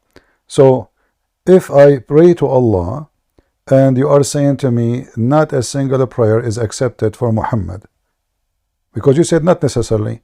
If there is any proof that when Muhammad he says, I seek refuge from those who do the not, it work? If there is any proof that when Allah he says to him, I seek from the one who the sinking whisper, the one who were in a whisper in the chest of people work? Both of them did not work. Muhammad he received satanic verses, and Muhammad he was under black magic. So those two, the one you when you enter here, you said A'udhu billahi minash shaitan ar-rajim. Those didn't work, because if you're a prophet himself, who your God promised him protection, he could not protect him. Yeah, so it does not say that he is guaranteed protection just by saying the prayer. No, because you see, what the purpose of shaitan to make Muhammad under black magic is to make fun of him, so people will laugh at him, correct? Yeah, so you're basically presupposing that within our paradigm, we have a thing which is that if you say the prayer, you will guaranteed protection. That's not how it works. My friend, you have to show me proof that Allah says you're guaranteed. Okay, but let us first me and you still don't get protected. Then all right, let us me and you and agree first. If this prayer is accepted, is when shaitan he want to do black magic in a person, especially like he's a prophet, is that to make people don't like him and to make fun of him and reject him? Is that the purpose? Yes or no? I'm sorry, can you repeat the question? If when we talk here, like the verses we are talking about is about black magic and whispering and deception, so when a shaitan, when we seek refuge to Allah against shaitan, specifically against shaitan, correct? Specifically against shaitan, or it's against everybody? Yeah, so when we seek refuge, it depends. If you choose to specify to seek refuge from shaitan, then you're gonna potentially be given refuge from shaitan. And if you pray to seek refuge from so and so disaster or a harmful people, then you're potentially guaranteed protection from so and so. In chapter 114, it says min al-jinnati wan nas, from the jinn and the men, correct? Okay, that's mean I'm seeking refuge from both, from the shaitan and from the man, correct? Sure. Okay, and you said to me there's nowhere it says that this is granted for Muhammad. Yeah, it doesn't guarantee. It doesn't guarantee protection. It simply says that you're potentially given protection, but it does not guarantee that if you pray, the prayer is going to be accepted instantly. That's not how it works. What about this verse in chapter 15, verse number 95? 95?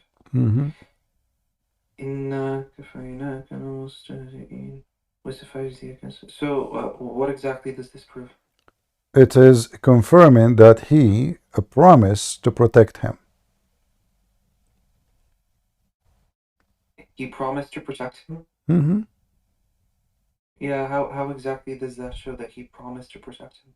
It says in the front of you, But from anyone, the genie, the human. I just showed you the verse says Yeah, from men, okay, from men show and me, genie. show me where it says, show me where it says that he's guaranteed protection from everyone just by praying. It's in front of you. It says anyone who is mocking you. Shaitan was mocking Muhammad, according to Muslims. A human being, they were mocking Muhammad, and both of them, they are still mocking him, according to Muslims. So how does verse work? He Allah promised him, we kafaynaka, which means fully, we fulfill to you the protection from both men and genie, and nobody can make fun of you.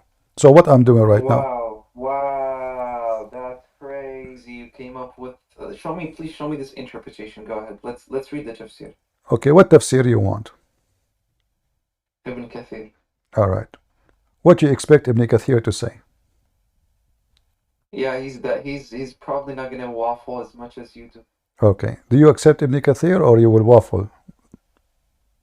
Yeah, just go ahead. I will accept Ibn Kathir. Okay. 1595. Here we go. This is Ibn Kathir.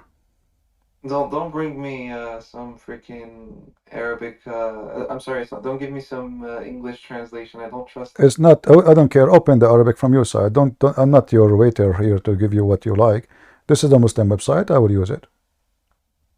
Okay, hold on. Let me call the Holy Spirit to tap in the Tafsir Ibn Kathir. Are you calling Jibril now? No, call in the Holy Spirit. Well, you just made fun of Jibril because according to Muslim, Holy Spirit is Jibril, isn't it?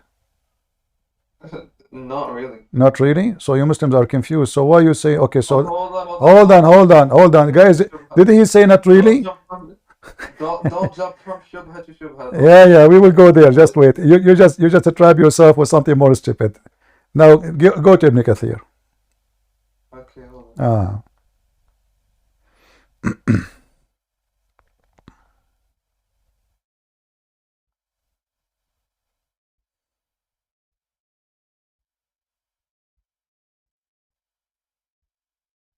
Give me 1 second.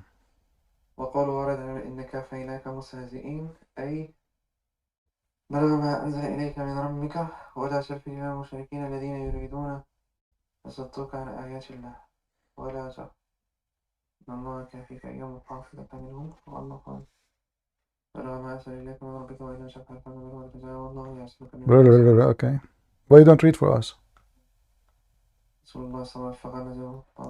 you don't read for us? Why you don't read for us? They don't understand Arabic, so what's the point? Translate. Okay, hold on, give me 1 second. Okay.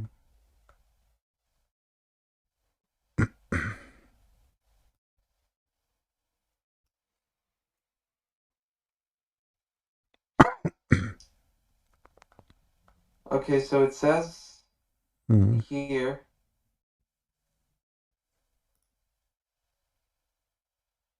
Okay, so it says the command to proclaim the truth openly. Allah commanded his messenger to convey what he sent with him to proclaim and spread the message, which means confronting the idolaters with it. Ibn Abbas said the ayah, فَاصْدَعْ بِمَا تُؤْمَرْ. Therefore, openly proclaim to what you have been commanded. Means go ahead with it. According to another report, it means إِفْعَلْ مَا تُؤْمَرْ. Therefore, proclaim that which you commanded. Mujahid said it is reciting the Quran aloud during the prayer. Abu Ubaidah reported that. Read for me. You're wasting my time. Read for me what I'm showing you on the screen. You are just reading nothing. Okay. Read for me. إِنَّا كَفَيْنَاكَ الْمُسْتَهْزِئِينَ بِكَ وَبِمَا جِئْتَ بِهِ وَهَذَا وَعْدٌ مِنَ اللَّهِ وَرَسُولِهِ لا يضره المستهزئون وأن يكفيه الله إياهم بما شاء من أنواع العقوبة وقد فعل تعالى ما تظاهر أحد بالاستهزاء برسول الله صلى الله عليه وسلم عليه الصلاة والسلام وبما جاء به إلا أهلكه الله وقتله شر قتل. Translate and let everybody laugh. Okay, it says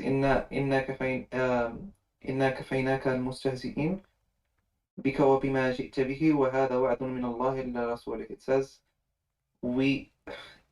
basically it says chapter 15 verse number 95 means that you are, it refers to the revelation specifically, which is my whole point.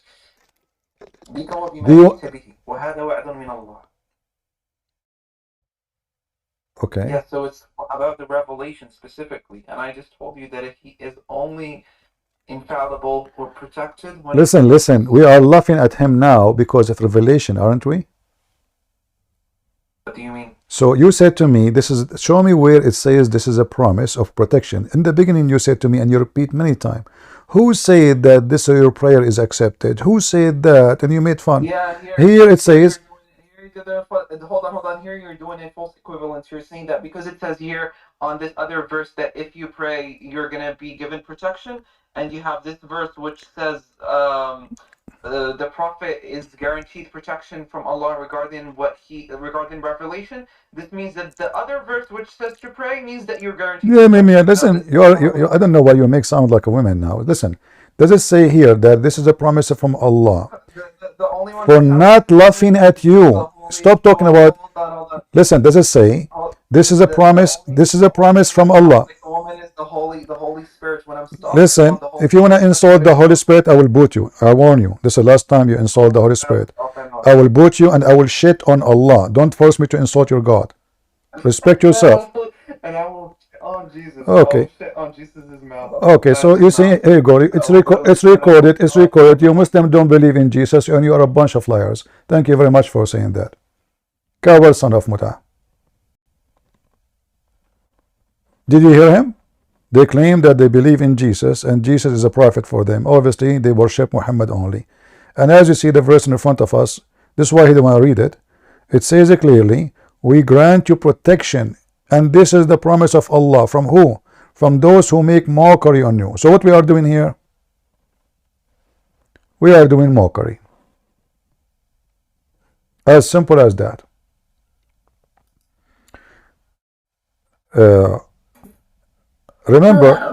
Remember, yes, hello? Hi, could you unmute my friend as well? Sorry? 1 second.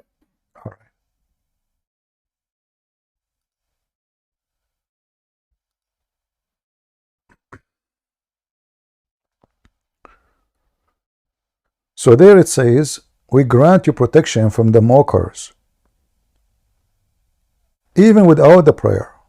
But it's not working. Even it says we kill them. Allah, he will kill them. But it's not working. People until now laughing at Muhammad.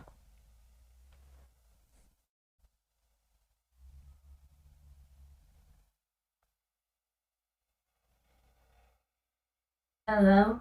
Yes, go ahead. How we can help you? I had a friend here named Abdullah. He just got kicked off. This is your friend? Is that Starlight? What's your name? No. No, that's not Starlight. Well, your friend is very rude and he was insulting the Holy Spirit. And he insulted Jesus too. He claimed to be a Muslim. Did you hear him calling Jesus a very bad name? Did you say what he said to Jesus? Not a Sigma man. A male. What? The law. All right.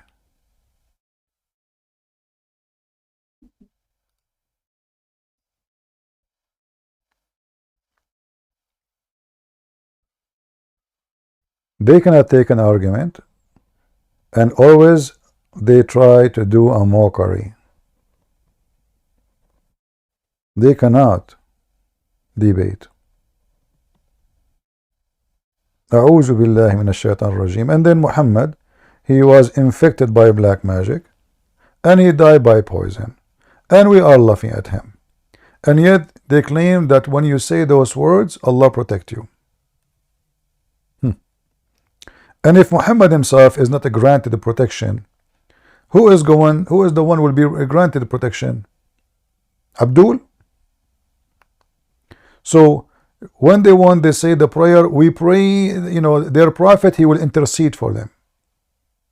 Even in the day of judgment, suddenly Muhammad cannot intercede to himself. His prayer is not guaranteed. Wait, hello, can you hear me? Go ahead, Josh. Yeah, I've spoken to you a few times, and I want to let you know that today was the first day I went to church.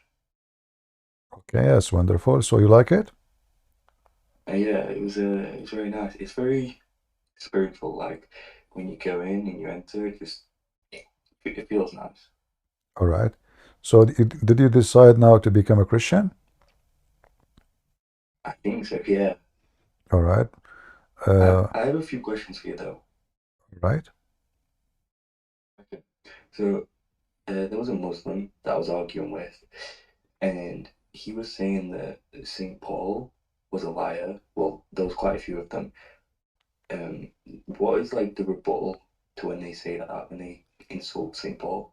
No problem. But the answer for that is from the Quran and from their interpretation.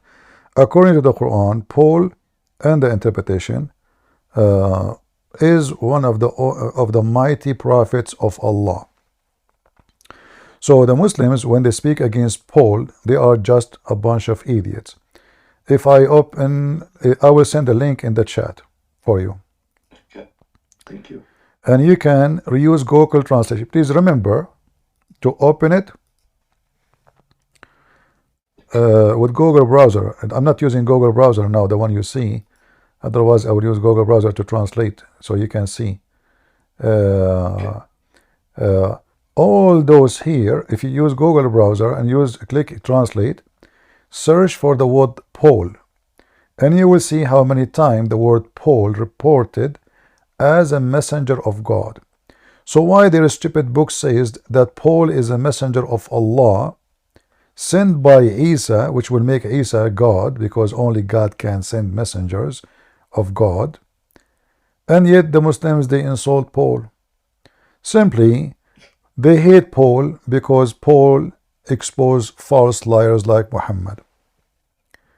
And they need to find somebody to blame why Muhammad is not in the Bible when he is a scumbag. If you read with me here, if you open the page I just gave you, use Google Translation, just from the first line, you will see here it says, and this is about a chapter Yasin, chapter 36, verse number 14. It says, and we sent to them two, and they accused them of lies. Meaning, they call them liars. Then we send the third one, we support them with the third one, which mean we string them, and we supported them with the third messenger. Ibn Jurayj said, from Wahab ibn Sulaiman, from Shu'aib al-Jabai, قال, he said that the names of the first two messengers is Sham'un and Yohanna. Sham'un is Simon Peter, and Yohanna is John. And the third one, his name is Bulos. This is the written way in the Muhammadan do not even know how to say the name correctly. So Bulos is the third messenger, and the town was Antioch. So the stupid Muhammadan, in their website, in their book, they say Paulus, he was a messenger of God, was an amazing man. But in YouTube, in their videos, they call him names because Muslims have zero ethic. They cannot deliver their own belief with the truth. Agreed. And we can show tons of reference, not only those. I mean, this is just nothing. I can show you endless numbers of books, Muslim books. Nothing of them is a Christian. Very heavy duty, authentic reference. They all confirm that Paul was, even not only that, in the book of Ibn Kathir, it confirmed that Paul, he became blind because he took his mule and he went to Damascus because he wanted to kill Jesus. Before he arrived to Damascus, this is the Muslim books, not our books, it's Ibn Kathir. Before he arrived to Damascus, the Messiah, he appeared to him and he commanded an angel of his to hit him with the edge of his wing, and he caused Paul to become blind. And then Paul, he became a believer, and he asked the Messiah to forgive him and to make him see again, and this is what happened. And then he met the Messiah and he became the most believing, decent man who followed Jesus. This is in the book of Ibn Kathir. Well, thank you very much for that. I've got one more question, if that's okay. Let me see if I can give you Ibn Kathir in Arabic, but you can use Google Translation again. I will post a link for you. I hope somebody can help me, and the links we post here, they post in Rumble, if you don't mind, if somebody can do that and help us. Let us see.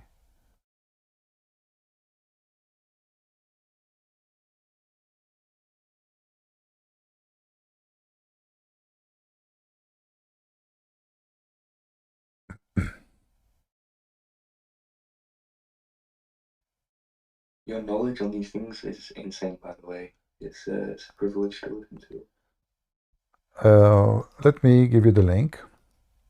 Okay. And I will get you an Islamic official link so nobody can say this is false. So this is the book of Al-Bidayah and Al-Nihaya, volume number 2, page number 119, and this is the link in the chat. And if somebody please can post the link in Rumble. Can you see, guys, the link, or it's not coming? Yeah, I can see it. All right. If you open the link, use please Google browser and use Google Translation, and then you will see the story as I told you, exactly word by word.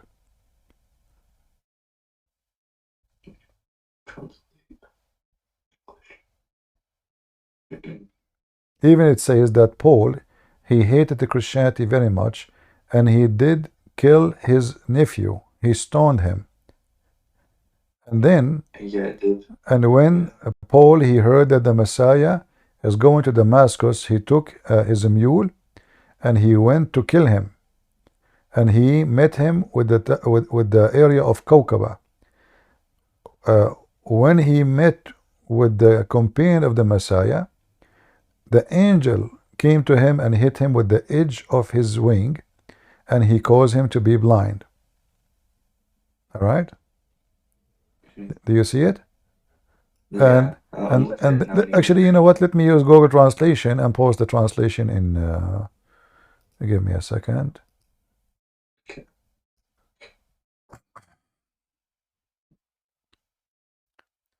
All right. Let's see here. So is this Quran or is this Hadith? This is the book of Ibn Kathir. It's called Al-Bidayah and Al-Nihaya, to explain stories of prophets and other things mentioned in the Quran. I don't know if I can post all the text in, but let me post this part at least.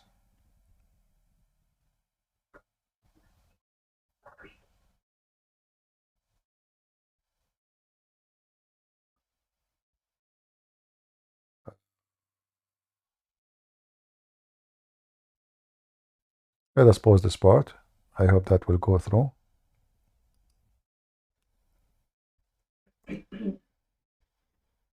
Yeah, I can see it. So when Paul, he went toward Damascus, he prepared his mule. He went out to kill him, which means to kill Christ. He met him in Kawkaba. And when he faced the Christ companions, an angel came to him and attacked his face with the tip of his wing, blinding him. And when he saw that, he felt like having, he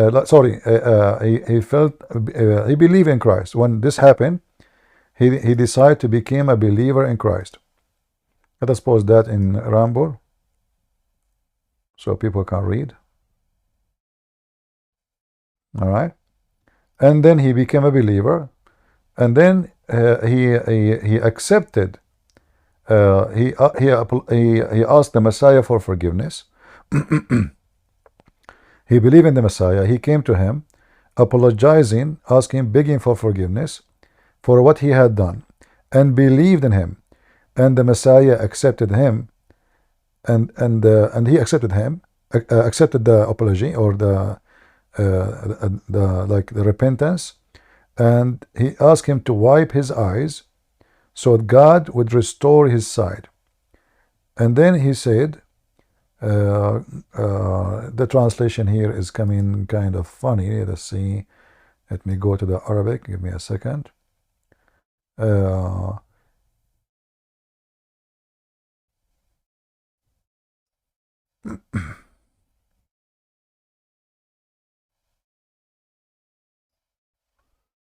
me go to the Arabic. Yeah. So yeah, the Messiah gave him light to his eyes, and he went back all the way to Damascus. He went to like a bazaar, and the Paul, he became a believer and he became a good person, and he built a church until now has his name, and it was conquered when the Muslims occupied Damascus. At the end of the page you will see that. So this is their books, this is their scholars. Do you see anywhere it says Paul is a bad person? Nope. So why they are saying, why in their chat rooms they are, they are filthy, trashy people, low class.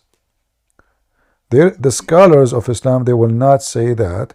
Only those trashy. When I say scholars, not those today, today it's like they have I believe that Muslims in the old days were way better than the Muslims today. I mean, they are terrorists, yes. They have very bad ethic, yes.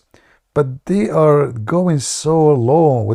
Like the Muslim at the old day, if they defend their faith, they don't say things they did not hear it from their prophet.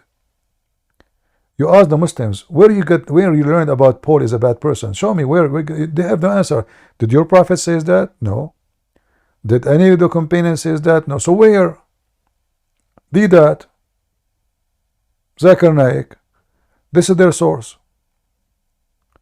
Before that, nobody speak against Paul. Yeah, right. Thank you for that. I have another question, Malada. All right. So I've never understood the whole idea of the Kaaba and the fact that they walk around it. Like, to me, it seems a bit pagan, but what's the kind of history behind that and the rock they all kiss? Like, what's that all about? I don't understand, really. Your voice is not clear. You don't understand the idea of what? So, what's the idea of the black stone in the Kaaba? The black stone is nothing but a vagina. The hadith says in the books of tafsir that the black stone, the women, they used to go around the Kaaba, and when they have their period, the women, if they want to have a baby, they go to the god of fertility, the moon god. So they go around the Kaaba naked, and they do it only when they have their period. And then they go and they touch their vagina, and the blood will be in their hands, and then they will place their hands inside the black stone, and then they pray to Allah to make them have children. This is why it says that the sin of mankind made the black stone black. It was white. What sin they are talking about? Those pagan people believe that when a woman, she cannot have children, that means she made God angry. So now all the ones is touching the black stone, obviously, are the one who make God angry. So when you touch the black stone will observe your sin, and by time will become black. If we go, we can try to find it. Let me see if I can find it.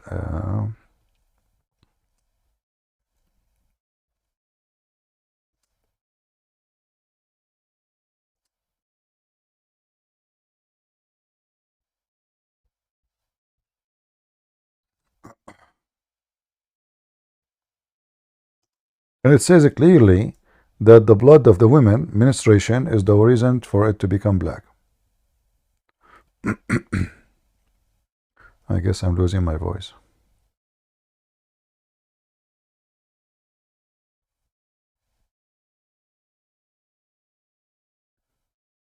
All right, let's see here.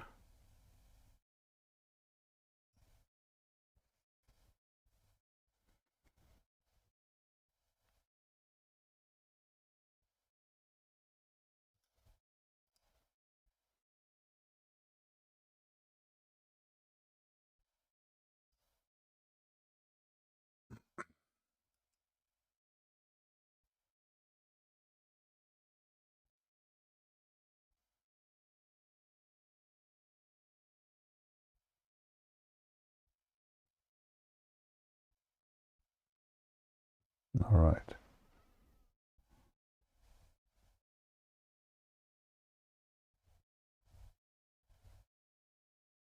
I have a height actually, but I'm trying to find an official website.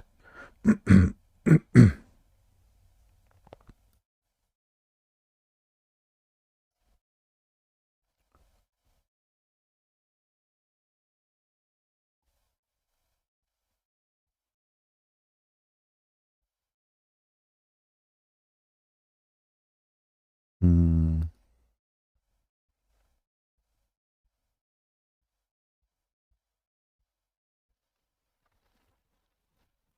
Let us see this one.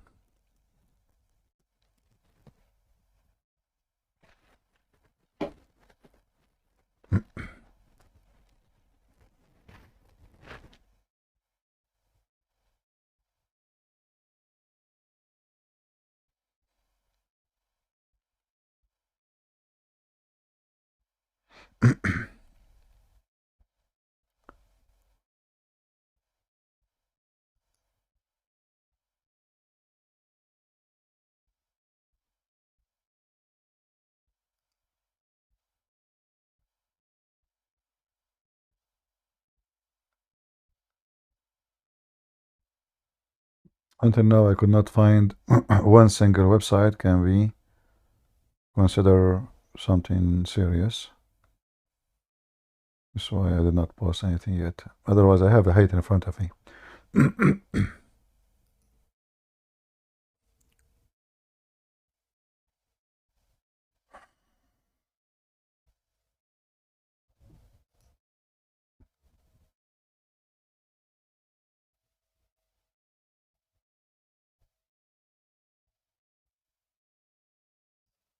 Let us see this one.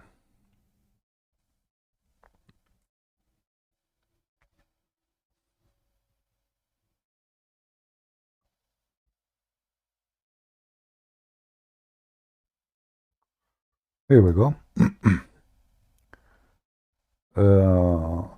If you open this link, let me pause this link for you. You use Google Translation again and read the first line in the top. Okay. And let me pause this in Ramble too.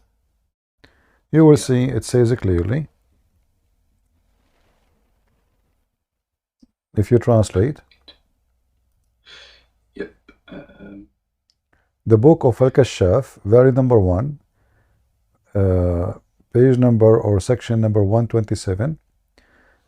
Gabriel, he came with the black stone from the sky, and it's mentioned that the black stone spit out from the mount of Abu Qubais. Abu Qubais is a little mount close to the Kaaba, and the Muslim, they have a story, Muhammadi claim, that Allah, he hid the black stone during the flood of Noah in that mount. When the flood is over the mountain, he spit it out.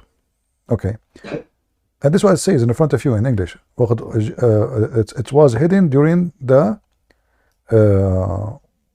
flood, and it was white from heaven, but when the blood of ministration from the pre-Islamic area touch it, become black. Do you see it? Mm-hmm. Yeah. So you know, this is their books. I mean, this is not somebody, the enemy, you know. This is their books. Yeah. The first page in the book, let me pause the translation. And this is the reference, Al-Kashaf.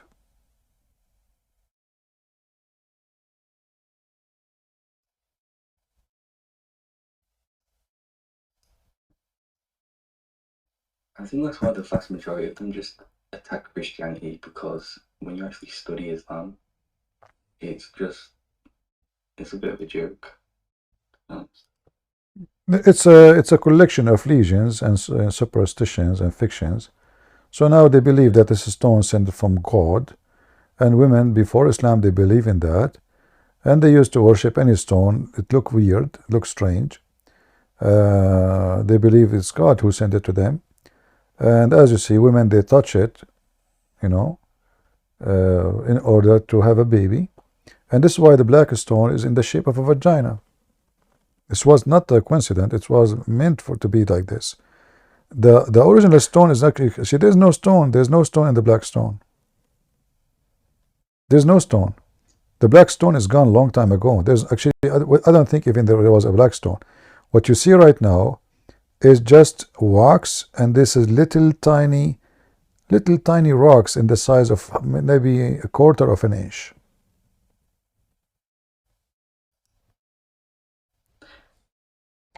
Do we have any Muhammadan?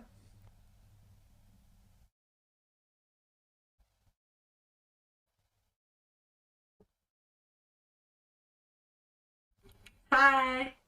Hey Starlight, how are you doing, sister? I'm doing okay. I have a question. Okay. So I heard that like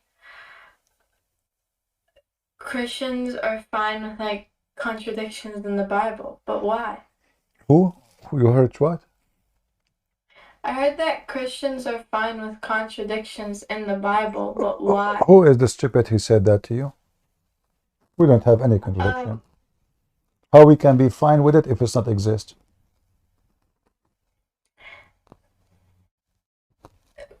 Give me the name of the stupid who says to you, we are fine with the contradiction in the Bible. If we don't have any, how we have contradiction? The contradiction is in the Quran. All the Quran is a contradiction. Bring the Muslim who says that to you. Do you want to bring him here so we can laugh together? Well, I don't.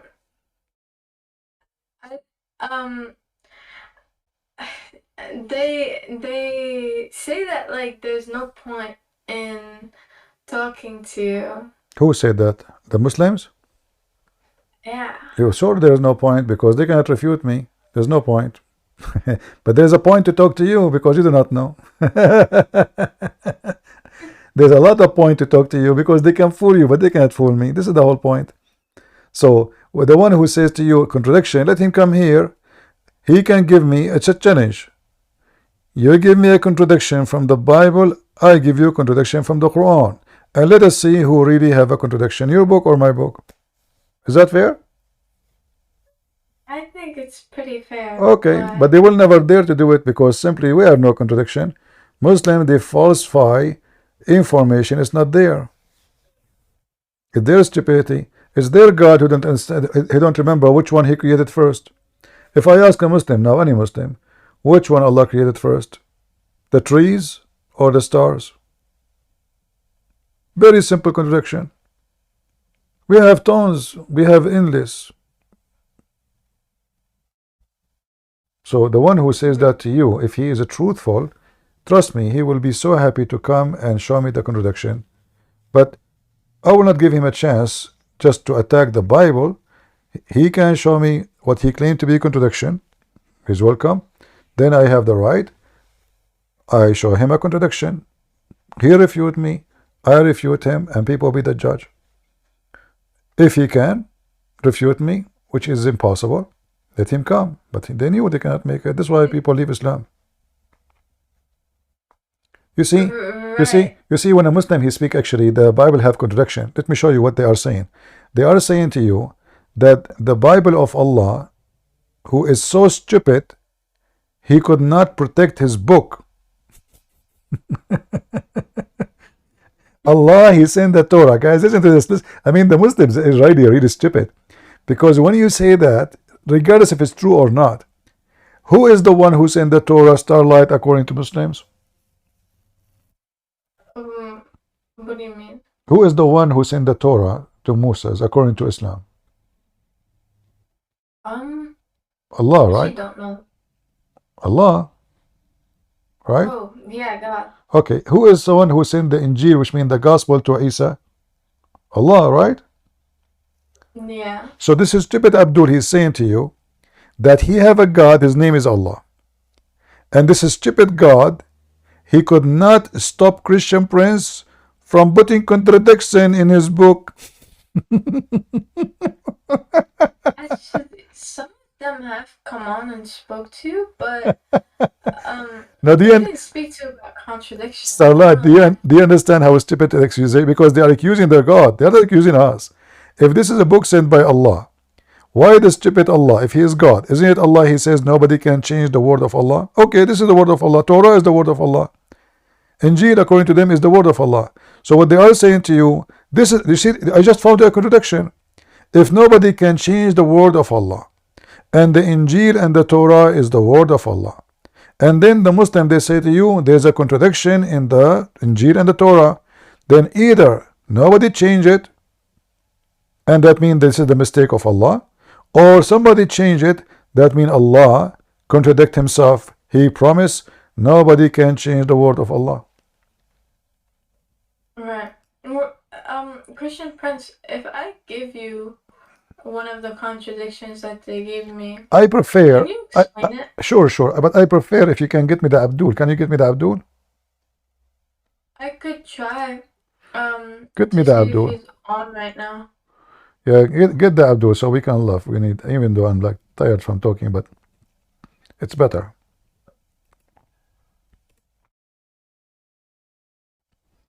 I'm even. He's okay. So I looked for him and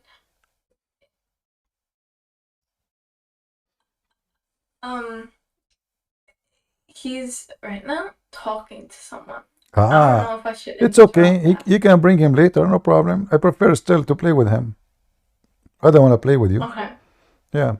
Read with me in the screen. It says, chapter 6, verse number 114. It says, no man can change his word. Word of Allah, nobody can change it. So how this Torah is changed? How those Muslims, they are saying this is a contradiction. Either we can change it or we cannot. So if our book changed, that means the Quran is a book of lies and Allah cannot be God. And Muslims are just making fun of Allah. If our book is not changed, which means this verse, the promise of Allah is true, then we have mistakes, that means this is a mistake of Allah because nobody changed it as it is. Allah sent it this way. But let this Abdul come so we can laugh. Do we have any Abdul?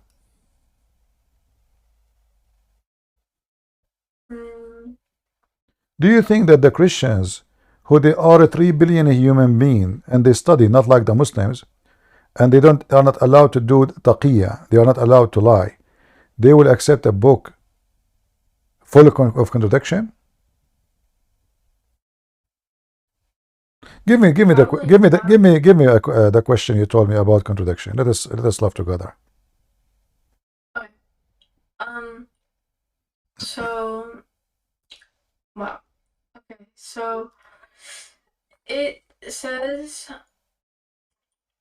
in Matthew 1:17. Here, I posted those two verses. It says that there was 14 generations, but until Jesus, but there was 13 supposedly. What? And that's what they gave me. So in Matthew 1:17 it says, so all the generations from Abraham to David were 14 generations, and from David to the deportation to Babylon 14 generations, and from the deportation to Babylon to the Christ 14 generations.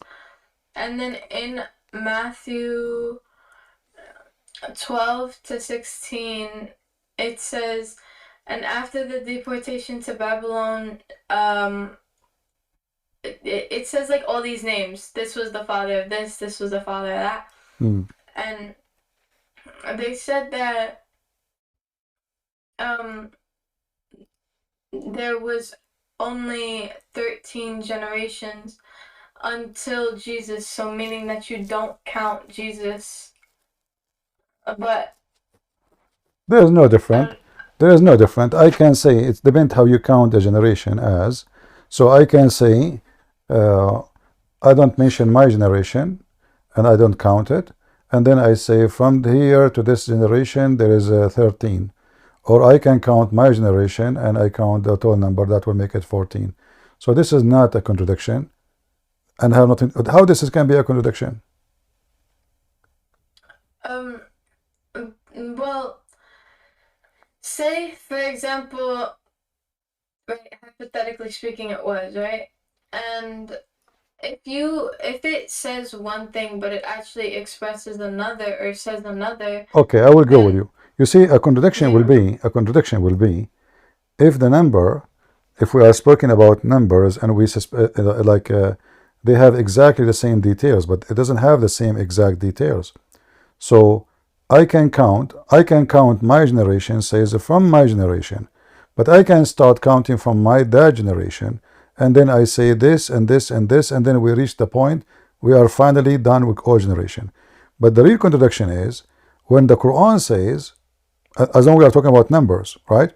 The Quran says that Allah created the earth and the heaven in 6 days, and then Muhammad, when he explained it, it turned to be 7 days. So this is the real contradiction. It cannot be both. Here is just about I start with who and end with who.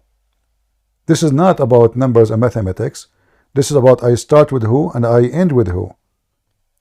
As an example, when the Muslim they says there is a king in the Old Testament, here it says he was a king at the age of etc., and here it says he was a king at the age of etc. The fact both of them they are correct, but he became a king in a very early age, but he is not really ruling, for he is not old enough to become a king. So he is a king, yes, but he is not the ruler.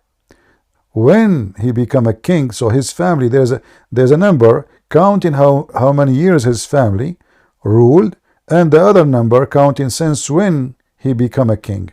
So this is a contradiction only for the fools. But if we go right now, let me show you in the screen. You see my screen, Starlight? Yeah. All right. How many days Allah he created the earth and the heaven? It says 6, but it's actually wrong. But hold on, we're talking about contradiction, no problem. So here, it says 6 days. It's repeated many times in the Quran. If we go here in the Hadith, you will see this.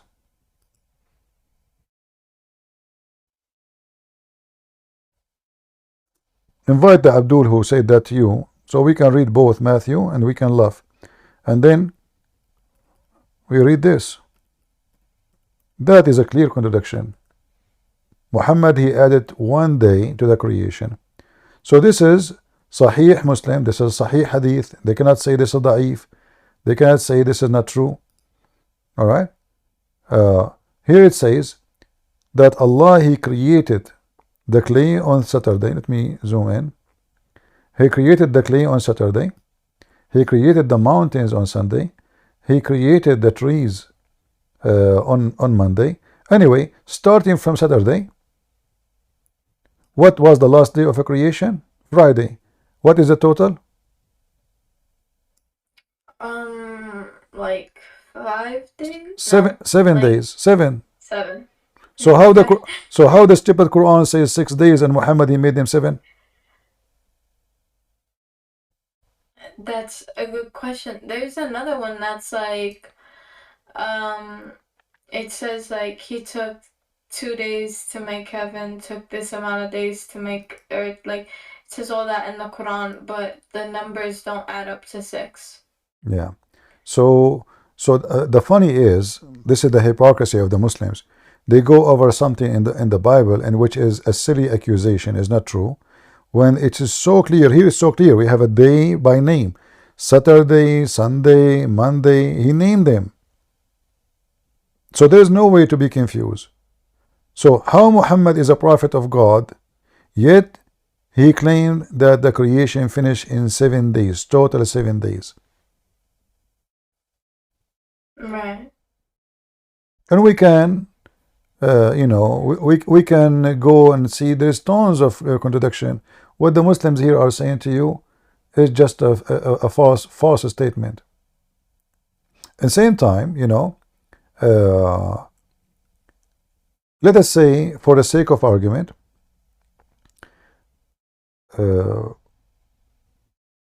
I'm counting generation, and I say here they are 13, and there I say is 14. Is that a mistake of God? If this is a mistake, I feel like it's certainly like if there's actually like 13 and you put down 14, I feel like it's like a miscalculation. okay, but is that okay? But you see, even if this is true, which is not, even if that's true, this is if it's a mistake, well, the one is talking here is not God yet. This is not God. They are talking about the generation. It's a presentation of who is Jesus. So let us say, for the sake of argument, there was one generation missing, which is not true. Still, that will not affect the Bible, that Jesus is God and Jesus died in the cross. So if I say there's 13 or there's 14 or even 16, is that will change anything? Nothing. I can show you now tons of reference of Muslims claiming about Muhammad. He is the sons of Ishmael, but each one of them, he gave you different generation. Each book, they have even different names. Muhammad, he changed the name of the wife of the Pharaoh. Her name now became, according to Muhammad, Asiya, and her father is Muzahim. But according to history, her name is Nefertari, and her husband is Mr. Ramses. According to Muhammad, Ramses, his name is Pharaoh. He thinks Pharaoh is the name. What the hell? You know, I advise you, listen, there is a website made by Christians to answer every single one of those. Muslims are just copying, usually, Muslim atheist website. Each one of those, you will see that this is not really true. It's just a fabrication. Christians are people who study hard, and they are not like Muslims. Allah knows best, and don't discuss this and don't discuss that. No, they discuss, and they study, and they, you know, they are researching. We are commanded to research. We are not commanded to say, like the Quran in chapter 5 verse 101 says, ask not questions. Why ask not questions? Because if you ask questions, you will leave the faith, verse number 102 says. This is a person who don't want you to know. In the Bible it says the opposite, search the books. So if you read here, let's see. Do you see the verse? Yeah. O believers, question not concerning things which were revealed to you. So if we cannot question things revealed to us, we can question what? Things not revealed? And then verse number 2, it says, as people before you question concerning them, and then they become disbelievers. So the second you start questioning Islam, what happened? Well, you leave Islam. This is what happened to you. Yeah. In Christianity, you are welcome to question everything. It's not even right to believe in something blindly.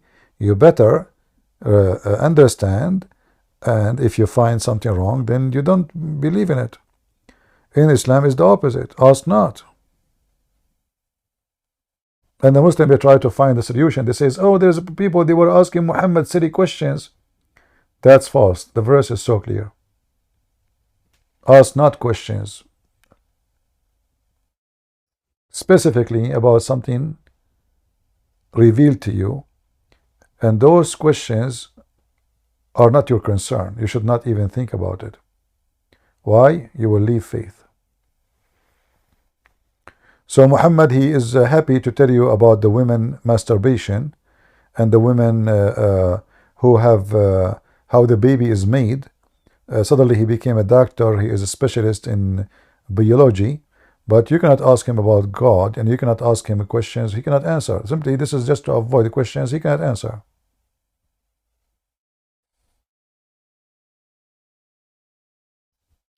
Yeah. Wait, he talks about woman masturbation? What? Yeah, you know, sorry, I should not talk about this in front of you. I forgot.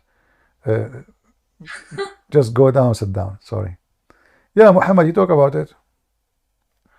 I heard like other things that he talks about, like or like that like what Aisha said in a hadith before, but I never knew that he spoke about that. And Yeah, a woman, she came to Muhammad because Muhammad is Dr. Masturbation. So the woman, she came to Muhammad and she asked him.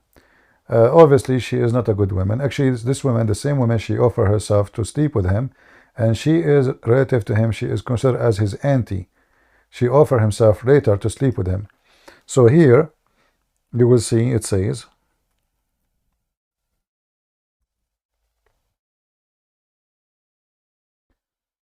I asked the Messenger of Allah, BBUH, about the woman who has a wet dream.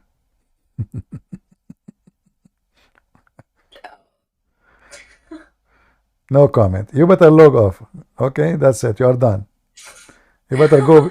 You better go before I kick you out. what did I do? Yeah, this is not good for your age. Let's go out. I will mute you. Guys, listen to this. Salama said to Salim, "O Messenger of Allah, Allah does not refrain from saying the truth." She's going to tell him the truth. What happened to her private part? Is it obligatory for a woman to take a bath after she got nocturnal discharge?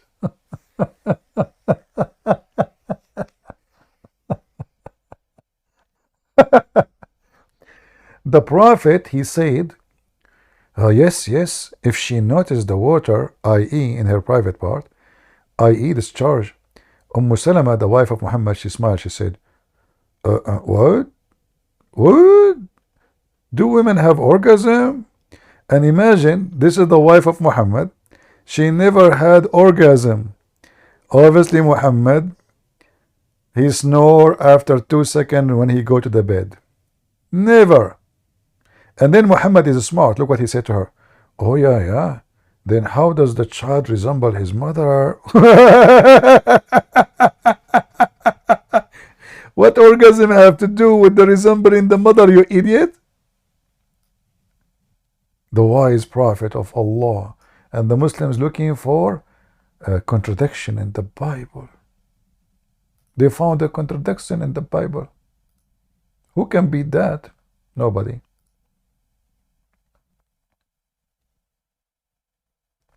Imagine how embarrassing that somebody talking about orgasm, you know, like, I mean, let us say people who they have no shame, they talk about everything. Like, I'm sitting with my wife, you are sitting with your wife, and then the wife of the other guy, she's supposedly, I'm a prophet or I'm a sheikh.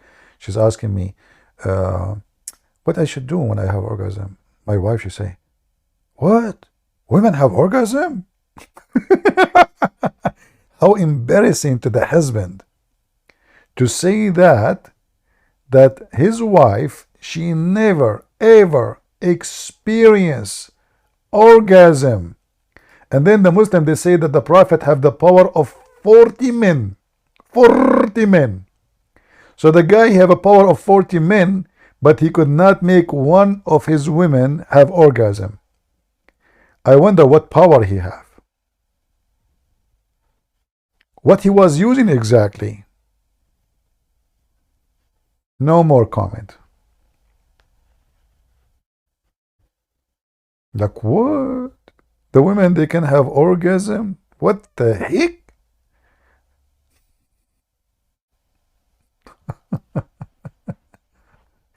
This wife, she just heard something she never heard before. Like, what? This is news to me. What kind of husband I have? What? And look at this trashy women. She go to a strange man. So what if he's a prophet?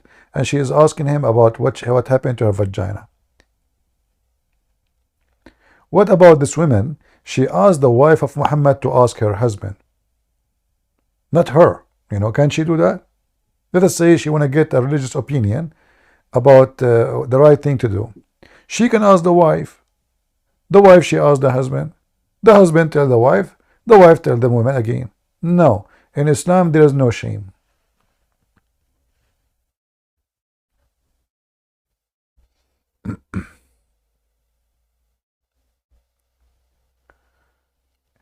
Mr. Yee, I'm sweeping lies.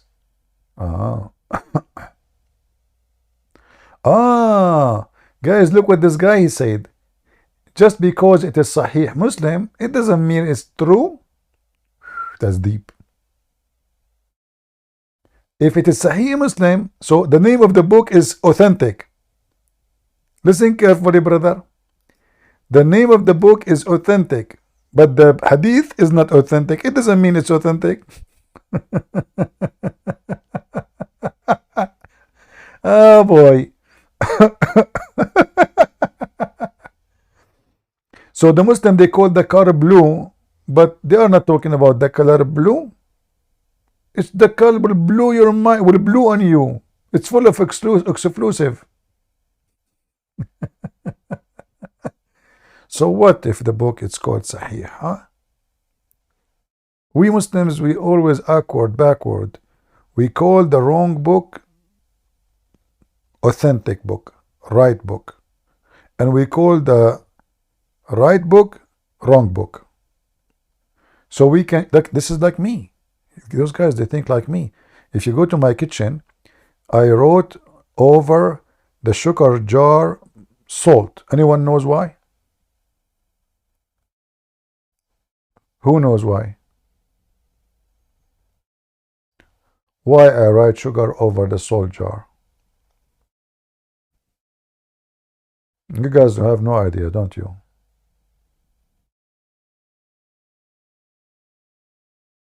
Nobody knows? What about people on Ramble? They don't know? Hey, people on Ramble, wake up. Do you know why I write the word salt over my sugar jar?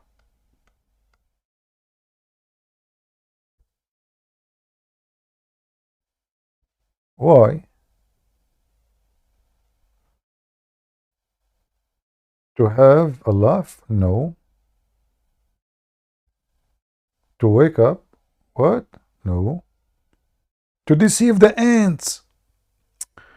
Like, hello?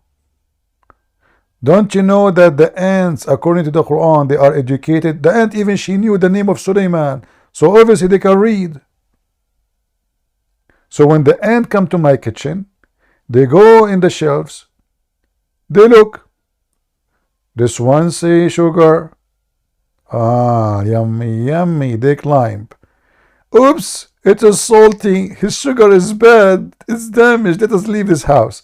So you have to be smart. You have to be creative. Listen, especially since Muhammad, he obviously he made it clear that the ant, she knew the name. How the ant, she knew the name of Sulaiman? Maybe he have a tag on his chest. It says Prophet Solomon. That you have a nice cockroaches. Be careful, Starlight. There's many here. They get disgusted from cockroaches. You have to be smart. I mean, come on. You have to trick the ants. You know. Yeah.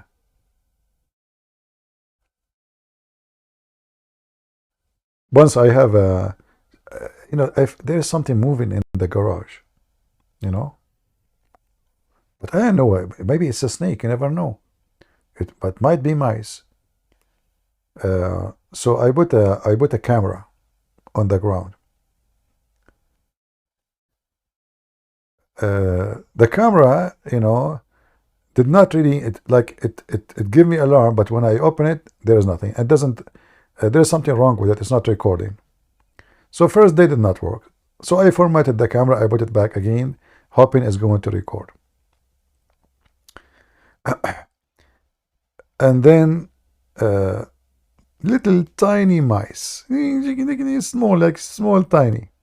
She come in front of the camera, and she said, I was going to post the video actually in YouTube.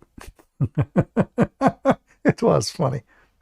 So she sit in the front of the camera, and she is staring, looking like looking right, looking left. She get close to sniff, and then she go retreat, and then she come back. She stand in front of the camera, and then she go back. So it was very funny. So I said to myself, how I'm going to catch this mice? I put a bait, didn't work. I put a bait and trap, did not work. I give up. I mean, it's not eating the bait. I said to myself, as long as she liked the camera, what about if I put the camera in the top of the trap and it worked? I'm sure she was a female. She's coming to take a selfie.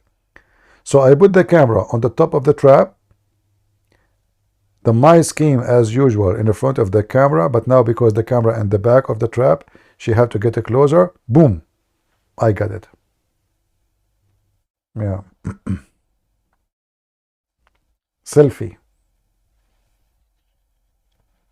She was exploring the gadget, doing box opening. Who is a Muslim I do unboxing for the Quran with me?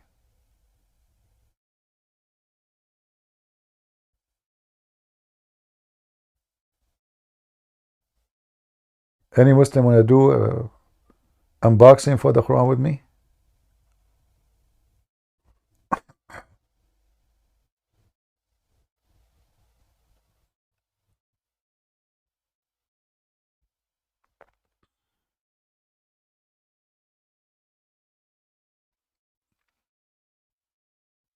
Anyone?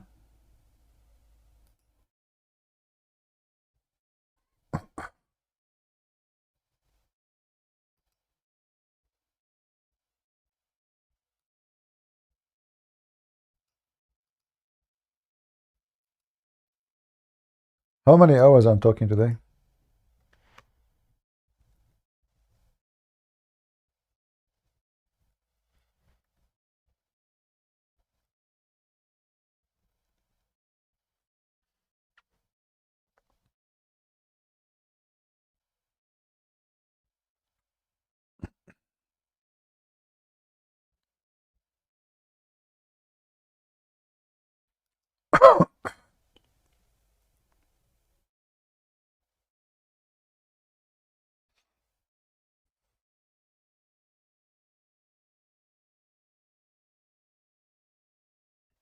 Anyone?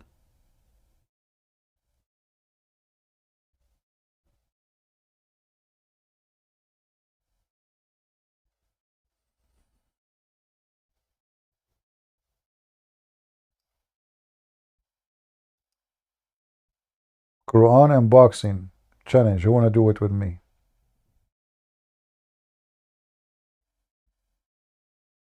What 4 hours? I'm here for many hours. Only 4 hours?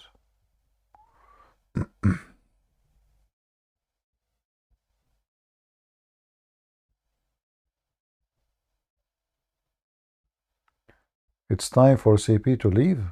Not really, but if there's no customers, get me customers, we stay.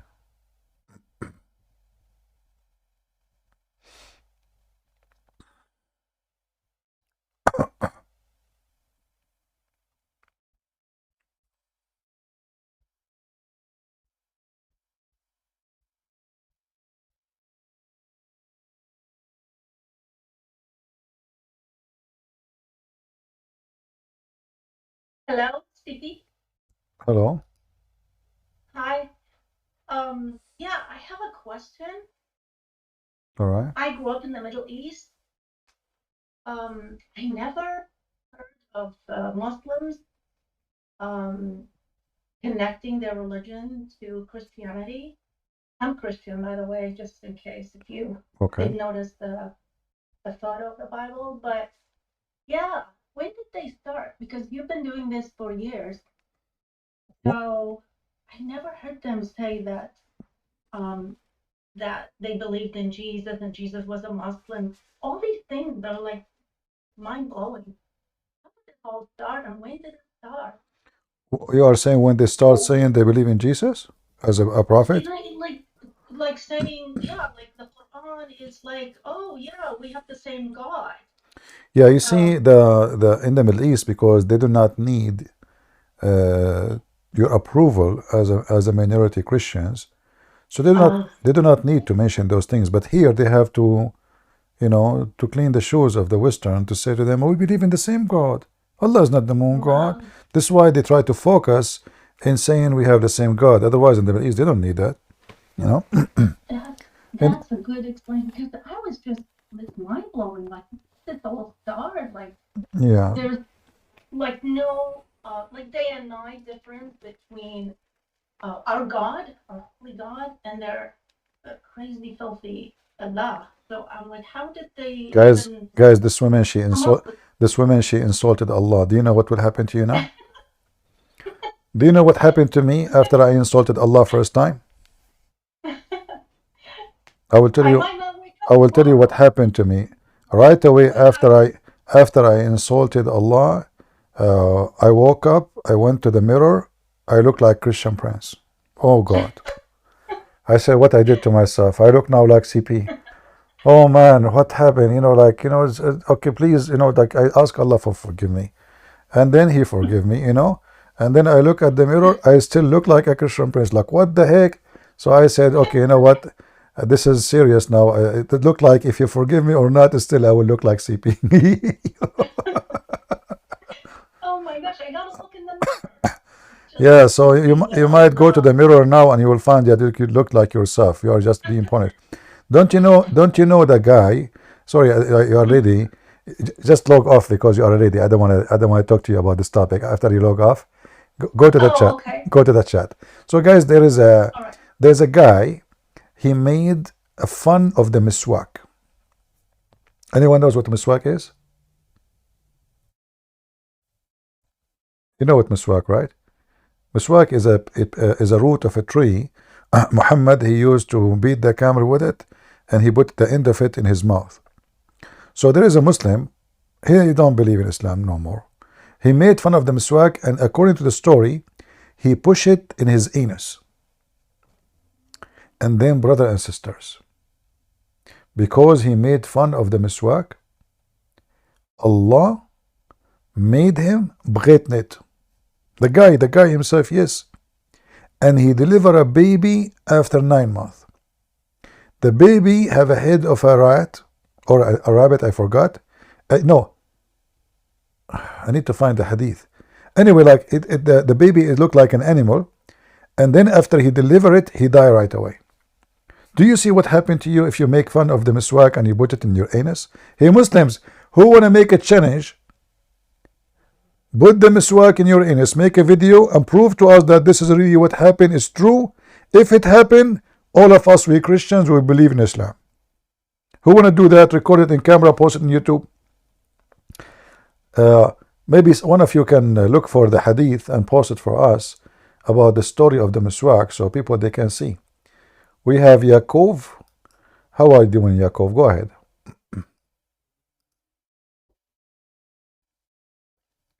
Are there, Yaakov?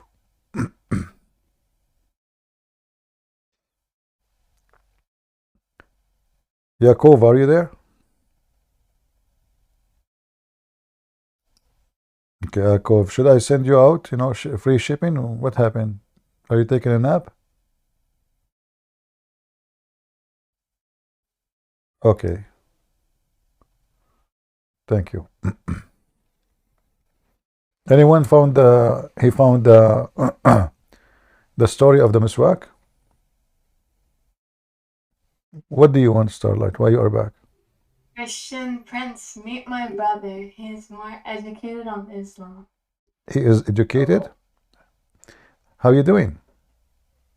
I'm good. How about you? I'm fine. So you are a Muslim and you are educated about Islam? Yes. I am a Muslim. That's wonderful. What do you like to share with us about Islam? Why you are a Muslim? I'm a Muslim because, well, I feel as though it is the truth and it is the right religion. How you know that it is the truth?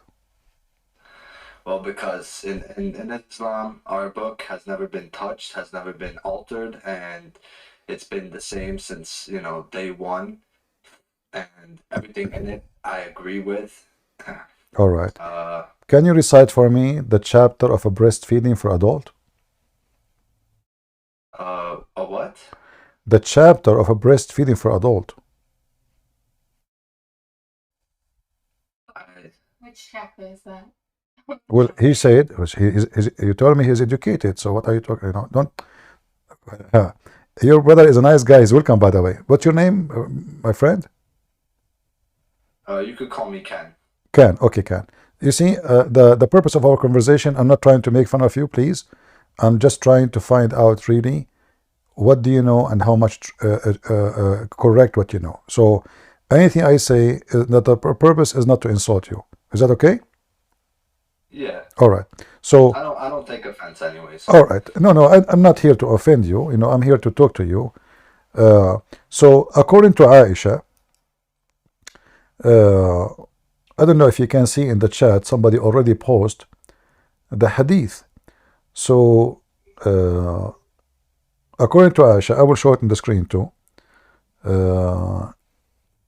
There was Quran under the bed of Aisha.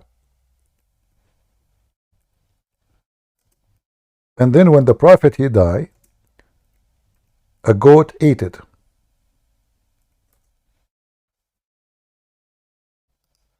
Can you see? Ate what? It ate the Quran, ate the chapters. Do you see the screen I'm sharing with you? Yeah. All right. Can you read it for us, please? The verse of stoning and of breastfeeding an adult 10 times was revealed, and the paper was with me under my pillow. When the messenger of Allah died, we were preoccupied with his death, and a tame sheep came in and ate it. All right. Do you remember what you said to me? You said, because our book never been changed, never been touched. Even the goat ate it. And now if I ask you to recite either of those verses, you do not know them. Where are they? Where is the verse of breastfeeding for adult? Have you ever heard of it before? Breastfeeding for adult?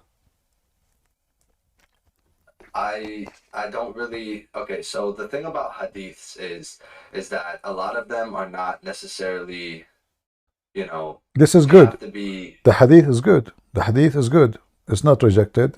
It's not da'if. It is Hassan. Hassan means good. The grandson of Muhammad, his name is Hassan.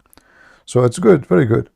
So this is what happened. Okay, forget about the hadith. Then recite for me the verse. Where is the verses of a breastfeeding for adult? 10 times. And where is the verses of stoning to death?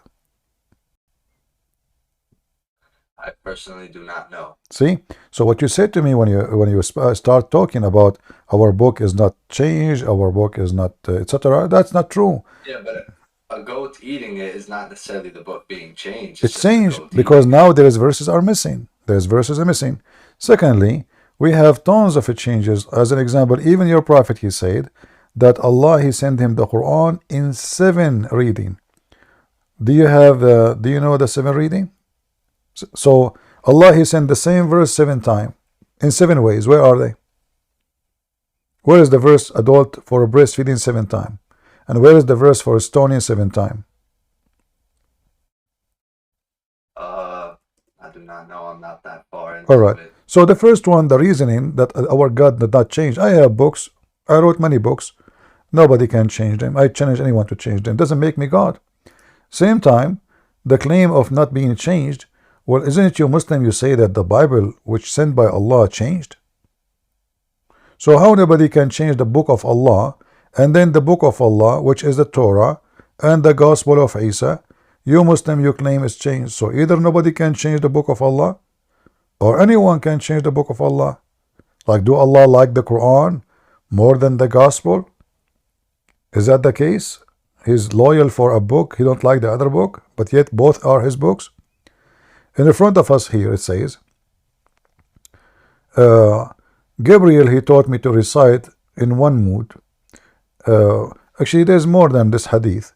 All of them they confirm that Muhammad he did not like and he don't accept to receive one Quran. So he keep asking Allah for more because his people they cannot handle one Quran. So what is the other Qurans? And to prove that the other Quran doesn't exist, okay, which Quran have the breastfeeding for adult? The goat, she ate one Quran. How the verse disappear from all the other 7 Quran?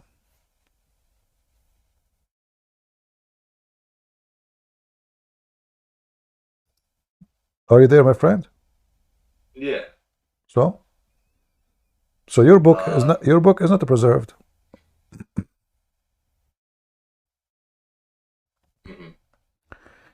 And give me other reason. You said to me, my book teaching the truth. What does that mean? Well, I mean, do you believe that Jesus is God? Well, the Quran teaches that Jesus is God. Isn't it the Quran says, okay, isn't it the Quran says that Allah is the creator? But isn't it the Quran says that Jesus is a creator too? No, it says that Jesus is the prophet, Prophet Isa. Well, as I Prophet of know, Allah. it says he is the creator too. Isn't it the Quran says that he created from the mud the bird? You don't remember such a thing? No. What I know is that Jesus is a prophet, and his name is Prophet Isa, and he is well. Okay, let me help you. Yeah, well, according to the Quran, Jesus said, I create to you from the mud a bird, and I breathe into it, and it become a living being by the permission of Allah. But doesn't matter.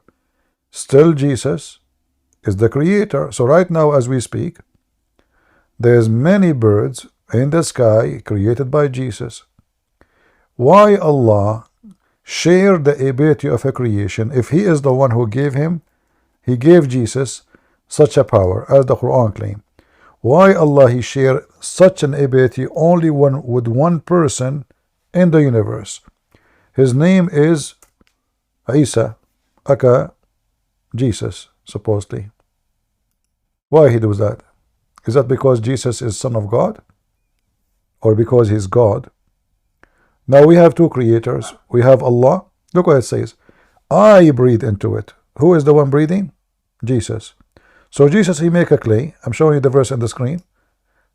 This is chapter 3, verse number 49. I create for you a clay. Well, this is how Allah supposedly created Adam. He made a clay. Okay, wonderful. And then in the likeness of a bird, Allah he made clay of Adam in the likeness of Adam, a human being. And then I will breathe into it. Who is the one who is breathing?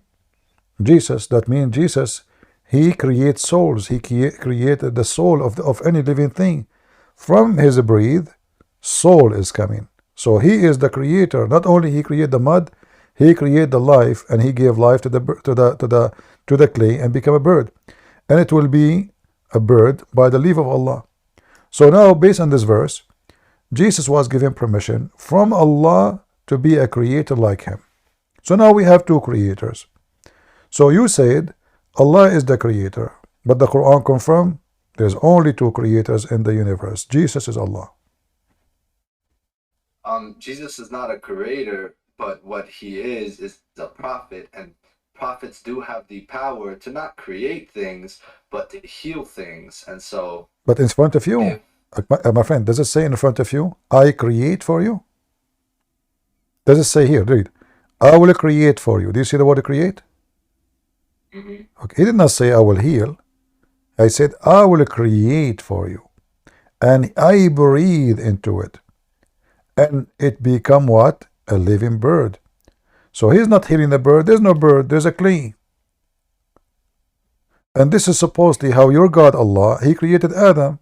He made clay, he breathed into it. Actually, it took Allah a lot of time, because according to your prophet, Allah he made the clay, took him 40 years to dry it, and then after that, Shaitan he go inside the nose of Adam. He came back, he came out from his anus. He found him empty. He told the angels, don't worry about him, he's empty from inside, not like Allah. Allah is full. And then after 40 years, Allah he breathed into Adam, and Adam became alive. Here Jesus made the clay. He breathed into the clay. The clay become bird and he's flying. So that is God. Same time, if you see, Jesus even can tell you what you hide in your houses. He can tell you what you ate. He can heal the leper. He can make the blind see. So what is left? And he can resurrect even people from death. So look what we have now.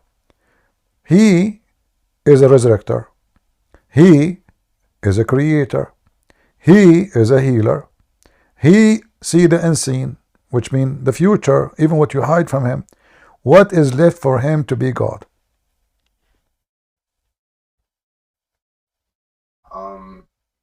Well, the fact that he's not God. How that is a fact? If he can tell you the future, he can tell you what you are hiding, he can read your mind, he can make the blind see, he can control nature, he can feed thousands. Where does it say that though? It's in front of you. It says, read with me carefully, my friend. Read with me carefully. I heal also the blind and the leper, and bring to life the dead. Do you see it?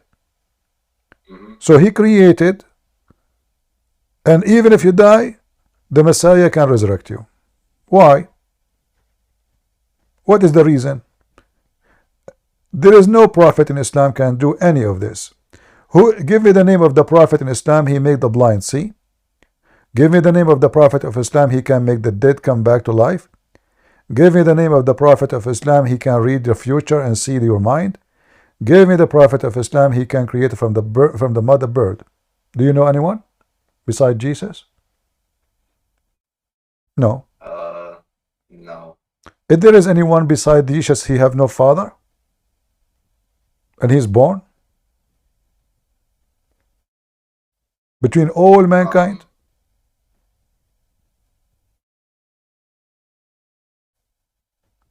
I don't know.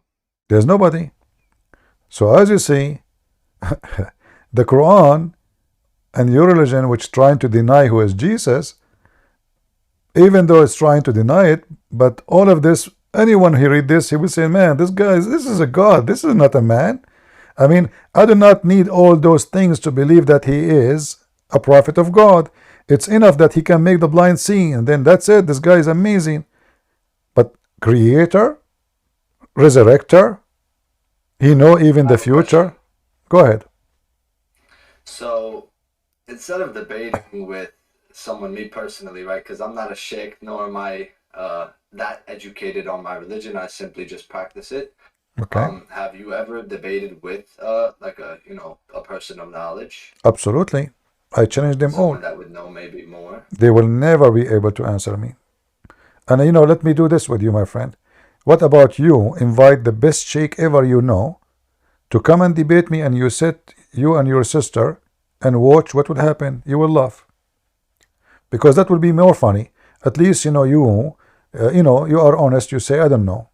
So I have respect for that, and I cannot ask you for more. But a sheikh who claimed he have a lot of knowledge and he make living from it, that he knows Islam, and then he will come here, he's unable to answer anything, then that will make him look so bad. So I offer you, actually, I beg you, if you can invite the biggest one you can imagine to come and talk to me. I will be so happy to have him. And I promise you, I will speak to him with a lot of respect. The same I'm talking to you now. Did I offend you in anything? No. Okay. So you can invite anyone. Just tell me, this is a sheikh, etc. He's coming anytime. I did not need to prepare. Like now, if you have somebody, you can call him right now. Do you have any friends? He's a sheikh, big sheikh. Not necessarily, but I do know a couple. All right, sound good. Not necessarily. Can you call them right now? Maybe they can join us and have a good time together. That's the thing. I don't actually have their I don't talk to them personally. All right. Are you there? I lost your voice. Me? Yeah. Okay. So as you see, Islam is invalid. I mean, everything there is wrong. If there is anything you said to me, Islam has the truth. Like what? Here we go. I mean, there's no truth in Islam. Islam is a book of lies. As an example, who is the one who deceives people, Shaitan or Allah? Shaitan. The Quran says Allah. In fact, the Quran says that Allah, he deceived Shaitan to make him Shaitan. Is that correct? No. What had happened was that Iblis, he was told to prostrate to Allah and he refused, so therefore Allah cursed him. No, that's not what happened. Read with me. I will show you. Actually, that story even is more funny. If you go to chapter 7, verse number 16, it says, because you deceive me, I will deceive them. This is the Muslim translation. Chapter 7, verse 16. Do you see it? He said, now, for thee, perverting me, I shall surely set an ambush for them. Who is the one made Shaitan pervert? Allah.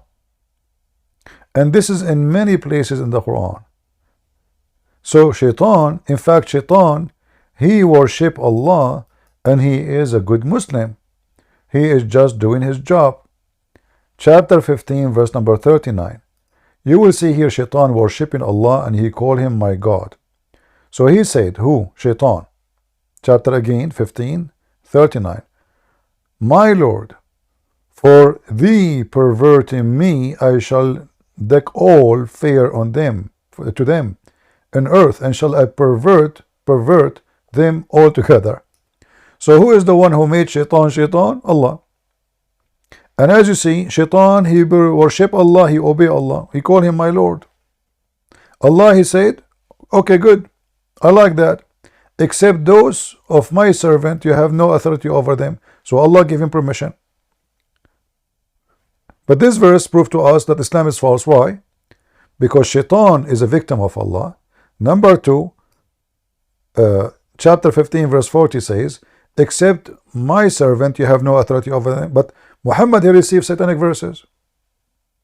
So if the good servant, the devoted servant, Shaitan cannot deceive them. So how Muhammad was deceived by Shaitan?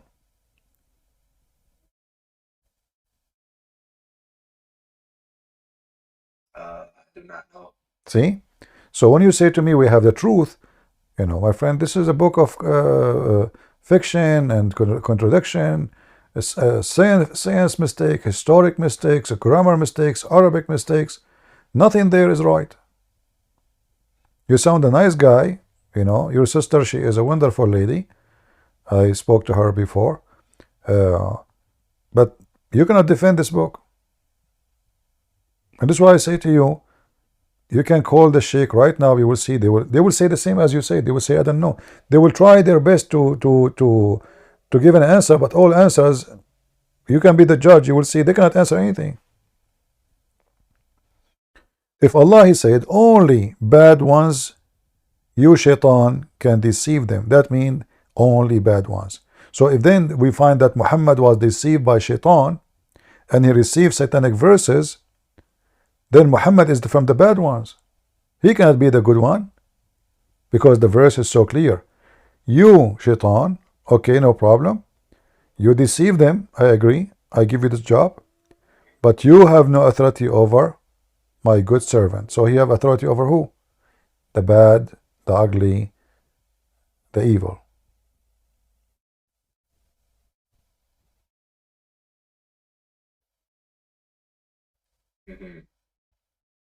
Your sister, actually, she mentioned to me, a Muslim, he tried to deceive her. He said to her, in the Bible there's a contradiction, so give me 2 verses from Matthew. Says there is, here it says 13, here it says 14. In fact, it's if you go there, you will see that the numbers are 14, they are not 13. So Muslims, even they lie about our book. I'm not saying you, but there is many Muslims, they lie about books. And yet when you ask them about their books, who they claim to be perfect, they can't answer anything.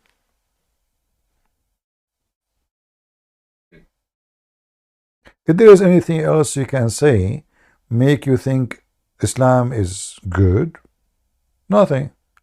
Like the Quran says you can beat your wife. Do you accept, with my respect to you, Do you accept someone, he marry your sister and he beat her? Again, I don't know where that says. Chapter, Where it says that. chapter 4, verse number 34. 4:34. So what do you think? Do you accept? She get married. Her husband is an idiot. He want to practice his right as a Muslim. And he decide to beat your wife. What his wife? What you can do? Is that a religion from God? In America, if you live in America, if you beat a dog, you go to jail. Correct? Which means dogs in America are well more respected than Muslim women, sadly.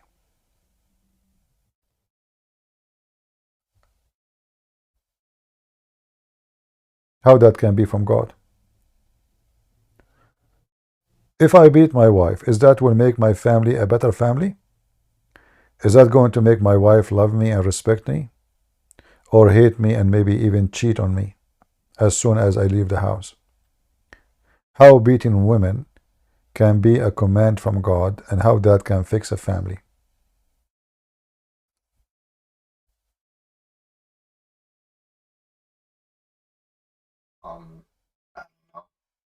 See? So you came to me, you said to me, Islam is the truth. What truth about this?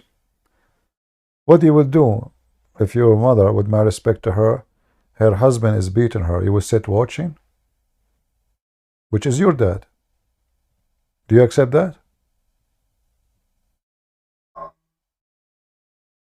I don't know. See, my friend? No, you know. There's no one, none of us will accept anyone to touch his mother. None of us. No way. Even if it's my father. There's no way. So either Islam is coming from the devil, teaching satanic things, which is harmful for society, or it will make our life better. But obviously, as you see, Islam does not make your life better, it make your family destroyed. Melty women, melty wives, then many children, then the children hate each other, then I beat this wife, I beat the other wife, the wife, they fight with each other. This is not life, this is hell. So Islam does not make a better society, Islam corrupts the society. Muhammad said, a man he can lie to his wife, the wife she can lie to her husband. How and why a man he will marry in Islam if his wife she can lie to you? How I can trust? I will never bring a woman to my house to have my name, my honor, and she's allowed to lie to me. And why a woman will marry a man? He's lying to her. And he can lie even about marrying other women. So he goes sleep around. Supposedly this is a new marriage, second marriage, third marriage, and she is the last one to know. And according to Islam, she have no right even to ask. Muhammad said, no man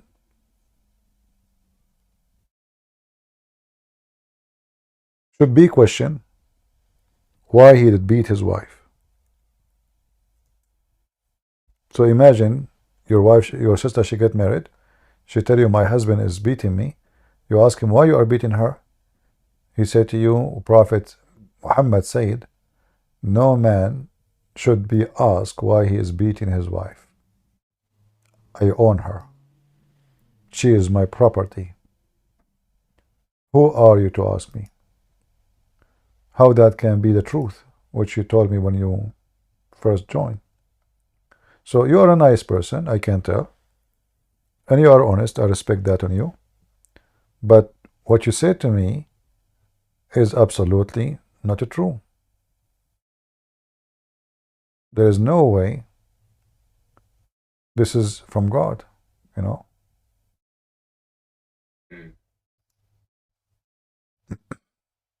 If there is anything you think will make you stay as a Muslim, give me something strong. Forget about everything I say to you. Maybe there is something will make Islam look better for you. from my own personal experience, I don't know how to say this. So like everyone has their ups and downs in life, correct? We're talking about God, my friend. There's no No, I know. yeah. I know, that's what I'm saying. So I used to not practice any religion. I just was not religious, and I was very much having a very hard time in life.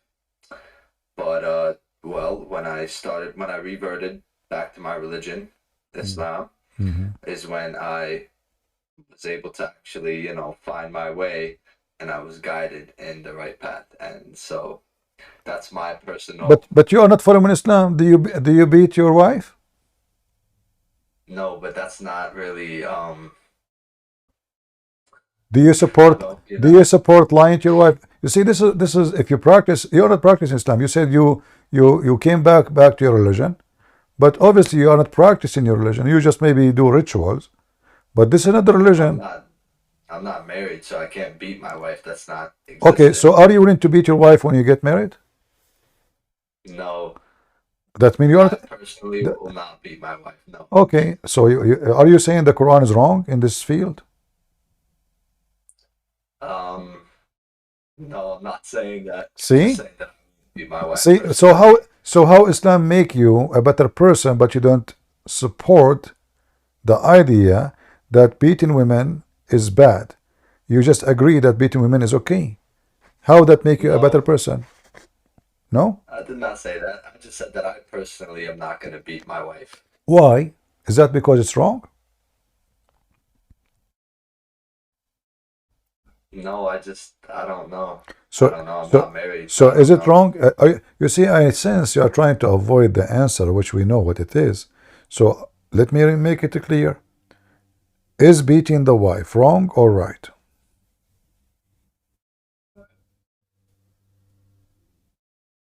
Wrong, I guess. That means you just said the Quran is wrong and you just left Islam, my friend. You just left Islam. You depart yourself from Islam. You just said Allah is wrong. And I agree with you. There's no way this is from God. You just left Islam. When Muhammad says the man he can lie to his wife and the wife she can lie to her husband, do you support, do you agree that your wife she can lie to you? No. Just say yes or no. Or be honest, my friend. Do you support your wife? You come home, your wife, you ask her where you been. She said to you anything, but it's a lie.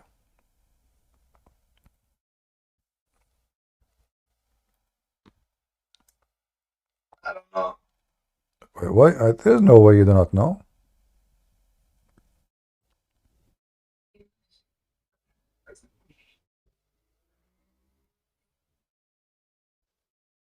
What do you think? What do you think? What do I think of what? Is it okay for your wife to lie to you, as the Prophet Muhammad he taught? Do you support that? Well, depending on the lie, yes. So you have no problem if she lie. Depending on the lie, yes. Okay, and you lie to her. There's a good lie and bad lie in Islam? Yeah. Oh, okay. Well, I don't know. In my book, There are lies that are permissible because of the circumstance, but other than that, I mean, I don't really know. Lying is not really. Okay, what about cheating? Cheating on your wife? Yeah, or your wife cheating on you? I don't know. According to your prophet, if you come home, and I hope that will never happen, you come home and you find your wife naked with other man, You have to wait until you go and find 4 witnesses, and the 4 witnesses, they have to say, excuse for my language, but I have to read as it is. They have to see the private part of the man going in and out the same as the pen go inside the inkwell. So how in the world you are going to catch your wife cheating if you just saw her naked, maybe in the top of him or he is in the top of her, yet you cannot prove that she is cheating? What kind of religion this religion is? And if you bring 4 witnesses, let us say the women, excuse me for the details, if the woman, she is wearing a skirt and she is sitting in the top of the guy, how in the world they can see his private part going in and out? It's impossible. So now the woman, she is sitting in the top of the man, cheating, having sex in the front of the husband.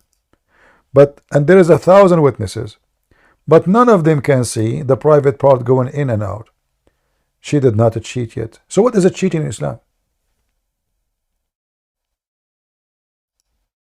I don't know. See? This is not a religion, this is a joke. And not only that, the Prophet of Allah, he said, and even the Quran says, if you accuse her, you just saw her now naked, you go to the sheikh, you say, my wife, she was cheating, they will beat you 80 times. Why? Because you don't have 4 witnesses who saw his private part going in and out as the pen go in the inkwell. So now instead of being she is guilty, it turned to be you are the guilty. You're the one who will go to jail. You saw her, I swear by Allah, I saw her, she is in the top of him, moving up and down, and he was hugging her. There's a story.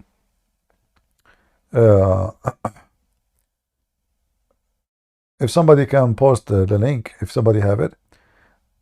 4 guys, they saw a woman committing fornication, cheating her husband. The Caliphate, he said to the first one, did you see the private part of the man going in and out? He said yes. He asked the second one, did you see the private part going in and out? He said yes. Okay. He asked the third one, did you see the private part going in and out? He said yes. He asked the fourth one, did you see the private part of the man going in and out? He said no. I saw her feet around his neck and they were shaking like a rabbit, like a donkey. Her feet, they were shaking because of the sex action, was shaking like the ears of a donkey. The Caliphate, he command to punish them all because yet there's no proof that she was fornicating.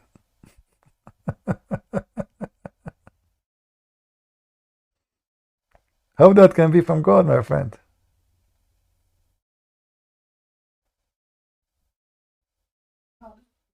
I don't know. See, that is a joke. That is not. This is not godly, you know.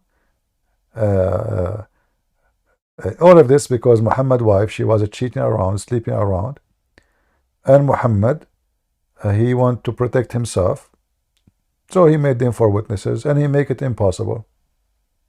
There's no way. So if you come home, you find your wife having sex with a man, you open the door, they are naked, you know, or they are in the top of each other. They are doing it. You have no 4 witnesses. You got nothing. You got nothing at all.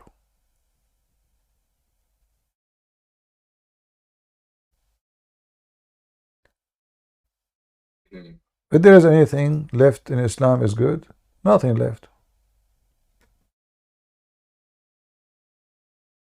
That's what you say, but I don't know. This is what I said. This is what your book says, not me. I did not say anything. Everything I say to you is from your books.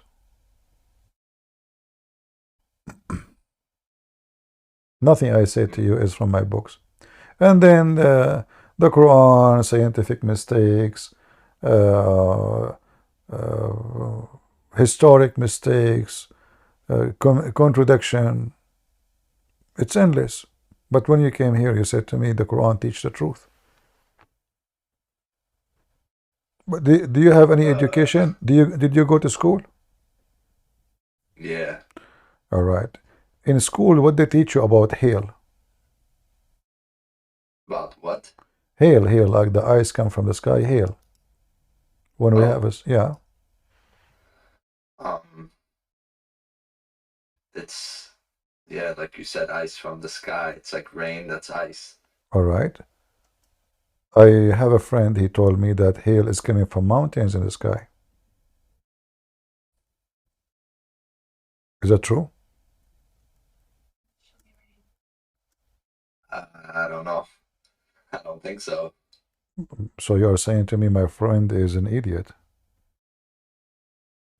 No, I didn't say that. I just don't think that that's... No, I agree with you. He's an idiot. Just say it. It's okay. No problem. No. No. But this is what the Quran is saying. According to the Quran, Allah, He sent hail down from mountains in it.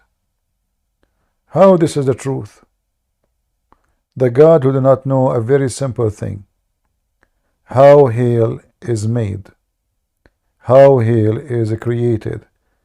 What is the reason for hail? So according to the Quran, there is mountains flying in the sky, and those are mountains of ice. Allah break ice from them, and He sent them down on us.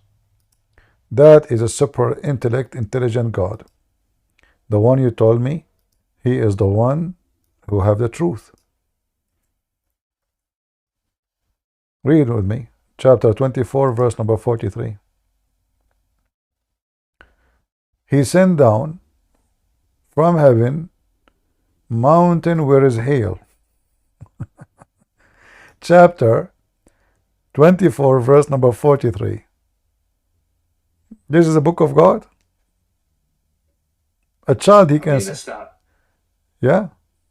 You're reading off of a website. I don't personally... No, my friend, I'm reading Quran. Open your Quran. What website? Who cares about website? And this is the Arabic in front of me. Alam tara anna Allah yuzji sahaban thumma yu'allifu baynahu. This is the Arabic. وَيُنَزِّلُ مِنَ السَّمَاءِ مِنْ جِبَالٍ فِيهَا مِنْ بَرَدٍ فَيُصِيبُ بِهِ مَنْ يَشَاءُ. It's clear. He sent down from mountains in it hail to hit with it whoever He wish. That's what the Quran is saying. How that can be from God? Does God did not know a simple thing about rain and cold and weather?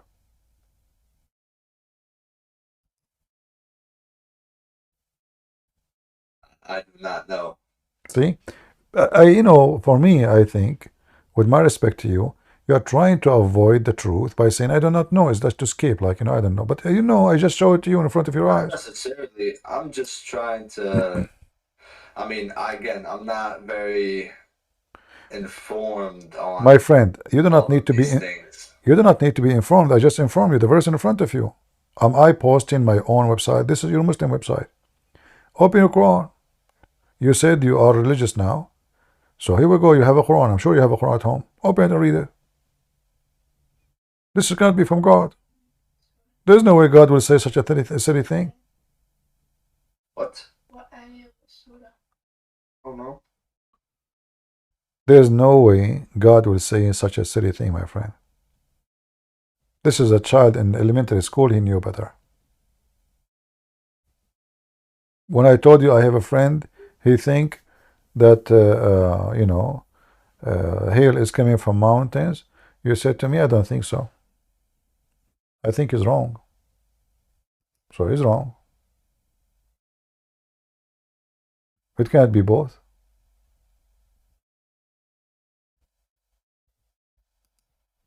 What do you think?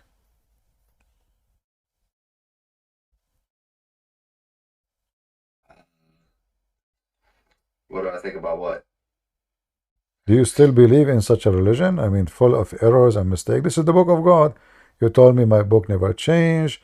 My book have the truth. But as you see, your book is a truth free. There's no truth in the book. There's no way this is God is talking. Do you have a flying carpet at home? A flying carpet? Yeah? Yeah, I'm Aladdin. You're Aladdin? You're my cousin. I was looking for you. I was wondering, where are you, man? I was saying to myself, where I heard this voice before. Man, you took my flying carpet. I'm looking for it for the last 10th century. But do you know that the flying carpet is in the Quran? For real? Yeah, it's in the Quran. According to the Quran, Sulaiman, he have a flying carpet. He ride it in the morning, a month journey by just morning time. By noon time, a month journey. This is the book of God. You believe in a book of Mickey Mouse? You should watch Mickey Mouse. It's better than this, Chapter 21, verse number 81. And you can call the sheikh right now, the one you know. Tell me about the flying carpet of Sulaiman, brother. This flying carpet can carry 600,000 chairs, plus all the army of Sulaiman, which is 3,000 mile long. All of those in the top of the flying carpet. And not only that, Sulaiman, he don't have employees like us.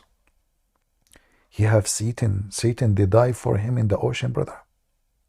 They bring him jewelry and rubies. I mean, this guy, he have everything. And this is the first, let us say, climate-friendly transportation in the world. The flying carpet of Sulaiman. If I open now the interpretation of the verse, you would die laughing.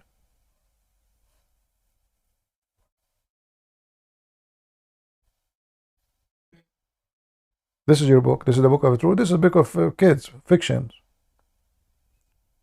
There's no way this is God. I mean, those are stories the Jews, they used to tell it to their kids before they sleep. Muhammad, he took it, he put it in his book, claiming this Allah told him. What is this? Sulaiman, do you know how to speak the language of the chicken? What'd you say? Do you know how to speak the language of the chicken? No. Well, Sulaiman, he can. Allah, he sent Sulaiman to Hori Butar school to learn how to speak to animals, specifically birds. So if you go with me in the chapter of the ants, amazing. Even the ants, they have a say in the Quran. You will see here in chapter 27, verse number 16, it says, and Solomon was David higher, and he said, O mankind, lo, we have been taught the language of the birds. Wonderful. We go 2 verses after, and by the way, you see the army of Sulaiman contain a human, genie, and birds. They go to the battle with him. Chicken, turkey, you name it, all of them are his army. Then when Sulaiman was flying, till when he reached the valley of the ants, one of the ants, she said, O ants, enter your dwelling, lest Solomon and his army will crush you. So now, what do you think of this story? I do not know. And here, by the way, what is making me, I want to talk to this ant. I want to really know how in the world this ant, she knew that his name is Sulaiman. Like imagine, I don't know your name, but let's say you are walking in your garden, and then this ant, she says, oh, look, this is Yasser. Hide, because Yasser is going to... How she knew the name of the guy? She's an ant. He was flying, and why he will crush them? The guy is flying with the flying carpet. So this is a story is not even good for 6 years old. And then Sulaiman, He laughed and he heard her speech. You can go right now to Google, you will find that ants are deaf, totally deaf, and they don't talk. They talk, yes, as a communication, but they don't have lips and tongue, and no, they don't. They communicate by vibration and chemical only. They don't talk, and they are totally deaf. How this guy, he heard her speech? And how Allah, he taught him the language of the birds, as you see in the previous verse, verse number 16. Yet now he understands the language of the ant. Allah taught him the language of the birds only.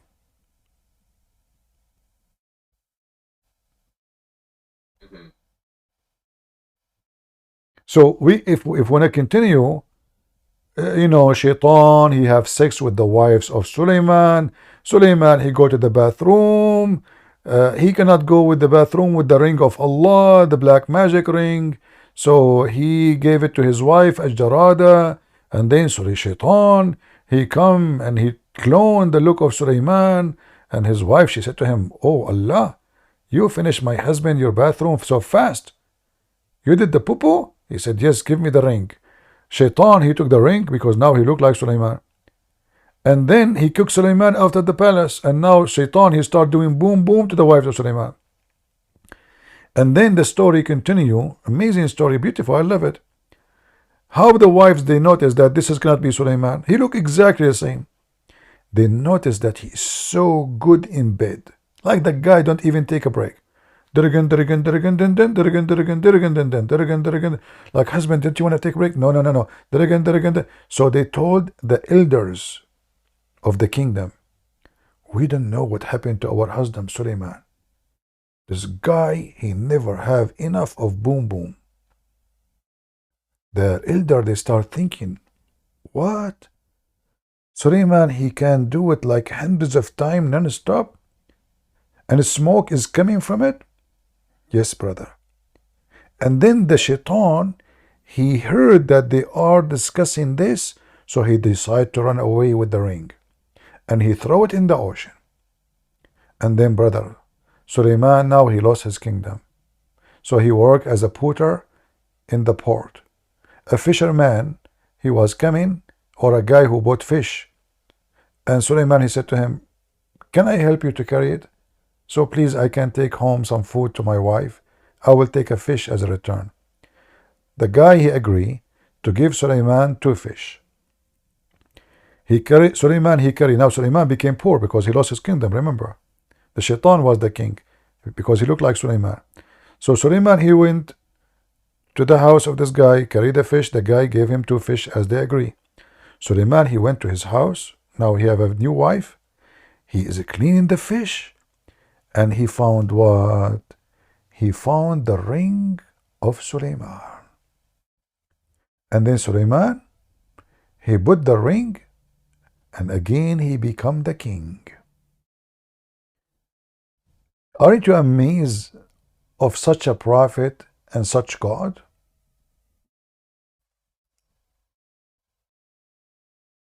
Did I make you sleep with my story?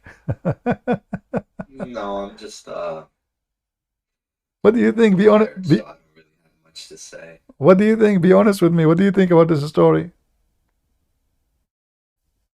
This is really happened? Shaitan, he was sleeping with the wives of Suleiman because he took his ring and he looked like him. And no, the story is not over. No, the story is long. And then when Suleiman, he became a king again, he decided to chase the Shaitan. And he went and he found him. He commanded the genie to look for him everywhere. Like he became wanted. They put his picture everywhere.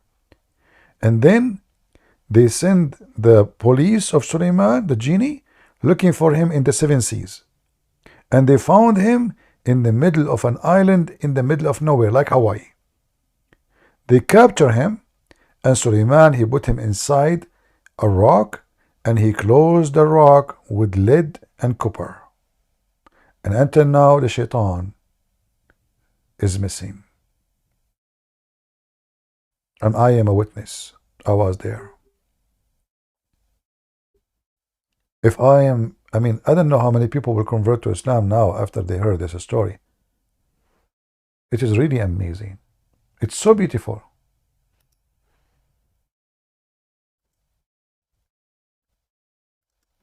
No, for real. Well, it was nice talking to you. You're still a Muslim, or you left Islam yet? You don't leave Islam yet? Did I leave Islam? Yeah, all of you, what you heard, it will not make you leave Islam yet? Well, again, I'm just, I don't really know you, nor do I trust you, so I'm not. I'm not asking you to trust, my friend. I'm not asking you to trust me. Anything I say to you, ask me for reference, and I will show it to you. Anything, anything I say to you, I will not even show you a reference from a Christian website. I will show it to you from your own websites. I don't make things from my own. I am a person very well known. I am an author of many books, and I will not, ruin my reputation just to make you believe in something. That's not me. Anything I say to you, it is there. Here is a link. You can open it and read those stories, and you will die laughing. Read it before you sleep. Here we go. This is the link. Funny stories. The account of Suleiman. It is hilarious. This cannot be from God in any way, in any mean. Even kids will not believe in it. Yeah. And this is Quran, and this is Hadith. Look, Suleiman, he have a flying carpet made to him by the genie. And he have 3,000 chairs made of gold and silver around his pulpit, which is made of gold. At that days, Prophet used to sit on gold chairs. Yes, brother. The ulama, which mean the scholars, they used to sit in silver chair. That means I will sit in a silver chair because I'm a scholar. And then, here it says, in other tradition, narrated from blah blah blah, it says that the kingdom of Suleiman from the east to the west, so big, he ruled for 700 years and 7 months, and too bad he did not say 7 minutes. Every man and jinn and shaitan and devil and birds, wild animal, they were subservient to his command. And Allah gave him knowledge of each and everything in his time. Amazing and wonderful. Suleiman army was about 100 persanj, which is equal to 3,500 miles long. How small. Man, that is really so tiny. And now let us talk about the percentage. 25% of them, they were human. 25 is genie. 25 is desert animal. 25 is birds. 1,000 houses of glass. I like houses. All my life I want to live in a glass house. Yeah. And they were made above wood. In them 300 wives and 700 slave girls lived. Suleiman used to order the strong wind to lift the house and order the soft wind to move the house slowly. Therefore Allah revealed to him when he was between the heaven and the earth, I have increased your kingship. He just got hired, he got a new, like in the army. Hey, he received a fax. Hey, Suleiman, I just increased you, okay? And then the story continue. Look here, this one, I like it. This one, really, I love it. Unbelievable. I want to be Suleiman. I mean, look at, I am a Christian prince. Instead of being Suleiman, having all of this, look, Christian prince. Okay. So here, the kitchen of Suleiman. Oh boy, here I'm really hungry. Also used to be with him, flying with him. The kitchen is flying in the top of flying carpet. Large vessel in which at the time 120 camels could be cooked. In the front of there was a ground for guard beds, guard beds, oh yeah, I don't know to say, where they used to graze. Chief, there was they were busy in the chef. They were busy in cooking. And I mean, let us go here. I mean, this is so beautiful. I don't know what to say to you. I know I became more believer now in Allah. It's amazing. And by the way, Suleiman, he found where is the gold to grow. You know, there's a valley. I'm trying until now to find where it is. Look, it says here, there is one valley of Allah where silver and gold grown. Really? Yeah. And he was protected, he has protected it with the weakest creatures like ants. And if a powerful army went to enter it, they cannot. Why? Because the ants will attack, like takbir. So Allah, he have a valley, he grow gold and silver. How Allah he can stop the thieves? Huh? How he can do that? Very simple. Ants. Do you know how painful the ant bite? Oh boy. So imagine you are an army and there's like 1 trillion ant attacking your army. You are dead. I'm serious. I will tell you a story about my dad. He have an army. So once he went to occupy Germany. At that time, Germany was in Venezuela. So he went all the way, and when they stopped in Venezuela, like in Tokyo, there was like a very big river. It's called the Amazon in Tokyo, and he wanted to cross the river. Before he arrived there, he was attacked by ants from all kind, red, blue, you name it. So my dad, he have no choice but to retreat, but it was too late. The ant ate 99.9999% of his army, and he was the only one left. This is why I'm a Christian prince. My dad is a king, but we don't have an army. I hope my story is true. As you see, I have reference, If my story is not believable, I mean, how in the world this story is believable? I don't know what to say. Still our friend here, he think Islam is right.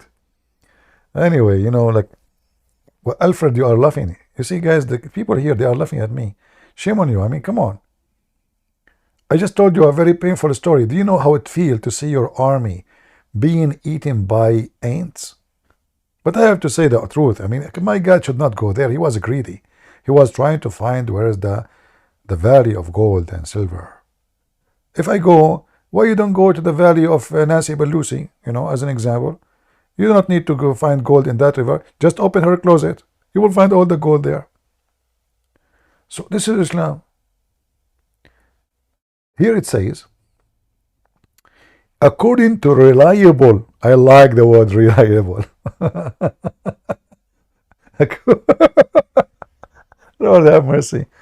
According to reliable chain of narrators, narrates from the Imam as-Sadiq that when an ant conversed with others, the wind took their conversation to Suleiman. At the time when he was on air, imagine you are flying on top of the carpet, and the ant is so small, so tiny, but she made a speech. The wind, brother. The wind. That's why if you are revealing a secret, top matter, even if you are in your bedroom alone, never break wind. Because guess what? You break wind, your secret will fly even to the sky. Where Suleiman, he was flying. Suleiman asked the strong wind to stop, and called out the ant. Where are you, ant? Man, terror. Put yourself in her shoes. You are an ant, and now Suleiman, he's calling you out. Scary time. I feel sorry for this ant. But hold on. This ant was a special ant. It's the one you can say to somebody, there's an ant in your pant. So when Suleiman, he asked the question, where are you? She came to Suleiman. He said to her, "Don't you know that I am a prophet of Allah, and I do not oppress anybody?" And she said, "Yes, yes, I know, Suleiman." Suleiman said, "Then why did you scare others from me and order them to enter their holes?" And she said, "Oh, I was scared that when their vision falls on you, they will become fascinated at the beauty of this world. Look how sexy he is." She was not afraid of anything except those ants. The second they see Suleiman, they will start getting horny. Suleiman, he looked at the ant and he said to her,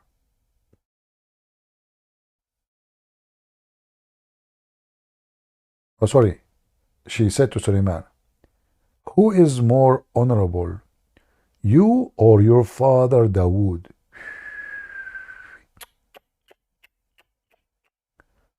Suleiman, he brought the ant to question her. It turned to be now the ant, she is questioning Suleiman. Suleiman, he says, "My father for sure. He's much more esteemed and honorable than I am." Then the ant said, "Then why it is so that your name has more alphabet than your father's name?" That is gold, man. That's gold. Unbelievable. So the longer the name, the more honorable you are. Suleiman, look at this. Suleiman, he became Abdul. He didn't know what to say. She put him in the corner.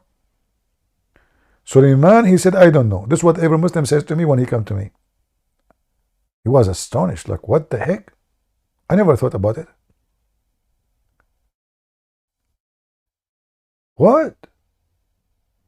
How in the world? This ant, she is amazing. What a beautiful ant. This is the ant you like to get married from, so you can have smart baby ants.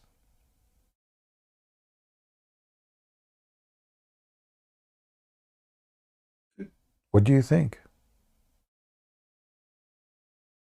I think it's very interesting. I would have to do my own research on that, and then, yeah.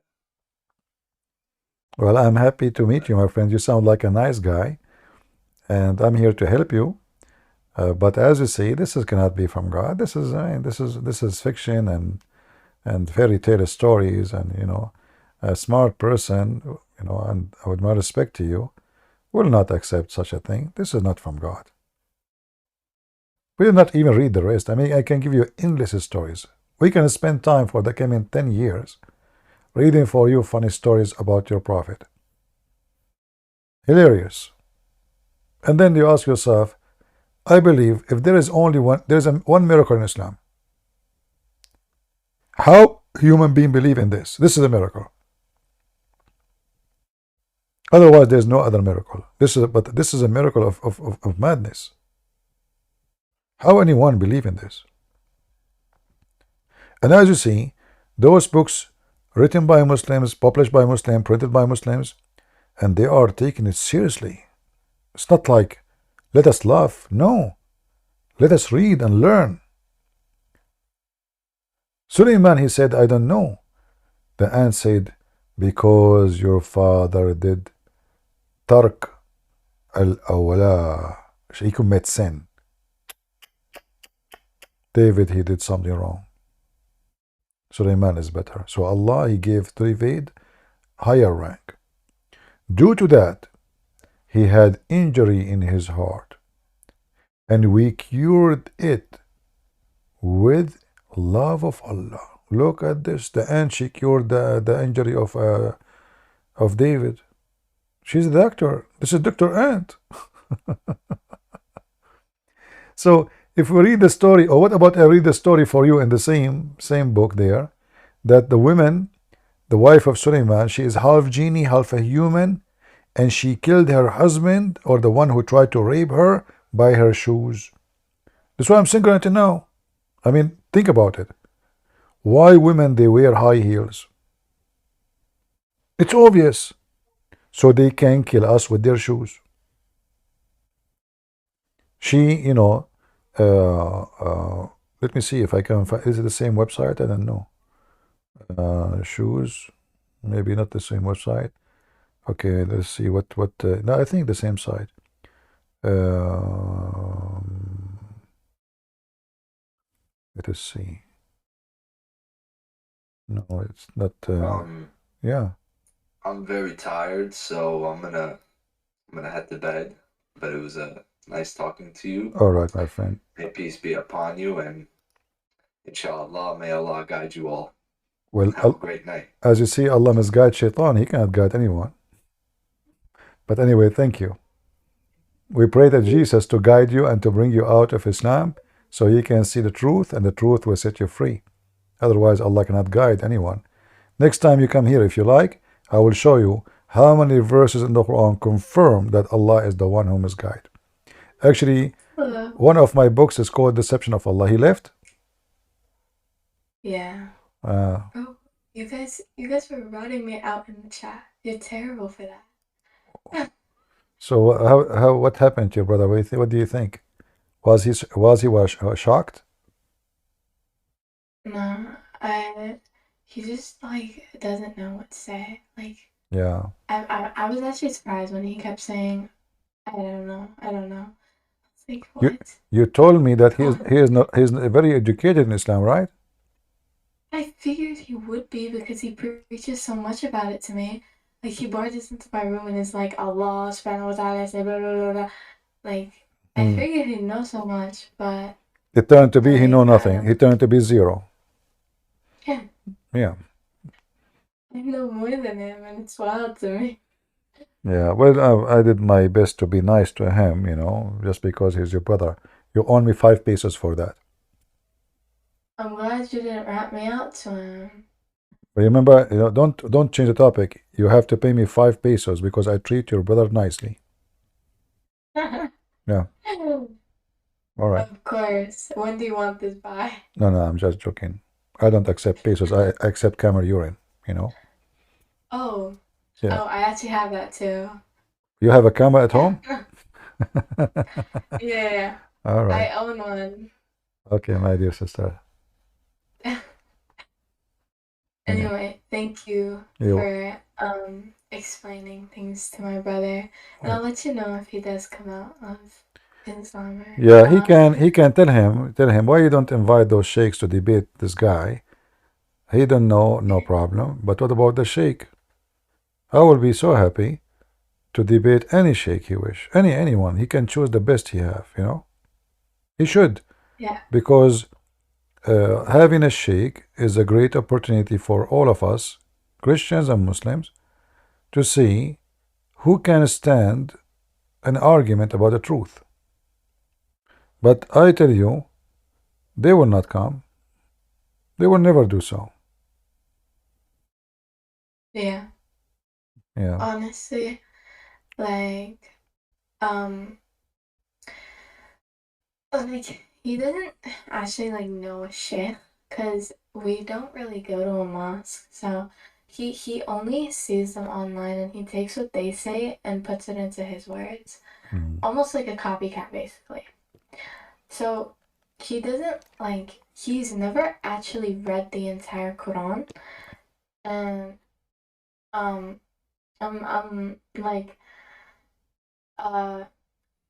he just takes the words of others and puts it into his vocabulary to say it back to somebody else. Like, he's quoted things so many times from a sheikh to me, and it's just sometimes it just doesn't make sense. There is somebody in the chat, he's a Muslim, he says, you don't read from the books of the Shia, read from the books of the Sunni tafsir. Why you don't call me and I will read for you from the books of the Sunni? Do you dare? Hello? The guy who's in the chat asking us to read from the books of tafsir of Sunni about Sulaiman. Do you dare? It disappeared. Yeah, they talk as long as I am not noticing them. Yeah. As long as you want the books of Sunni, call us, join us. I will show you the books of Sunni immediately. And then you will say, I don't accept, this is false, this is not true, this is not from Allah, So do you think your books as a Sunni is better than their books as a Shia? You have the same madness.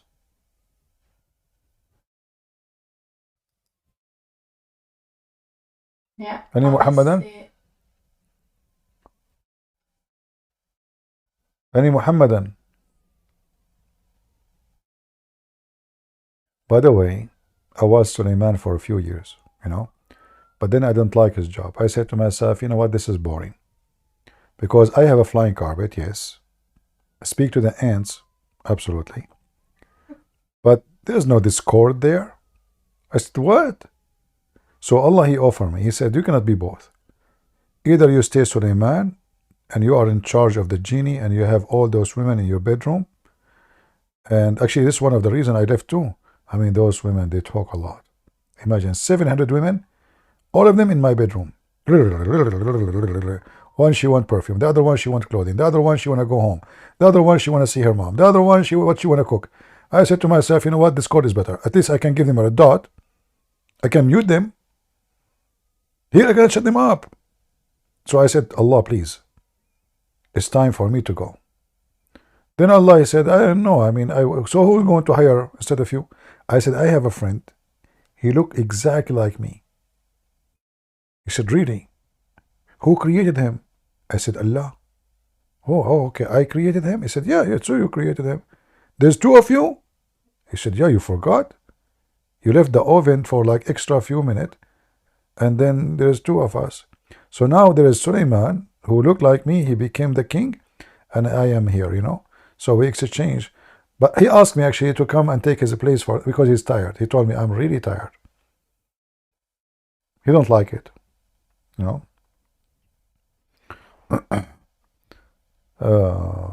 we have any Muhammadan would like to join us?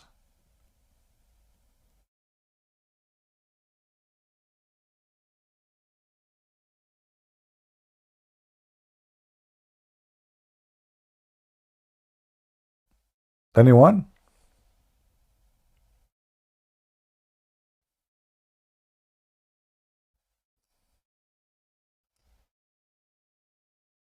All right, we have a person, his name, One Christian Truth.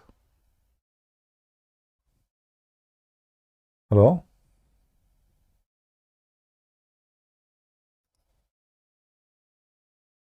Oh, he's gone.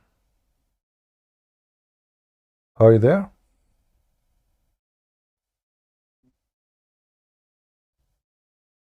Mr. One Christian. Hello, hello. How are you too? Okay, I have a question about books. Are you Muslim? No. What do you think about Muhammad? He's a loser. Piece of shit. He's what? Loser, piece of shit. Okay, so what is the question? How would I go about making sure when I purchase your books, I know and I'm guaranteed the money going to you? I don't hear your voice. You are talking about my books? Yes. When I go to purchase your books, say for Amazon, Amazon, how am I guaranteed you will receive the money? Don't worry about the money, where the money is going. Just go and buy the book. Doesn't matter. Okay. All right. As long as it will go for you. Don't worry about it. Okay. Thank you very much. That's all I would like to know. You're welcome. Have a good night. You too. My books is protected by the ants of Allah.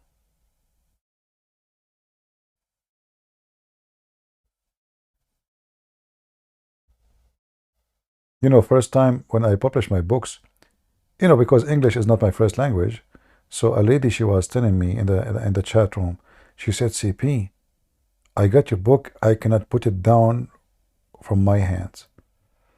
And I was saying, why she can't put it down? Is that like maybe there's a, maybe the glue of the cover is like, what do you mean? I can't put it down. Oh boy, she is going to sue me now. Why you don't put it down? So it turned to be she is saying she cannot put it down, but you want to finish reading it. It's so good. And I was thinking about the glue. Unbelievable. So we have who is first, Kim? Quarrel or Davis? You can take first. It's okay. What? Talk to first. It's okay. Christian Prince. So I'm a believer in Christ myself. All right. And I want to know what is the best approach. Like I'm not very knowledgeable about the Quran or Islam. I know some of it.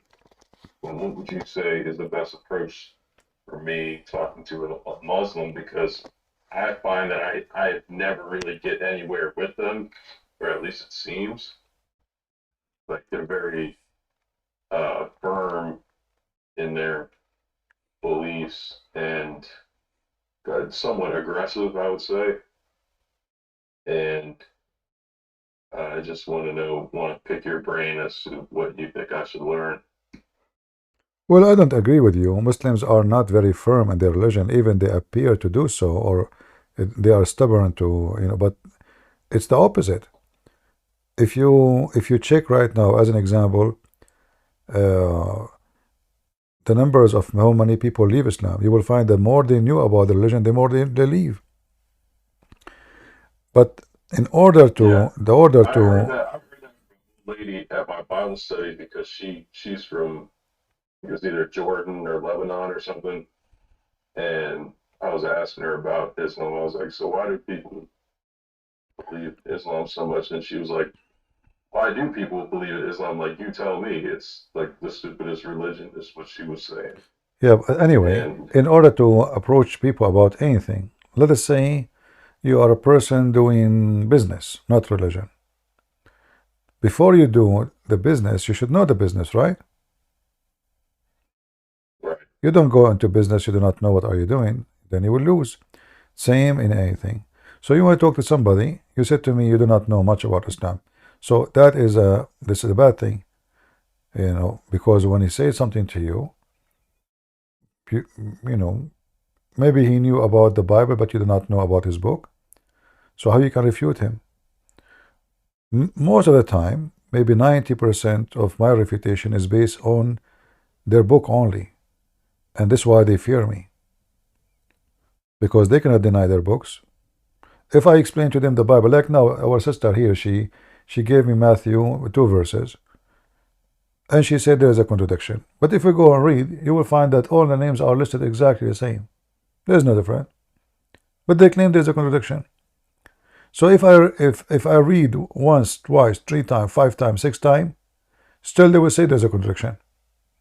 But if I show them from their book, can they deny their books? They will try. But many of them, even the one who deny in the beginning, later, slowly, they leave Islam. So it's not a fast process happen. Usually people who leave Islam, they listen to me for a while. In the beginning, they get upset. In the beginning, they reject what I'm saying. In the beginning, they curse me. They get angry from me. But slowly, like a drop of water coming down from a faucet, will make a hole in the rock. A drop of water can destroy a lot. You used to be Muslim yourself, right? No. I never mean stupid. So you say that you do have success with these conversations, and you have seen people change or kind of not adhere to I have thousands and thousands and thousands of people left Islam just in the last 3 days. Like the lady she was talking now, she brought her brother. She left Islam here 2 days ago only. We have in the last 3 days, I think we have, I don't know, 3 or 4 here left Islam, and other 4 left talking to me, sending me messages. So we have at least 8. We did not even finish the week. I think a lot of it is based off of like fear and like anger you know, so it's like people are afraid to leave, I feel like, because there is so much social pressure from relatives and They will from leave. They will just the leave. religious They will leave. community. They will leave. There's always a moment of a break. You know, it's like the same as a camel. The camel, he can carry 500 kilos, 600 kilos. Then you put 1 gram, the camel collapse. He cannot take it no more because there's a limit. And this is, and always Muslims do the same.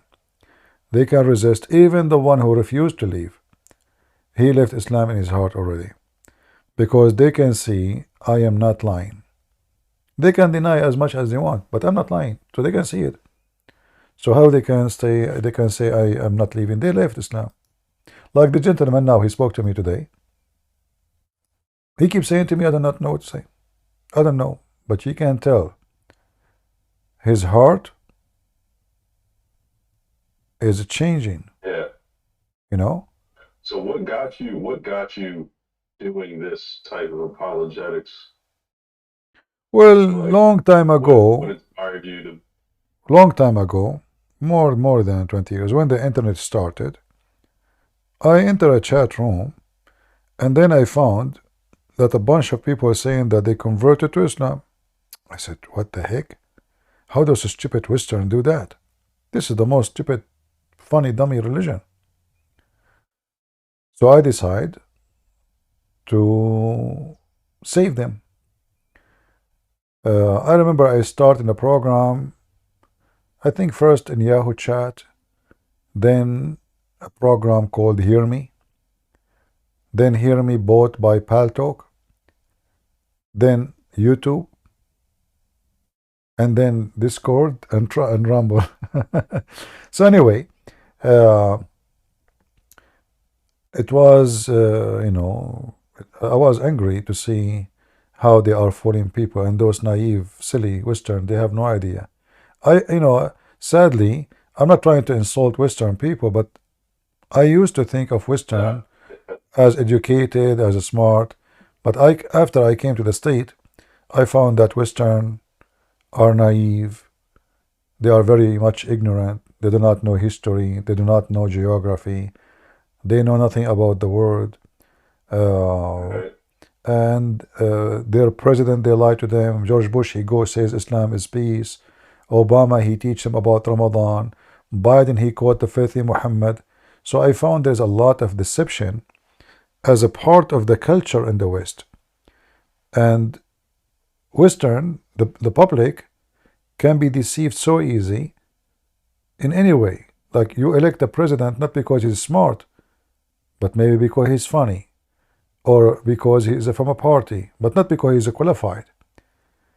They elect a congressman or a congresswoman even if they are the most stupid idiot ever. Like this woman from Puerto Rico, that's what his name? The woman, she want to kill all the cows so farting will stop. So AOC. I changed my mind about the Western, but I still love to save people, so this is why I took it as a mission for me. That's great, man. You're I just want to say you're inspiring to see you up here doing this. And I myself have had some good conversations. I have a lot of apologetic experience, not with Islam, but just with sharing the gospel, and you know. So just keep doing what you're doing, brother. Thank Appreciate you. I have an advice for you. I don't know how you do your work, but I notice always the Christians are very kind. I don't like to be kind, and I will tell you why. I can be kind only if the person in front of me, he deserves it. Most of the time, when you are kind, people are not listening. You have to get their attention. You have to be somehow rude. And this is the problem of the Christians. The second you go to that level, they say this is not a Christ-like. But the fact, Christ never was nice when he speak to the hypocrite. I definitely, I push back, but I also, I try to win over the person as well in the argument. But yeah, pushing back is important, because I think people get in their mind like how they have to behave as a Christian, how they like dude, just be real, be yourself. And if they're saying nonsense, call them out on it. Just talk to them like you would talk to anybody. Call the your liar, friend or your relative. call the liar, liar, call the pervert, pervert, call the one who say the truth, you are saying the truth. And this is how a Christian have to be. Never be sugarcoating, and don't be afraid to say what you think it's right, what's wrong. Like they ask about homosexuality, it's absolutely wrong. They ask about Islam, it is garbage. The one who sugarcoat, he is not Christ-like, and he is not following Christ. And you will notice that they have a failure preaching the gospel when they are nice, because people, they think. Oh, what country are you from, by the way? I don't share information. I'm black, blonde, African from Japan. Okay. Yeah. But always, I never met Christians who they are like very few maybe. They are straightforward. They don't sugarcoat, and they don't act like hippies. Trying to make Jesus as a hippie person who just give hugs. That is not Jesus. Yeah. No, there's a lot of that on this weird. I admit that.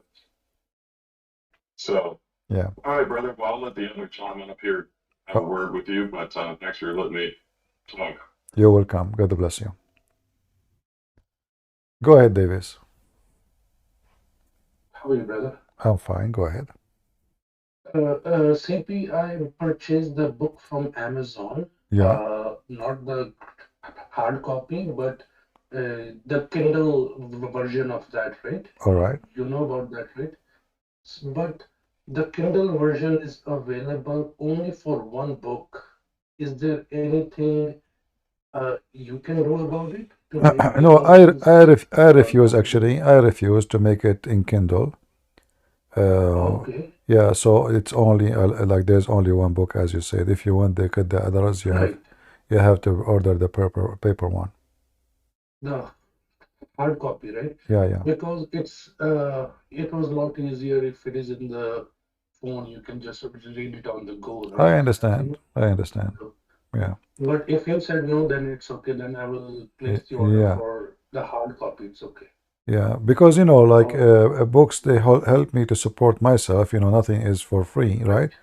And Kindle, they don't give me really money. I mean, already Amazon, they take 70% or more than 70% of the book. Oh, really? Oh, yeah, they are the one who make the money, not me. I don't get anything. Wow. Yeah. You think it is what you can do. I mean, they are the only where you can do, where you can go, what you can do. You have to do it this way, what you can do. So it is a theft. All of them is the same. Google, Amazon, doesn't matter. All of them, they are the same.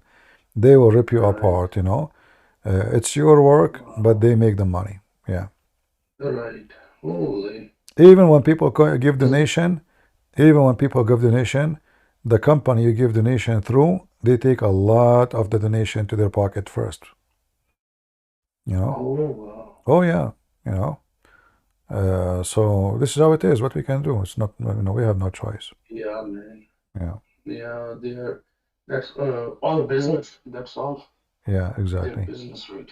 Yeah. I will place the order for the hard copy and stuff. And they are a beast. They control everything, so you cannot get away from them.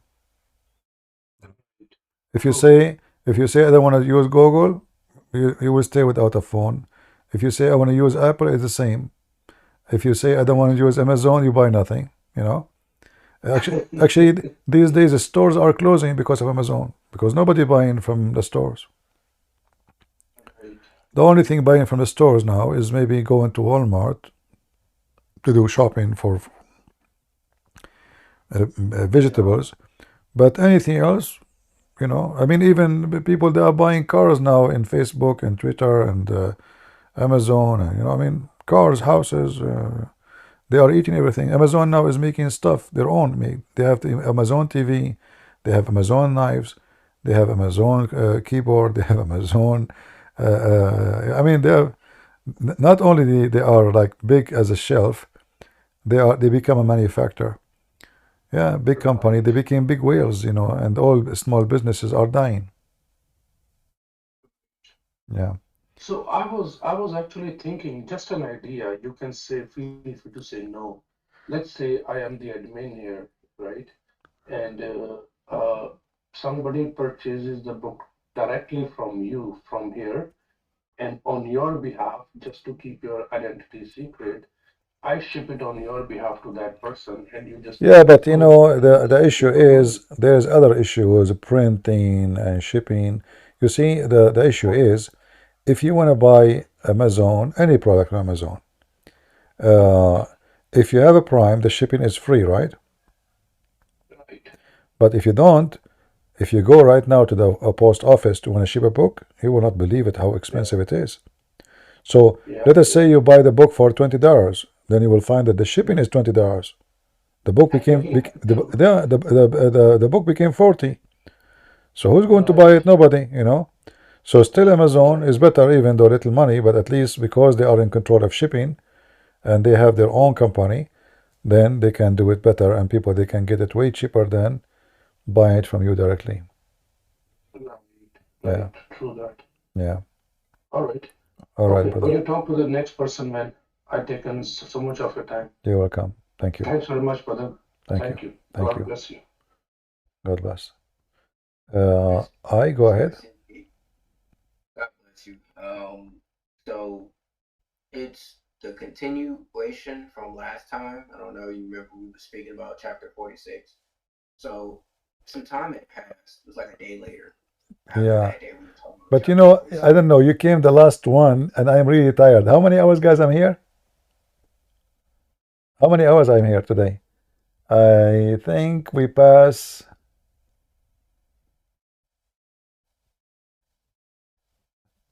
7 hours, 8 hours, 7 hours and something. Yeah. So if you don't mind, maybe if I come here tomorrow, I need to walk. You know, my legs hurting me from sitting, so I need to go for a walk. Yeah. I will try to come here tomorrow. Yeah. Yeah. Sorry for that, my brother. You know, it's not about you. You know that. Nothing personal. I understand. But like you know, it is the breaking point. So I better go out for a walk, even though it's cold. But I have to. Sitting all day and you know, not moving your body is not healthy. And actually, I say to myself, I'm going to go for an hour. But the hour yeah, my timing is always wrong. I'm like Allah, you know. Yeah, I understand. Yeah, actually, not only this, 7 hours now, and I was up in the morning, correct, guys? For how many hours in the morning? 2 hours or 3 hours? So you can say today I was live for like 10 hours. You know? Put in work, yes, sir. Yeah. So I mean, the whole day is gone. Like the whole day. How many hours we have? So it was a long day sitting, and that's why I need to walk and stop talking. My voice, I can feel my throat, you know, voice change. Do you know when you'll go live tomorrow? I'm not sure really. I have some work to do, but I will be here. You know, I don't know really. Sometimes I say I'm not coming. I don't actually. Then I receive somebody make me angry an email like you know, and there is a lady because there is a lady actually. She told me she's asking me. I don't know if you guys saw her comment in the section. Her daughter she converted to Islam. They fool her, and she asked me. Okay. All right. I just see a message from her now. Yeah, because her daughter she don't want to speak in public. You know. Her daughter she agreed to speak to me. So I will be with her mom and the daughter, and I hope we pray that we will be able to save her from this cult. So I will see what I can, what I can do. She is saying, yeah, she is saying tomorrow she can't talk to me, so we will see. All right. She said to me 7:20, but she did not mention 7:20 what? Morning, afternoon? I am assuming at night, right? I know, I see the message here. Okay, 7:20 p.m. New York time. Are you in the chat, lady? My sister? Maybe not. I don't know. She's here. I'll let her speak. Well, you said you're tired. So. Maybe she don't want to talk in public. Anyway, I sent her a message. I told her to send me a message in Patreon. Anyway, thank you, brother, for being here. I want to say thank you for people, and I want to say thank you for the ones in Ramble. I see that you guys are copying the links from here and sharing them there. I appreciate the help of the one of you doing that, and I hope until we see you soon again. May the Lord bless you and keep you safe and healthy from every deception and every thief. Satan is a thief. He steals souls, he destroys souls, he destroys houses. And protect your house by the word of God, by God himself, and don't let the devil, don't open your windows and doors. The Bible says clearly, don't welcome the one who teach and preach false scriptures. It's forbidden. The devil is very powerful, and he will target the naive ones of us. And don't be insulted if I say there's many of us are naives. Many of us do not know a single word in the Bible. Many of us do not know even what they are, why they are called the Christians. You will be targeted, and he can take you down.